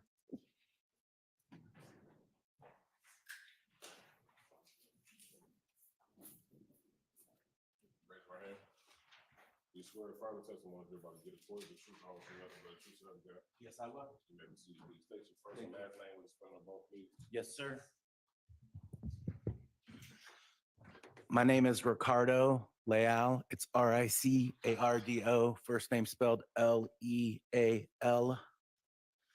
Good afternoon, Mr. Leal. How are you doing? Good afternoon, sir. Can you tell the jury where you work? Yes, so I work for T-Mobile Corporation, which is a mobile phone carrier. How long have you been with T-Mobile? So I started with T-Mobile back in April of 2020. There was a merger that transpired on that date. Prior to that, I worked for Sprint Corporation, which was another telephone company. And so I worked with them, basically started with them in 2002. Was the merger between Sprint and T-Mobile? Yes. What do you do for T-Mobile? So I serve as a records custodian when subpoenaed. My job title is testifier. So basically, I authenticate records, explain records, how they're kept, in the normal course of business, do a lot of reviewing records, those types of things. How many trials have you testified in? So I've testified in over 450 in my tenure. I've been doing this part of my job for quite some time. Do you travel across the country or do you have a specific region that you cover? All throughout the United States and other places as well. So to become, what did you do, let me take a step back, before you began working with Sprint, before it merged with T-Mobile? So when I worked at Sprint, I would have been an analyst, essentially. Subpoena analyst is what they called it. So my job function was to review legal demands, verify that legal demand, then send out the information that is being asked for through legal process. However, the requester was asking for it. So essentially, that's what I was doing for a number of years. And then I headed up a team that was an immediate response group, that they could get their information sooner by paying a fee. And then I transitioned into the job that I'm currently doing, but at the time it was with Sprint. And would subpoenas from law enforcement agencies be one of the requests that you would review when you were an analyst? Correct. That would be one of the formats. So subpoena, search warrant, court order, search warrant having the most available. They would be able to get the most information with the judge's signature. That's kind of how that process works. What type of documents did you get familiar with as an analyst responding to those legal requests? So mainly was call records pertaining to subscriber information, the call detail records, which is the network information that could have other information like cell tower information, billing records. That's the main things that were being asked for, and still to this day. There are some other records that we have as well, but those are the main things. Later on, as the progression became more prevalent, text information was being asked for, data, because your phones became user-friendly to be used for search engines, those types of things, for data. So those were often asked for too. Can you differentiate the call detail records from the other records you've described for the jury? Sure, absolutely. How would you describe or differentiate them? So the call records would show the calls that were taking place. It will have the different numbers. It will also depend on what type of call record. It will show duration time. It'll have dates. Also tower information if that was asked for. that information would be within the record. Also, on the format, when we send the information out, it shows what is being asked for through legal process. Like it gives exact accounts of the information that's being sent out. Now, in working with Sprint, was it through experience or training that you became familiar with these records and what they contain? So it was on the job training. And over time, I would be answering questions with whoever was asking for the information. So it took a lot of me trying to get an understanding of what I was looking at. And then over time, I had to learn the T-Mobile records as well, which was more of a formal training versus how I started at Sprint. It was a different time back in 2002. But yeah, quite a big difference between 2002 and 2020. Fair enough.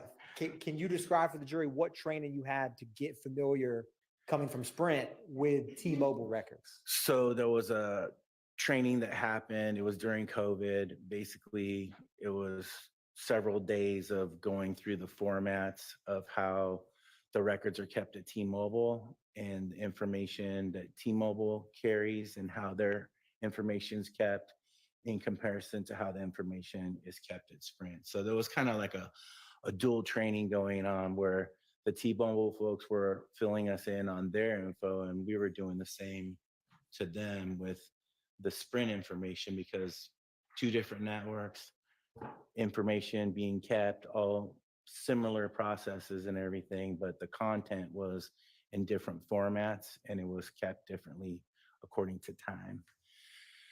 Now, you had mentioned subscriber information as documents that you sometimes have to discuss. Can you Yes. describe what is contained in Sprint or T-Mobile subscriber information records? Generally speaking, the subscriber information would contain the account information with the account holder and or subscriber if the subscriber of the phone is different than the account holder. Basically, it would have identifying information if it was not a prepaid subscriber. If it's a postpaid subscriber, there's a verification process that takes place. And essentially, in that verification process, they're enabling the person that wants to subscribe to the phone to be able to get billed. And so they do a credit check. Unlike a postpaid subscriber, they would be paying up front, or a prepaid subscriber, pardon me, they would be paying up front. And so those are some of the differences, but the elements within the subscriber information could have other information like the type of account, the equipment or the handset number that is associated with the telephone number. It has other identifying information that's network information that also coincides with how the layout is for the subscriber information. But those are some of the things. It would have like activation dates, like when the account was activated, when the number was activated within that account, if it wasn't the only telephone number. There are accounts that could have multiple numbers within a specific account, if that makes sense. When you were just discussing prepaid versus postpaid for subscriber, Yes. how is the name created or chosen for prepaid versus post? So with prepaid, it could be anything. So it could be what that person wants it to read. It's non-verified. So basically there's no verification process that takes place. If I wanted to open a phone and get my own phone, I could say, I wanted to say Donald Duck. That could be on there. So that's just the way it is. Because it's non-verified, like a postpaid subscriber, there's no credit check being run. They're not showing an ID or anything that has identifying information. There's no requirement. So that's how that works. you've also mentioned, and we briefly discussed call detail records. Are call detail records kept in the regular course of business with T-Mobile? Yes, they are, and they're kept for billing purposes. Is there any other purposes that, well, I'll ask another question. I'll Sure. come back to that. Is any of the information include cell site tower information? Yes, that's part of the network information. And so the network information would include cell tower information as part of the things that were transpiring within the network prior to the billing process. And with subscriber information data, with call detail record data, and cell site tower data, what are the various purposes or reasons why T-Mobile keeps those documents in the regular course of business? So it's mandated that we keep this information by the FCC for a certain amount of time, but we have to be able to bill our customers. So that's why the network information, we keep that. From that, we would be able to ascertain the billable calls for each customer, and then they would be able to send that bill out. Now things are different with unlimited. Oftentimes there's not as much information that's being sent out because of that unlimited plans, but they still generate bills because it's mandated by the FCC. It's also network optimization. They use the information that we have to be able to review if there's any disputes for calls that didn't take place or those types of things. That was more of a thing back when each call was being accounted for, right? You're getting numerous amounts of calls, extra fees, like those types of things. But those are two of the main reasons. And then the subscriber information is kept for a more lengthy period of time because to be able to see in a timeline the subscribers that had different numbers for an amount of time. Now, before you came testifying here right now, did you and me meet and go over some documents? Yes, we did. Did that include any CDs or discs with information on them? Yes, I reviewed a handful of discs as well as all the information within those discs. And did you make any markings on those discs after you reviewed them?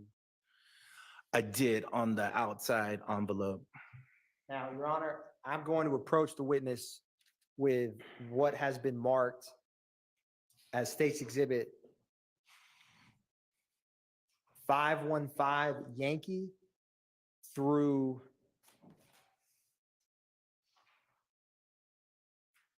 519 Yankee. And for both 515 through 520, there's a Yankee and a Yankee Alpha corresponding with each number. And so I'm also, Your Honor, approaching the witness with 520 Yankee through 522 Yankee. And for those last three, there is a 520 Yankee Alpha and a Yankee Romeo for those last three. Okay.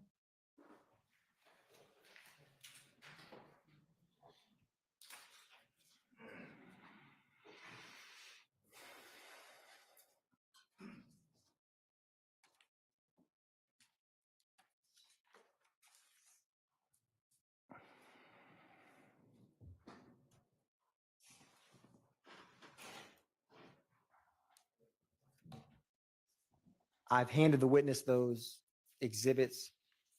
When you're done reviewing them, sir, just look up and let me know.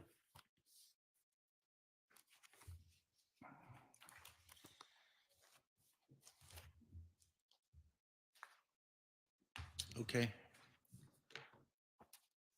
What are those that I've asked you to look through? So these are all requests that were sent out through legal process with Sprint or T-Mobile. So there's several of each, but it's mainly the disc and then subscriber information and some certifications within the packets. Now, I'll start with 515 Yankee through 518 Yankee, are those, or 515 Yankee, 516 Yankee, and 517 Yankee, are those three Sprint? Yes, they're all Sprint correspondence, so the records that were sent out through the Sprint process. And are they a fair and accurate depiction of the subscriber call detail records and cell tower information for those corresponding records? Yes. Your Honor, at this time, the state will tender into evidence 515 Yankee, 515 Yankee Alpha, 516 Yankee, 516 Yankee Alpha, 517 Yankee, and 517 Yankee Alpha. Those are admitted. Now, sir, do you also have 518 Yankee, 519 Yankee before you? Yes, I do. And do they have a corresponding alpha that is printed? Yes, And are those T-Mobile records? they are. Are they a fair and accurate depiction of the subscriber information, call detail records, and corresponding cell site information for those T-Mobile records? Yes, sir. Your Honor, at this time, the state would tender into evidence State's Exhibit 518 Yankee, 518 Yankee Alpha, 519 Yankee, and 519 Yankee Alpha. You're admitted. Now, was there also, with the last documents, and by last, I mean 520 Yankee through 522 Yankee, and those three numbers have a corresponding Alpha and Romeo? Do you see those three, sir? I do. Did you and me also go through those documents? Yes, we did. Do those documents have a business record certification alongside them? They do. Your Honor, pursuant to the business record certification, the state would tender State's Exhibit 520 Yankee, 520 Yankee Alpha, 521 Yankee, 521 Yankee Alpha, and 522 Yankee, 522 Yankee Alpha into evidence, and the corresponding business record search for the record are the numbers with the Romeo. All right, those are admitted. Thank you, Your Honor. Now, I want to start with, we're going to go in order, sir. So 515 Yankee, I wanted to talk about those first. Okay. And specifically, do you have before you a 515 Yankee Alpha? Yes. Can you tell the jury what 515 Yankee Alpha is to begin? I will. So this is the response pages for the request. Basically has the information for the person that extracted, that was in charge of getting the information through the legal process within my group at Sprint. It has the date of the correspondence, as well as we generate a case number, but it has the person that requested the information, has their information on there as well. And then it begins with basically on page 2, the dates for the information, as well as the number for that specific request. And Your Honor, I'm going to publish 515 Yankee Alpha for the jury.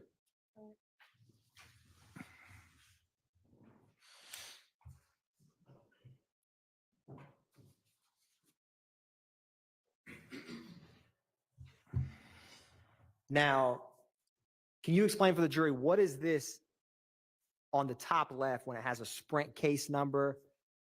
What does that indicate? So with every request that is received, a Sprint case number, or T-Mobile has the same type of thing, but a number is generated that correlates with that specific request. And so the case number is 2015, in this case, -032151. So you could look up the information that was sent out. We would have a record of it. That's basically what that is. And what is the phone number associated with 515 Yankee Alpha? The phone number is 678-278-5991. Now, what agency requested these records from Sprint? It was the Atlanta Police Department.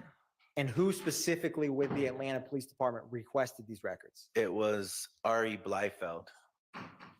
Now, I'm scrolling to page 2 of 515 Yankee Alpha. Who was this account? What person was the bill and account name under? It was under the name of Kenneth Copeland. And what was the address associated with this phone record? 878 Oakland Drive Southwest, Atlanta, Georgia, 30310. Now, what was the date range for this request? It was January 1st, 2015 through February 6th of 2015.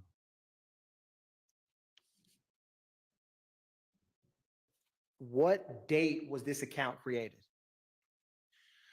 So the account was established on October 29th of 2014.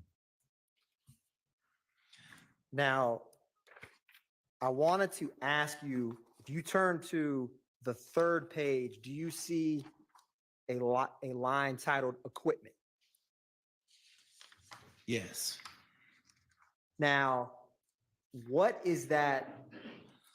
What does this tell you? So it basically shows the equipment that's being utilized with the electronic serial number.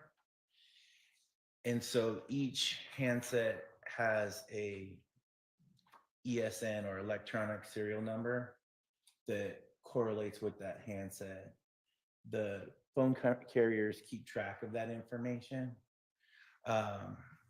If there was a change, it would also show if a handset was activated or canceled for whatever reason. I get a new phone, it would show that information.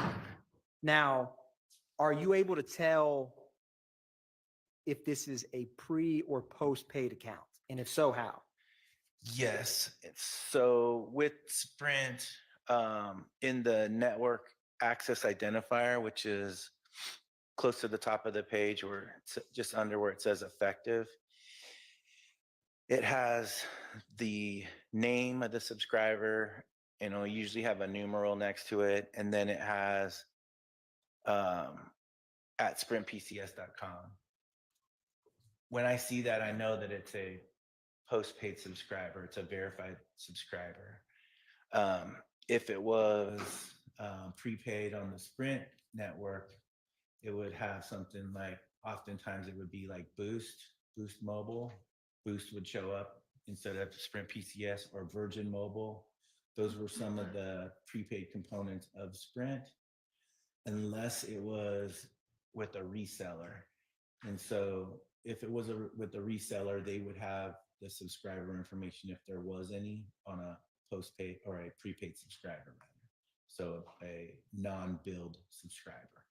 Now, sir, did you see, and I'm trying to show this on the screen for you as well, where it has features with a number of asterisks? Yes. Right above that, where it says effective 12/15/2014, and then it has expiration. Can you describe for the jury what that means? So basically that phone was effective.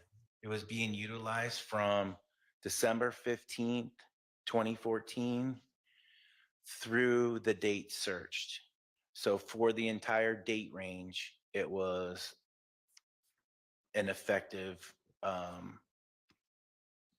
active number, essentially, or phone. Now I'm going to scroll to, and before you see where it has request type in bold, then it has a date range. Yes. Is this the date range that corresponds with when these records were requested for? That's correct. And it was January 1st through February 6th of 2015. Yes. Now, the disk that before you that's 515 Yankee.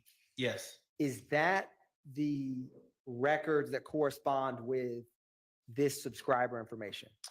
that is correct. It's all the information that was asked for outside of this subscriber information. Basically, the call detail records as well. They can be quite voluminous, so. Now, I'm going to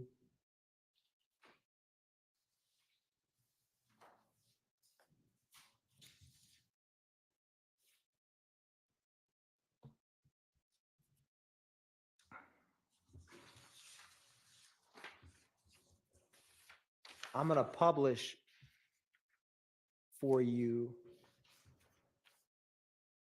515 Yankee. Okay, You let me know if you can see it on the screen there. I can see. Now, is this what you and me reviewed before coming into court? Yes. And I wanted to walk through for the jury so they could, what these contain. So this first Word document, what is this document? So that's most likely it's the subscriber information, or it's the help aid to interpret the information. That when we send it out, we send out a help aid always with the records. I meant for it to, give me 1 second. I thought it would publish on your version, but it did not. Can you see it now? Yes. What is this document? This is the help aid, or the keys to understanding. And so basically it would break down all the information that is being received as far as the call detail reports. And if I want to,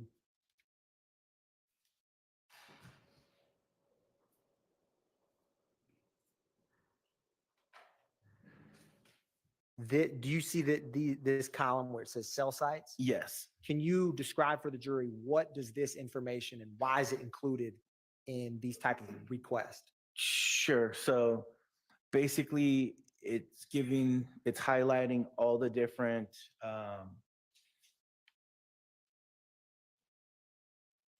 switch information for all the switches that are kept throughout the United States, as well as the identifying information. So it's called a network identifier. All that information is part of the record. So basically, this is an overview of all the towers in the United States. But for the specific record that you look at, as far as the call detail record, depending on where that phone's operating, it would have those specific network element IDs for that area. And so with Sprint, you would have a list that coincides with it. And then you would be able to determine the latitude and longitude for that specific tower that works in conjunction with the switch. So basically, a switch conducts the switch to happen from one telephone number to another telephone number. 100 years ago, it was an operator. There was a person that would physically switch a phone to get to its destination. With the network, it's a system. And so it does the switching in the system. That's pretty much how that works. But we give you the overview of all the towers. So you can be able to identify the information, as well as inside of this information, it kind of explains the different nuances of the towers as well and how they're set up.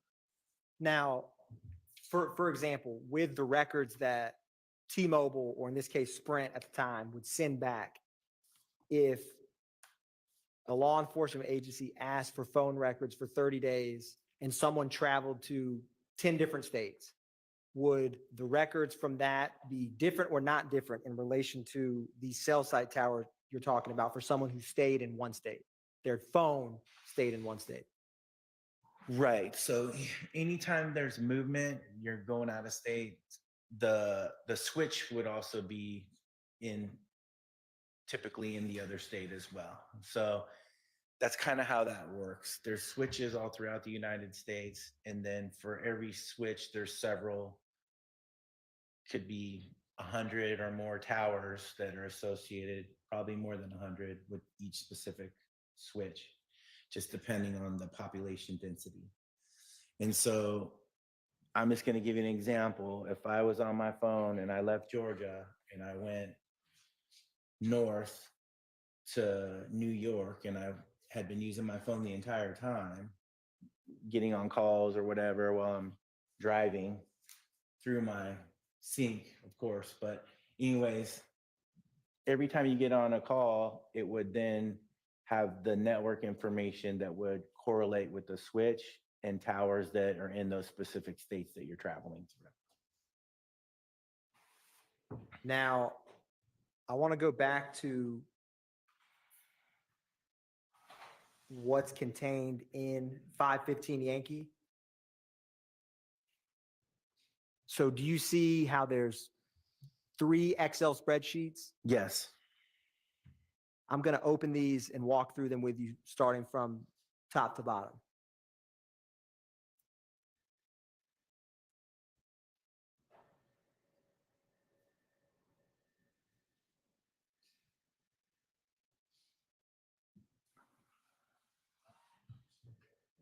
Now, when you were just describing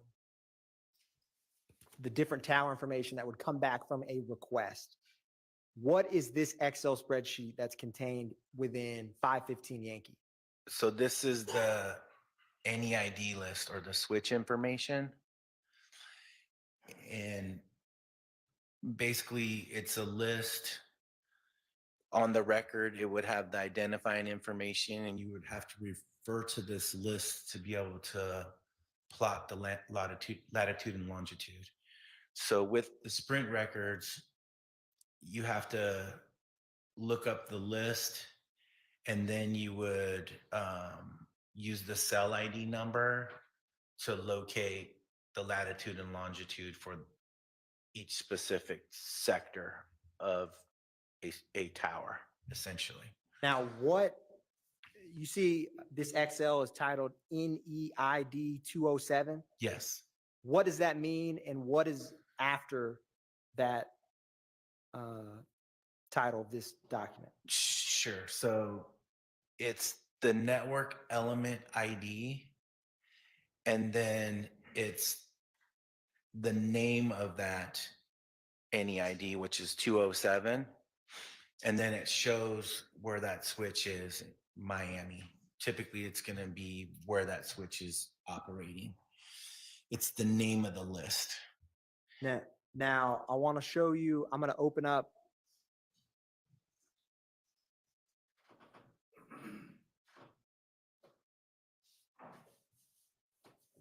another Excel that was in 515 Yankee, and I want you to describe for the jury. Let me know when this pops up.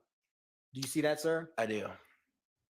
What switch location is this Excel spreadsheet associated with 515 Yankee? So this one's Atlanta.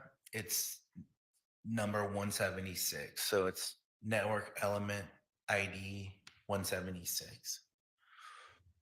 Now, finally, I'm going to publish the last Excel spreadsheet in 515 Yankee and ask you some questions about it. Okay. And while I'm pulling that up, you know how on the subscriber sheet it said status A? What Yes. does that mean on the different lines of the subscriber information page when it has status A? It's active. And so if there was a cancellation, it would say status C. What process goes into deactivating an account from the subscriber's end in these records that we're discussing? It just depends. So it could be they stop paying. It could be that they got a new phone and that would show activation cancellation. Or they said they were going to go to another carrier. There's all different variables, right? Fair enough.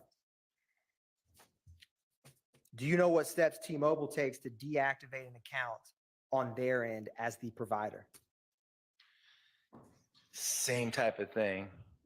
I mean, those are all instances of how an account or number could get deactivated, right? Understood. Now, I'm going to publish for you the last XL in 515 Yankee. Okay.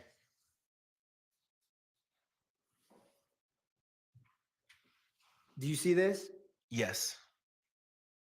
Now, for purposes of, I'm going to increase the font here for you on this top row.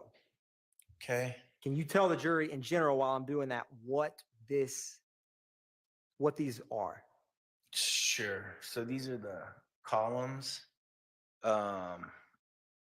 And basically it's interpreting the entire record and their column headers, right? The calling number is the number that's doing the calling. You can see at the bottom in green, that's the PTN or personal telephone number. That's the number that the record relates to, right?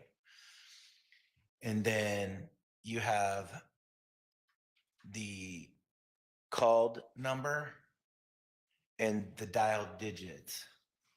So the called number is the number that's being called. And then it breaks it down. If there are no dialed digits, that's an indication that it's a text message, because the way that texts correlate with the records, they don't show the dialed digits because it goes through a text message gateway. So with, on that note, you see how these first roughly 10 columns are blank, and then you have numbers here and the column I've highlighted. What's the difference between, are these top ones text and this some type of phone call? Correct. And it will allude to that later. But then you have the mobile roll column, which is identifying inbound would be a call coming in, outbound would be a call going out. There's another nuance that you might see in there that's routed. There's two types of routed calls. And generally, a routed call is going to have an inbound portion and a portion that's routed. It's when the receiver is outside of its normal coverage area and the switch is trying to locate that person or phone, essentially. And so it's being routed by a temporary local dialing number. And it's only on inbound calls or if a call goes to voicemail. Those are the instances where you'll see routed. And when you see a call that goes to voicemail, it will have like 6245 in parentheses, and the dialed or the called number column is where it would show up. For a quick example of that, I'm going to move, do you see the highlighted column to 14? Yes. And where it says routed call? Yes. Is this what you were just discussing for the jury? Correct. So those two lines are paired together, essentially. It's all one transaction, but on the record, it shows two lines. And do you mean what is listed as 14 and 15? Yes.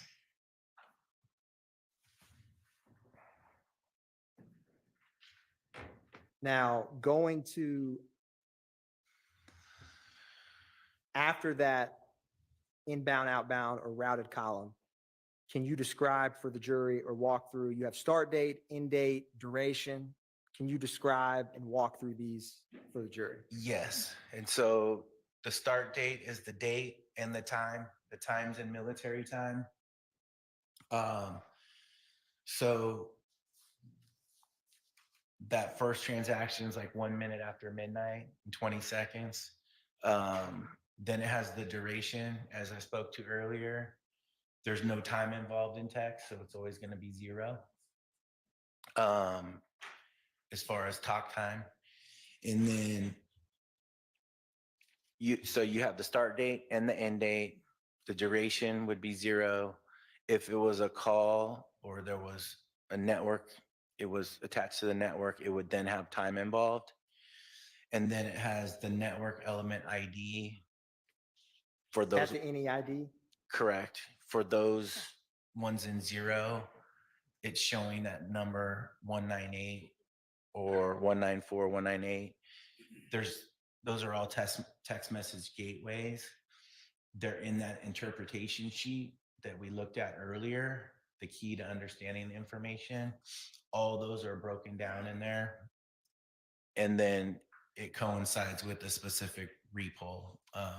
What is the repoll number? Basically the switch list, right? Understood. Now, I want to ask you something. For Sprint records in 2015, what time zone were the records in or kept in? So for any text message transactions within the Sprint record, it would be in Central Time. And so you would have to add an hour to get to Eastern Time. What about for phone calls? Phone calls are switch time. So wherever that switch was, that's where it would relate to. So if you use the switch in Atlanta, Eastern Time, they would be in Eastern Time? Correct. And if you used a switch in Texas, Central Time, it would be Central Time? That's correct. And is it based on like in these records, if this cell phone provider, which is attributed to Mr. Copeland, made a call and was in Eastern Time, would all of the calls be in Eastern Time or something else, regardless of who they dialed to? It would be wherever the phone's being utilized. So it would go back to the switch information. And if someone that was in, say, California called someone who was in Atlanta, how would the records on the Atlanta call providers come in? What time would come in for that incoming call? Wherever that person is that's utilizing that number. So you'd have to have the records for the other number, but wherever the physical phone is connected to as far as the switch, that's where that would relate to the records. So for someone who remained on Eastern Time, regardless of where they're receiving calls, their records would stay in Eastern Time. Correct. Now, I want to go through just a couple more. Well, what does this last 2 columns mean that says first cell and last cell? Sure. So basically the first cell and the last cell breaks down. There's a series of numbers once you go past those zeros. 1 is the sector or side of the tower. And then 7848 on that first cell that we're looking at, it's the second line up, is the cell ID number. And so you would have to go to the list that we looked at earlier, which is 207, NEID list or repo 31. Look on the left-hand column for 7848, that's the cell number. And then look at the first input. That would give the exact information for that tower. And then it finalized on that tower. So it would be the same location for that tower information that you would physically see on that list.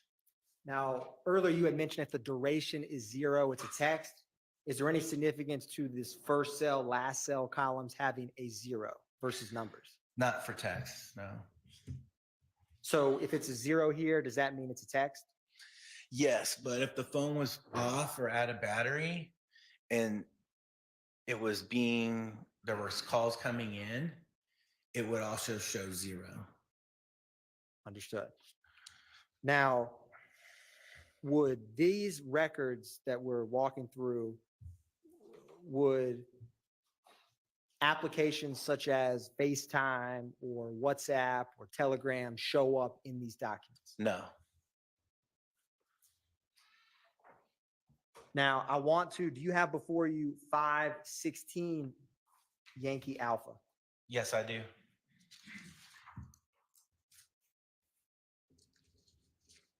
Publishing 516 Yankee Alpha for the jury.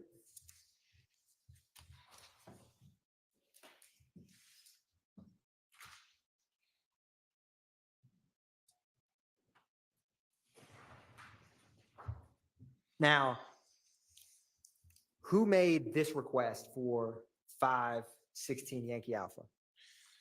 So it's Kevin Leon Pacher. I guess that's how that's pronounced. Leon Sounds Packer? French. Yeah, or Leon Packer. And are they with, what agency were they with when they made the request? Atlanta Police Department. And what is the phone number that was requested? The number is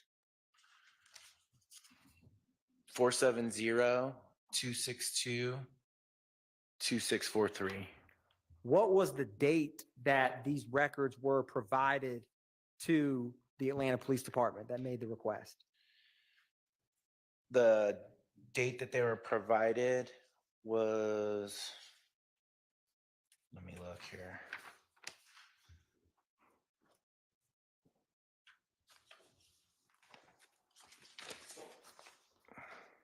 It was August 28th of 2015. Now I want to turn to page 2. What records were, or let me start with this.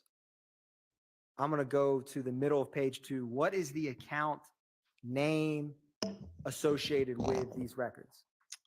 So the account name is Kelvin Treadwell. And what was the request? Do you see where it has request type in bold?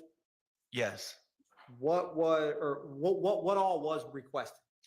So there were several things that were requested. It was subscriber information, call detail records with cell site, and then the per call measurement data. What was the date range for the call detail records with the cell site for this phone number? It was January 1st, 2015 through August 26th of 2015. Now, what date was this account established? The account was established on February 14th of 2014. And was this a prepaid or postpaid account? It was postpaid. And what page are you on to determine that? Is that page 3? 3?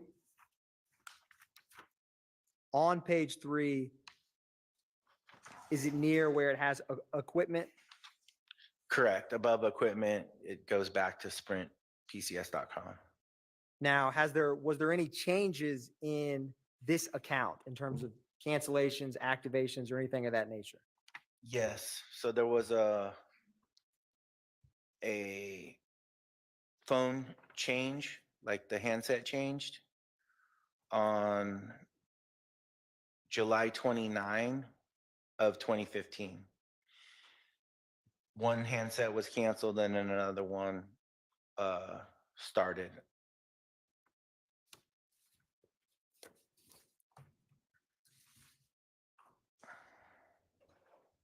Now, the records we just walked through that had the duration, the different columns we walked Yes. through with the jury, is these records also Sprint?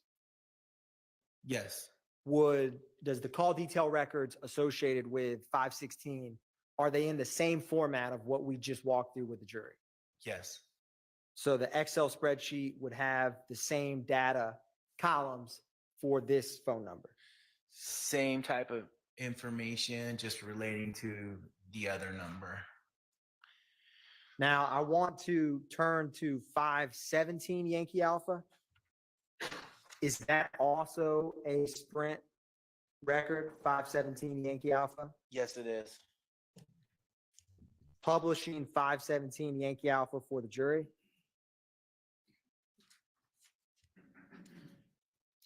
Now, who made this request for the records in 517 Yankee Alpha?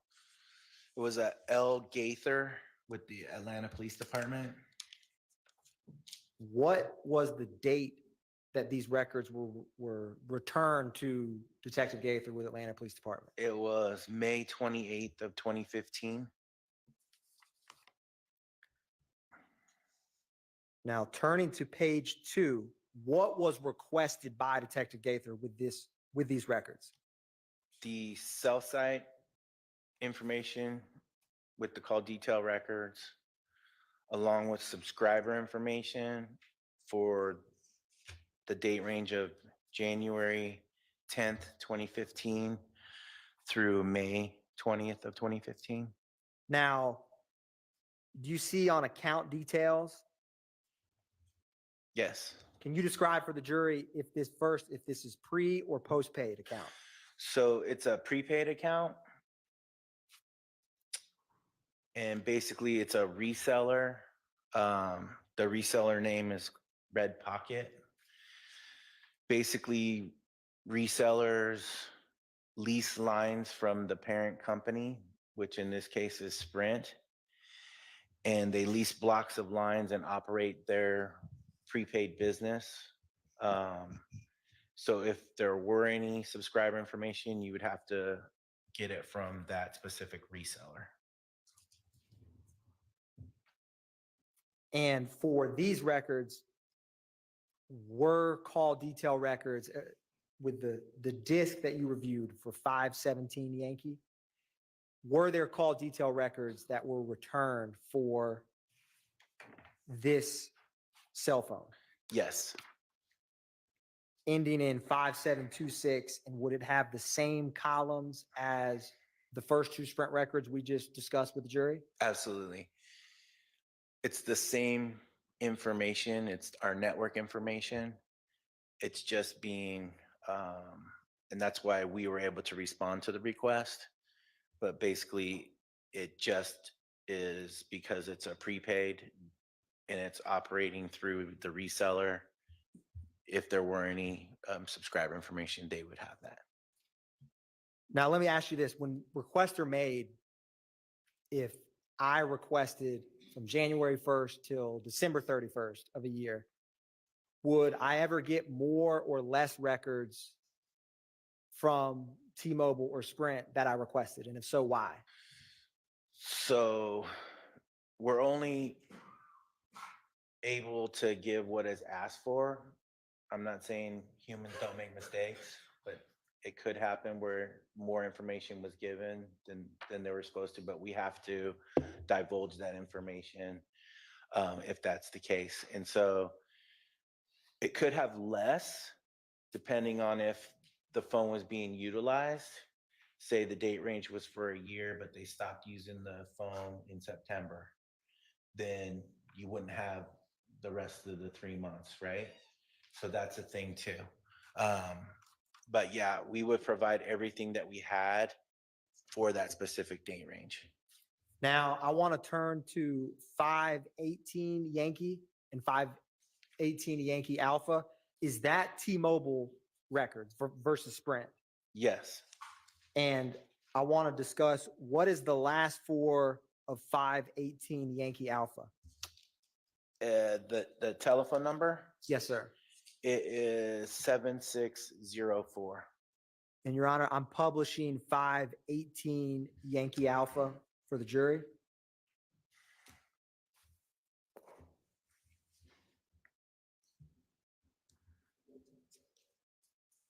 Who is, or I should say, what is the billing name for this account? So the billing name is Trey Brock. Is it Trez Brock? Yes. And what agency or who made this request?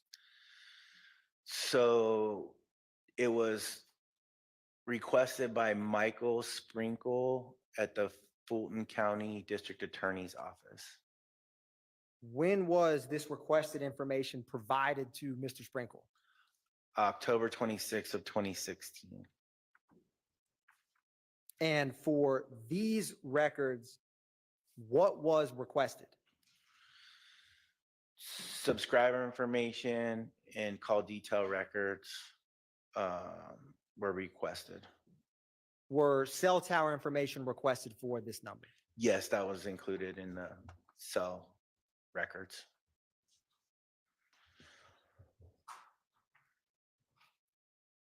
And do you know if this was a pre or post-paid account?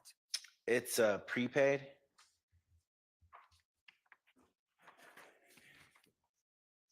And what was the date that this account was activated? The account activation date was April 10th of 2013.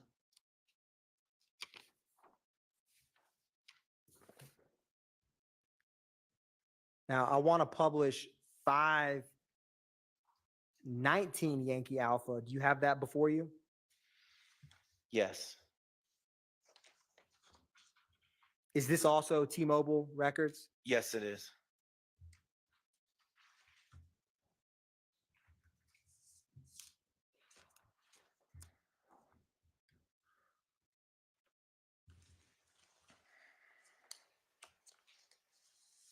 Now, who made this request for 519 Yankee Alpha? It was made by the David Razy with the Cobb County Police Department. When were these records provided to Detective Racy with Cobb County? On January 16th of 2016. What is the last four of this phone number that Detective Racy requested? It's 9596. Now, what is the subscriber name for this particular record? The subscriber name is Dorothea Greer. What is under, do you see where it says device details? Yes. What is, I'm going to scroll down. What is the MSISDN name indicate? That's the MISDN or telephone number. And what is the account details name for this, or subscriber details at the top? It's Kendra Cohen. What is the reason, or what's the difference between subscriber details and this device details name? So this is basically an account that Kendra Cohen opened up, but there was a number that was being associated with the account. You could have multiple telephone numbers under one account, and the name that they gave for that specific telephone number was Dorothea Greer as the person using the number. Now, what was the date range requested for this 9596 number? I'd have to look at the actual request. It doesn't show the exact date range in the T-Mobile subscriber info. Understood. Now, is there any activation or cancellation for this phone number? So the activation date was February 16th of 2012 for the account. And then the termination date was April 28th of 2015. What was the disconnect reason? It doesn't give a reason for the disconnect other than it was canceled. Do you see under device details the MSISDN disconnect reason column in the middle of the page? Oh, at the customer request. So the customer requested it. Now, initially we talked about T-Mobile records. Are these, or excuse me, Sprint records, is the call detail records and cell site tower for T-Mobile, is it in the same or different format? It's a totally different format.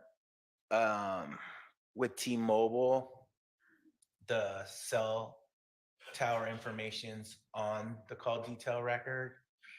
You don't have to go to a separate list to be able to view that information and correlate the two. It's on the record itself. It does give an address the address is really there for engineering purposes to locate where that tower is located. If you were to plot the information, you would want to use the latitude and longitude. It still has the same identifying information within the record as you would see on the Sprint records as far as the different components of the cell tower. Now, I'm going to publish the call detail records contained within 519 Yankee. Okay.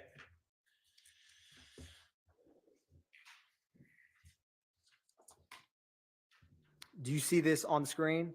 Yes. And can you describe, I'm going to, for these columns and what they indicate for the jury? I'm going to zoom in a little bit for you. I can. Are the first two the date and time of the calls? Yeah, it's just in a little bit of different order, but it's the date, time, the times in military time. What about the time zone? So in order to get it to the time zone, these records are kept in universal coordinated time, which mirrors Greenwich Mean Time. You have to do a conversion. And so to get to Eastern time, it would be either -4 hours or -5 hours. It just depends on if it's daylight saving time or standard time. So it would be less in daylight saving time and be -4. It would be more if it was after we turn the clocks back. Now, after you see how there's this duration column? Yes. What does it mean if the duration is blank, and what, can you explain that for the jury? It just depends. And so they're different records from Sprint.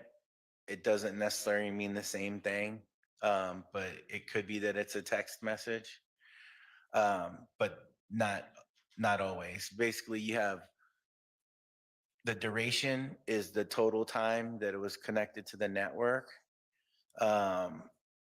You have the call type, which is a mobile outgoing call. So that's definitely a call outgoing, even though it has no duration time. What does this, like, do you see call type that's highlighted? Yes. What is MOC, MTC? What does that mean? So I just explained MOC is mobile outgoing call. MTC is mobile terminating call. So outgoing call would be outgoing from that record holder. Terminating would be a call that ended with the record holder. So it terminated at that number. And then it tells you basically in the next column, the directionality. So outgoing is out from the phone. Incoming would be incoming to the phone. If it was a call that went to voicemail, it would have an inbound portion and an outbound portion. It would have two portions, kind of like what I talked about earlier with the Sprint stuff and the routed thing. It would have two portions, and it could say call forwarding, but it's forwarded to the voicemail platform. And are the next columns delineating the calling number, the dialed number? Right. And so you have the calling number, the number that was dialed, the called number, and the destination number. Typically, the called number and the destination number is going to be the same thing, but it could have like a 1 in the area code. It would show what was actually dialed in that dialed number column. What is the IMSI, IMEI columns? So that's the International Mobile Subscriber Identity that coincides with the target number. It's part of T-Mobile's record keeping that correlates the record with the telephone number, the record holder, and then the IMEI is the International Mobile Equipment ID. That is the serial number essentially for the phone that's operating in tandem with the telephone number. And what are these completion code? What does, you see how at the top, or I'll highlight it, it has abnormal completion. What does that mean or could mean? So it's a call that was on the network but it wasn't completed. It was not a completed transaction for What are some whatever, examples? for whatever reason. Understood. It could have been that the call didn't go through. It was an attempted call, but it didn't complete. And then if it was completed, it shows on there, of course, completed successfully. Is the answered column if the phone call was answered, unanswered? Correct. And do is the service code, what, without going through all of them, what are some examples of what this service code column indicates? Yeah, so like 11 is an example, like that the calling number was viewable, right? If it had a 12, it would be restricted. 2A means that it was a call that went to voicemail, essentially. And that would make sense because it wasn't answered, right? And so if it said 2B, it would be a call that goes to voicemail that was not reachable. It went to voicemail as well. And so all these different codes are in the keys to understanding information. So that help aid that is sent out, it's all broken down in there, as well as it would indicate the different columns and the information that's held within the call detail records. The disconnecting party, the party that ended the call, is that fair? Correct, the calling party. Right? What, is there anything significant in terms of cell site tower information or call detail records from the service indicator or SMS delivery status column? No, the specific is the switch. That's giving the switch that handled the transaction. And then it gives the information for that specific switch, the site ID that would go to the tower that is actually conducting the call. And then you had mentioned, you see how it says switch name and then first LTE site ID? Correct. Is the switch name, is that correspond with where the switch that made this phone, the T-Mobile switch that made this phone call, or what does that mean? Right, that's the switch that conducted the call. And then the site ID correlates with the specific tower information. And then with this column that has azimuth, lat, and long, what is that the azimuth of or the lat long of? The tower information. That call used? Right. So I'm just going to give you a quick overview. Generally speaking, cell towers are three-sided. So there would be three different inputs. You will see that on the Sprint side, but on this record, because it's included within the record, it's just showing the azimuth or the midpoint for that specific sector that the radio frequency bounced off of from that cell tower or antenna. Essentially, your phone just emanates a radio frequency, it bounces off this antenna, that's where it's received. The receiving antenna then shows the latitude and longitude. From that latitude and longitude, you would actually be able to plot where that tower was. It wouldn't give you the exact location of where that handset was, but it's going to give you the tower that received the call. And is that type of information regularly kept in T-Mobile's course of business? Yes.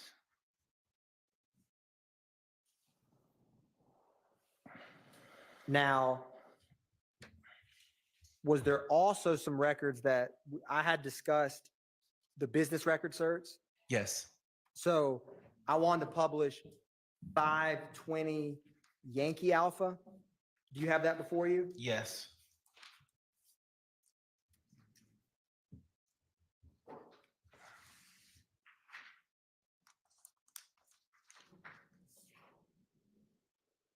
What is the name, or let me ask you this, what are the last four associated with 520 Yankee Alpha? And I'm publishing that for the jury, Your Honor. 520 Yankee Alpha, sir.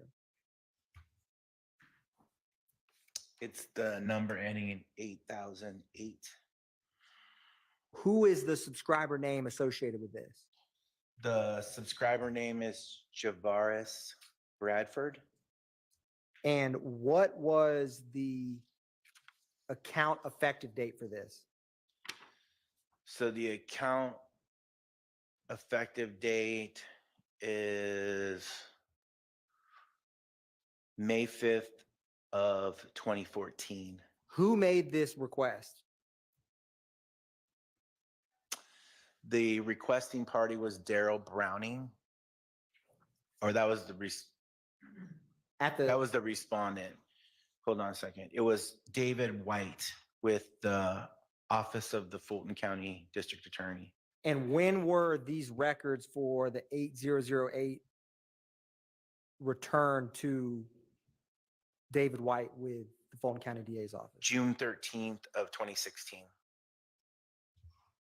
And what was do you see that above the subscriber details column beneath the provided on date, that sentence where it has the search warrant?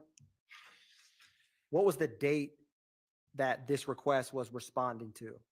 It was in response to a search warrant that was dated on May 16, 2016. And what is there at the very bottom for device details? What does the MDN effective date or MDN expiration date mean? So for that specific phone, it was effective October 6, 2015 through December 5th of 2015. And that phone model, what does that mean? BYOD iPhone? Bring your own device, iPhone. Understood. Now, do you have 521 Yankee Alpha before you? Yes. Is that T-Mobile or Sprint? It's Sprint. I'm publishing 521 Yankee Alpha, Your Honor.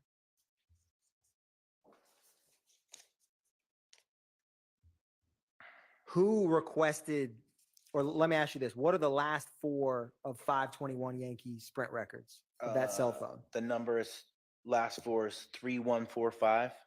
And who requested these Sprint cell phone records? David White with the Fulton County District Attorney's Office. What was the date of David White's request? When did we send it out? Correct. It was June 25th of 2016. And what is the name associated with this account?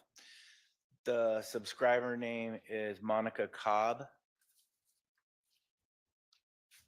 And what was the date range for this request? The date range was from January 1st, 2015 through January 31st of 2015. When was this account established date? The account, give me 1 second, was established on December 19 of 2003. And was this prepaid or postpaid?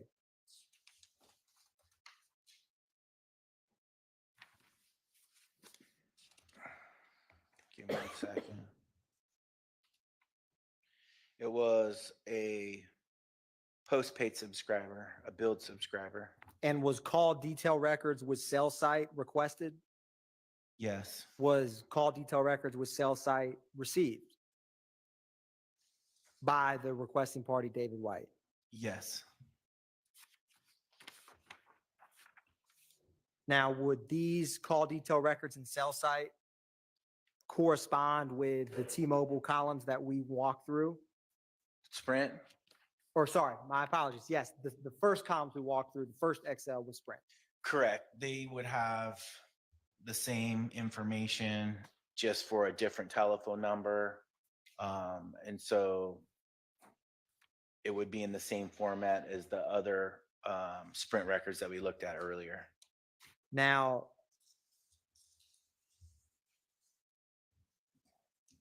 you also have before you 522 Yankee Alpha.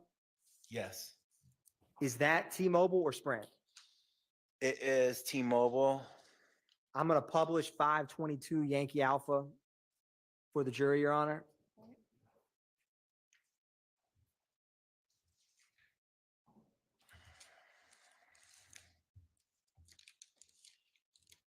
Now, who made, or what are the last four of this cell phone number requested? The last four are 3904.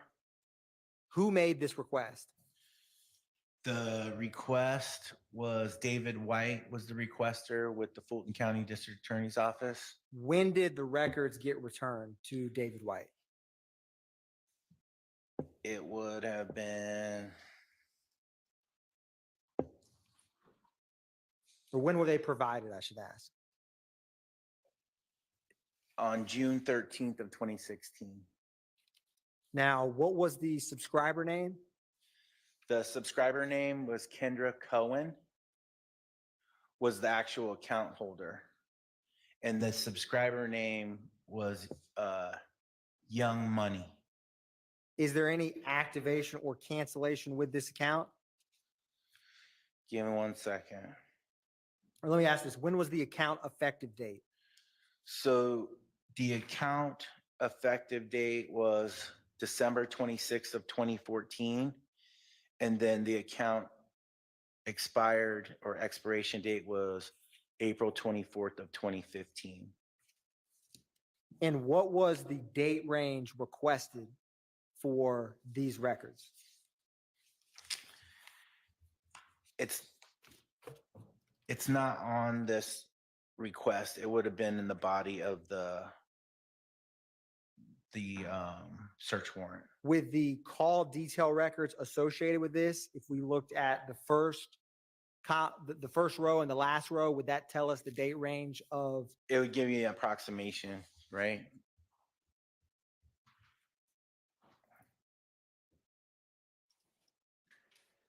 Publishing, Your Honor, 522 Yankee, the call detail records.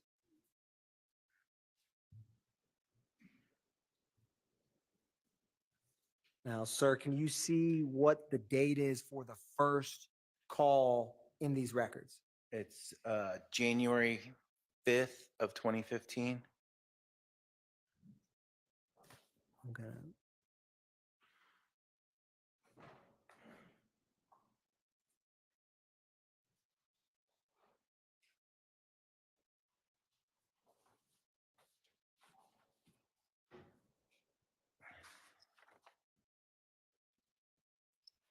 And what is the date in column 614 to 615? January 15th of 2015.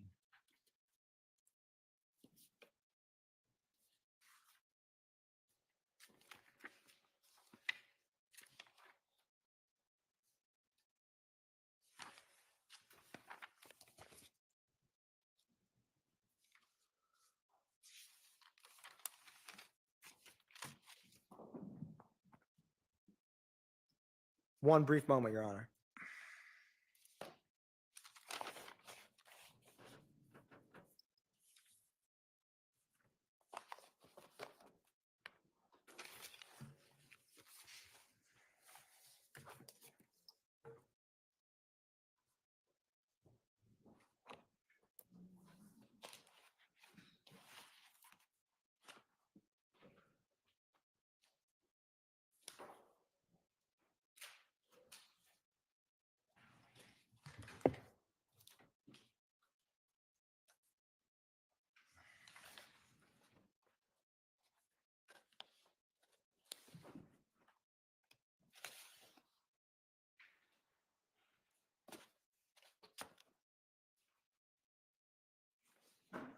Your Honor, may I briefly approach with member of defense?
Now, earlier I'd asked you about Sprint or T-Mobile records not tracking different applications in these call detail records from Facebook, Instagram, WhatsApp, something like that. Why are they not captured in these records? That's a form of data. And so this is the network information. If data information was asked for, it could show up in those types of records. But with the actual call detail records and cell site information, there would be no data involved in that. And from 2015 until 2024 today, has there been any change in the towers that T-Mobile or what once was Sprint had? Have they increased, decreased, stayed the same in terms of towers in the network?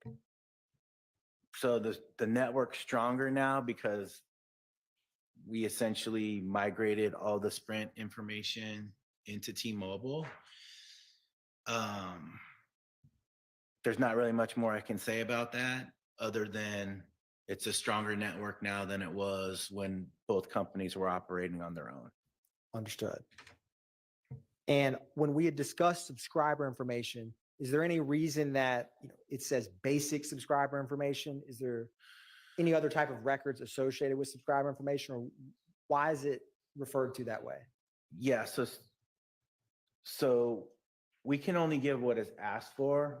And so several years ago, Sprint had made a change that we would only give out the expanded subscriber information if it was asked for through legal process. And expanded versus basic is it would be the account details that has the social security number involved. Keeping that type of information in-house is a big deal. We don't want those types of things going out. And so we would only send that information if it was asked for. And so that would be the difference. So basically, if a request came in and it was basic, it wouldn't be the expanded subscriber information. So it wouldn't include the date of birth, the social security number. Like those would be things that weren't sent out.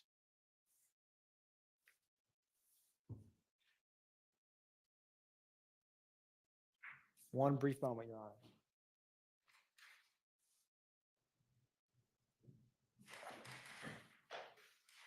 Thank you, sir. No further questions, Your Honor. Thank you. All right, defense questions for this witness.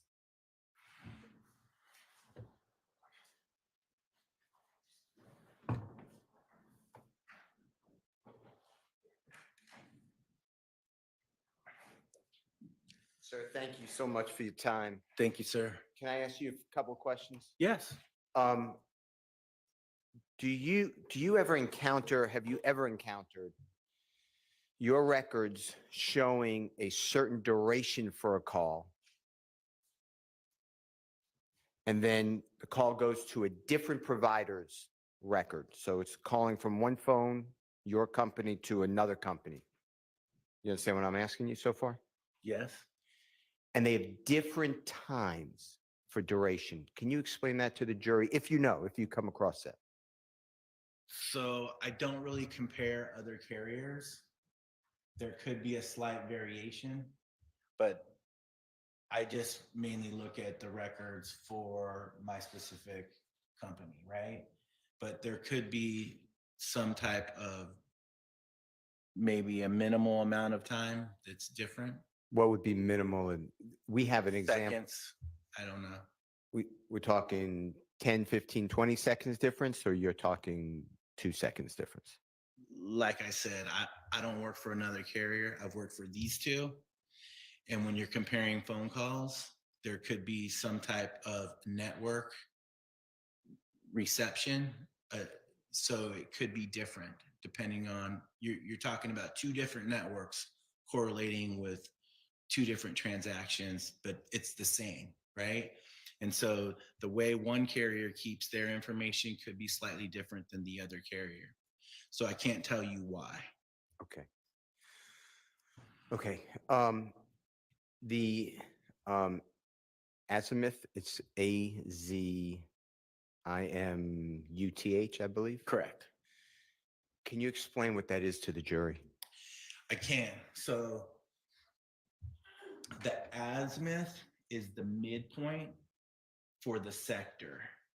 Generally speaking, cell towers have 3 sectors, and they would show the directionality of where the radio frequency was bouncing off of that specific sector. So basically, the azimuth is the middle part of the sector.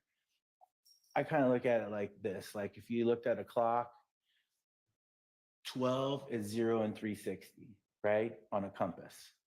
And so 120 would be at 4 o'clock. If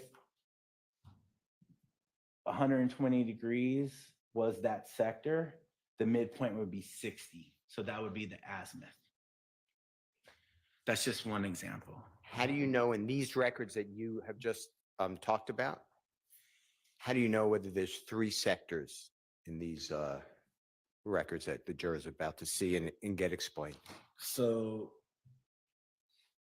on the Sprint records, they're on the basically the list to interpret the information. It's all in there.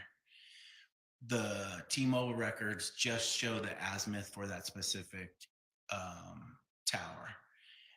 So they're 2 different things, right? T-Mobile has it on the record. Sprint shows all the sectors on the key that coincides with the records. Okay.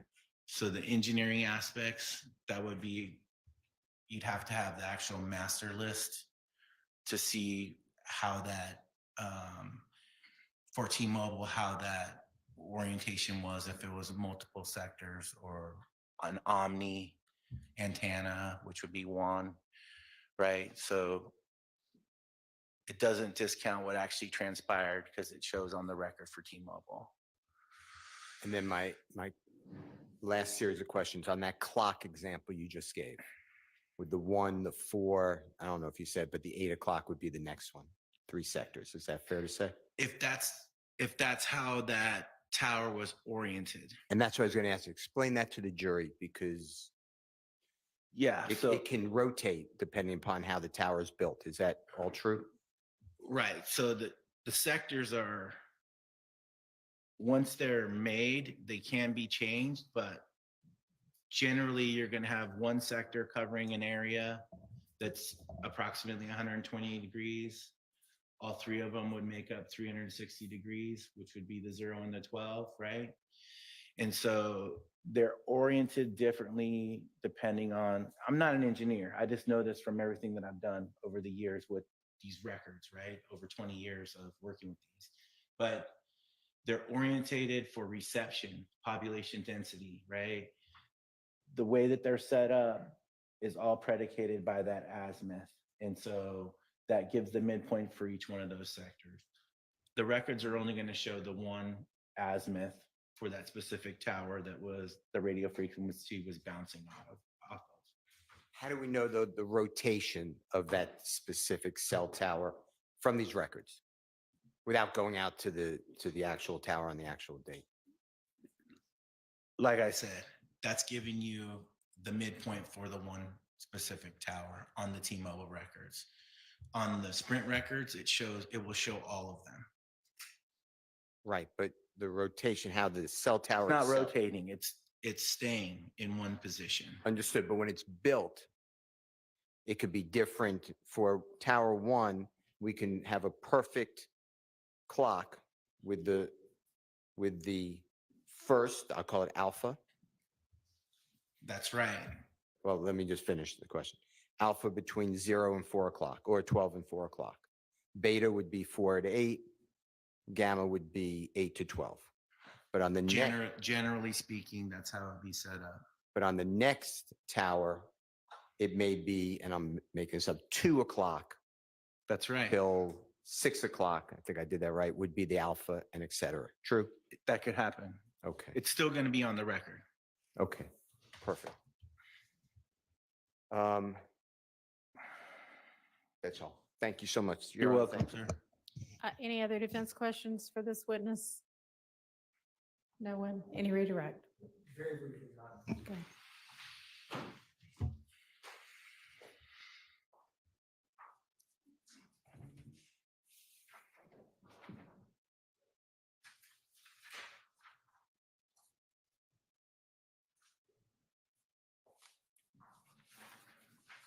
When on cross, when you were asked questions about the azimuth and the data in these records, Correct.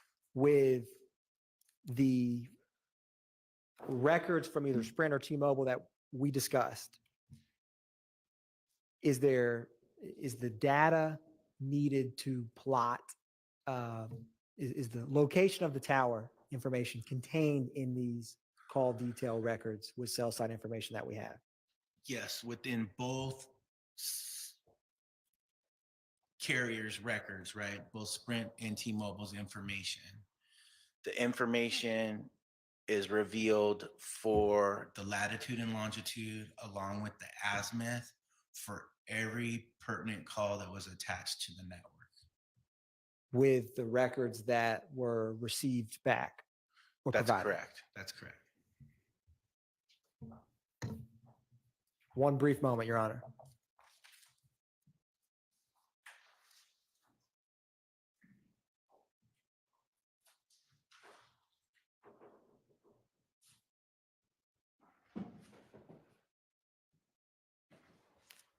And is the latitude and longitude of the tower location contained in these records for either Sprint or T-Mobile? Yes. So the latitude and longitude is there. You would have to use some type of mapping software to be able to see it on a map, but it does give the exact location of where each tower is located. As I spoke to earlier, you don't want to use the address that's there on the address line, because that could be an address that is utilized to locate the tower. It could be in a farmer's backyard. It could be anywhere, right?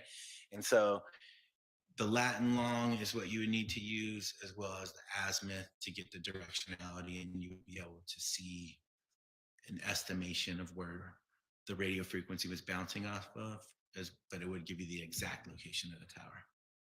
Thank you, sir. No You're further welcome. questions, Your Honor. Anything else, Mr. Steele, based on that? All right, thank you for your time. You are excused. Thank you, Your Honor. And I think, given the time we're at now, and I'm sure people are wondering how hard it's raining outside, since we're apparently potentially getting only Category 1 right now, but hurricane may be heading in our direction. We'll go ahead and break for this evening, and I have gotten word in the last little bit that a determination has been made to close the courthouse tomorrow. So we will not be in trial tomorrow, and I don't have any word for Friday yet. We'll get that information to you as soon as I know. If the courthouse is open, I intend to have trial on Friday. But we'll let you know.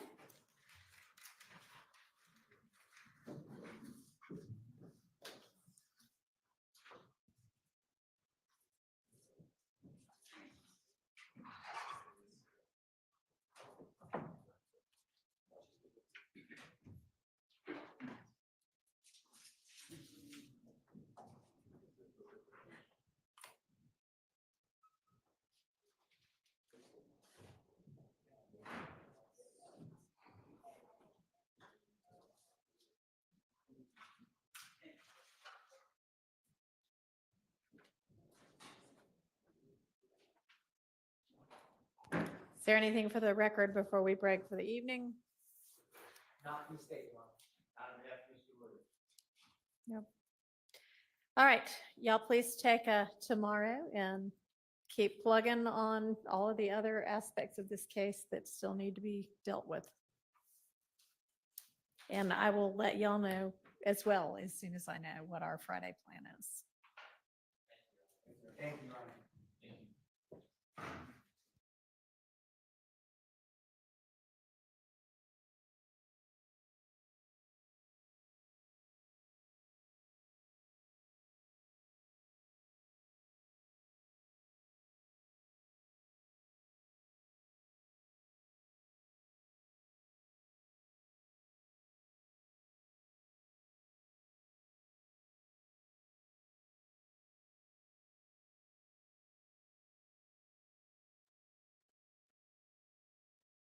Mr. Smith, based on his testimony. Where I believe it insufficient is the link between Mr. Smith and to what degree there was any, they said that's what they were doing, but the degree to which there's proof that Mr. Johnson, assuming what he says is true, was even aware of those talks, of that agreement. According to Mr. Smith, he had no prior plan to go do that day. They were, according to him, they were going somewhere else to Westwood, and that Dolph happened upon them. So the issue becomes, there's no proof before the court that there was any advanced knowledge by Mr. Johnson of any $100,000 bounty. In the light most favorable to the state, the court has sat for the last couple of days watching the proof as everyone has. And I have seen both direct and circumstantial evidence. The court believes as to all three counts. As to the conspiracy, where the defense says there's insufficient proof of any agreement prior to the murder, the court heard and everybody else heard Mr. Smith speak about the meeting that he was present for at Govan's house between he and Govan and Jook, where they spoke about the murder of Dolph. Mr. Johnson was not present for that. Mr. Smith said that. But there was also Mr. Smith's testimony where he spoke about them being present, them being Mr. Smith and Mr. Johnson being together the day, November 17th, the day of this homicide, where their goal for the day was just to go out and find somebody of the PRG group, the group that Young Dolph's recording label.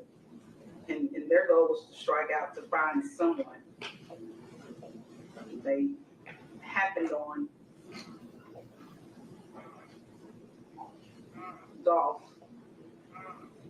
and we saw the video once they pulled up. I believe the state's made a prima facie case between those arguments and the testimony of Mr. Smith and the videos that we saw Mr. Johnson's actions there. I believe the state has made a prima facie case, and now these are questions for the jury to reconcile. Thank you, Your Honor. I'm going to overrule your motion for judgment of guilt. All right. So the next question is for you and your client. Do you have any proof? So, Judge, I'd like to have an opportunity to meet with my client briefly, and then I'll come back up. That's fine. Let's stand in a brief recess. Court stands in recess.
Step this way, Mr. Johnson. Stand right here, face your arm, and raise your right hand. Do you swear or affirm to tell the truth? Amen. Yes.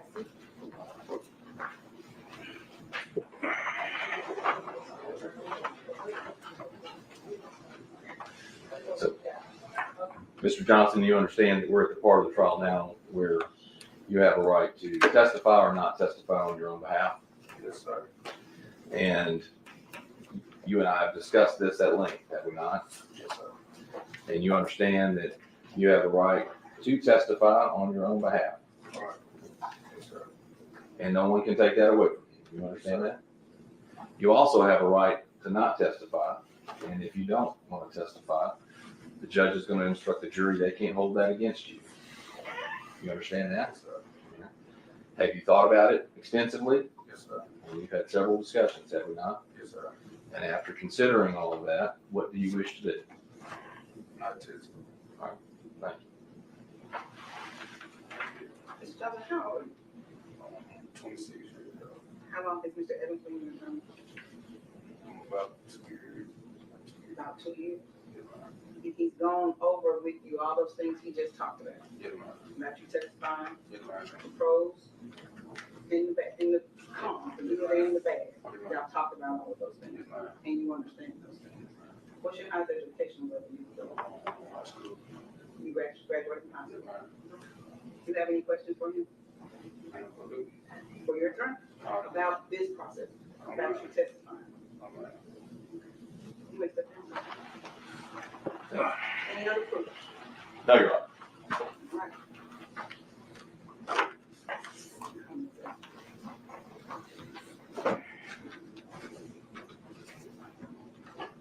Anything else we need to add to the charge? We can come to that time. How about if I print it for you so y'all can see it, what it says? There we go. There we go. That's better than me talking for sure. Right, let's just print it. And, give me a couple of minutes. Let's stand in recess. What's the recess?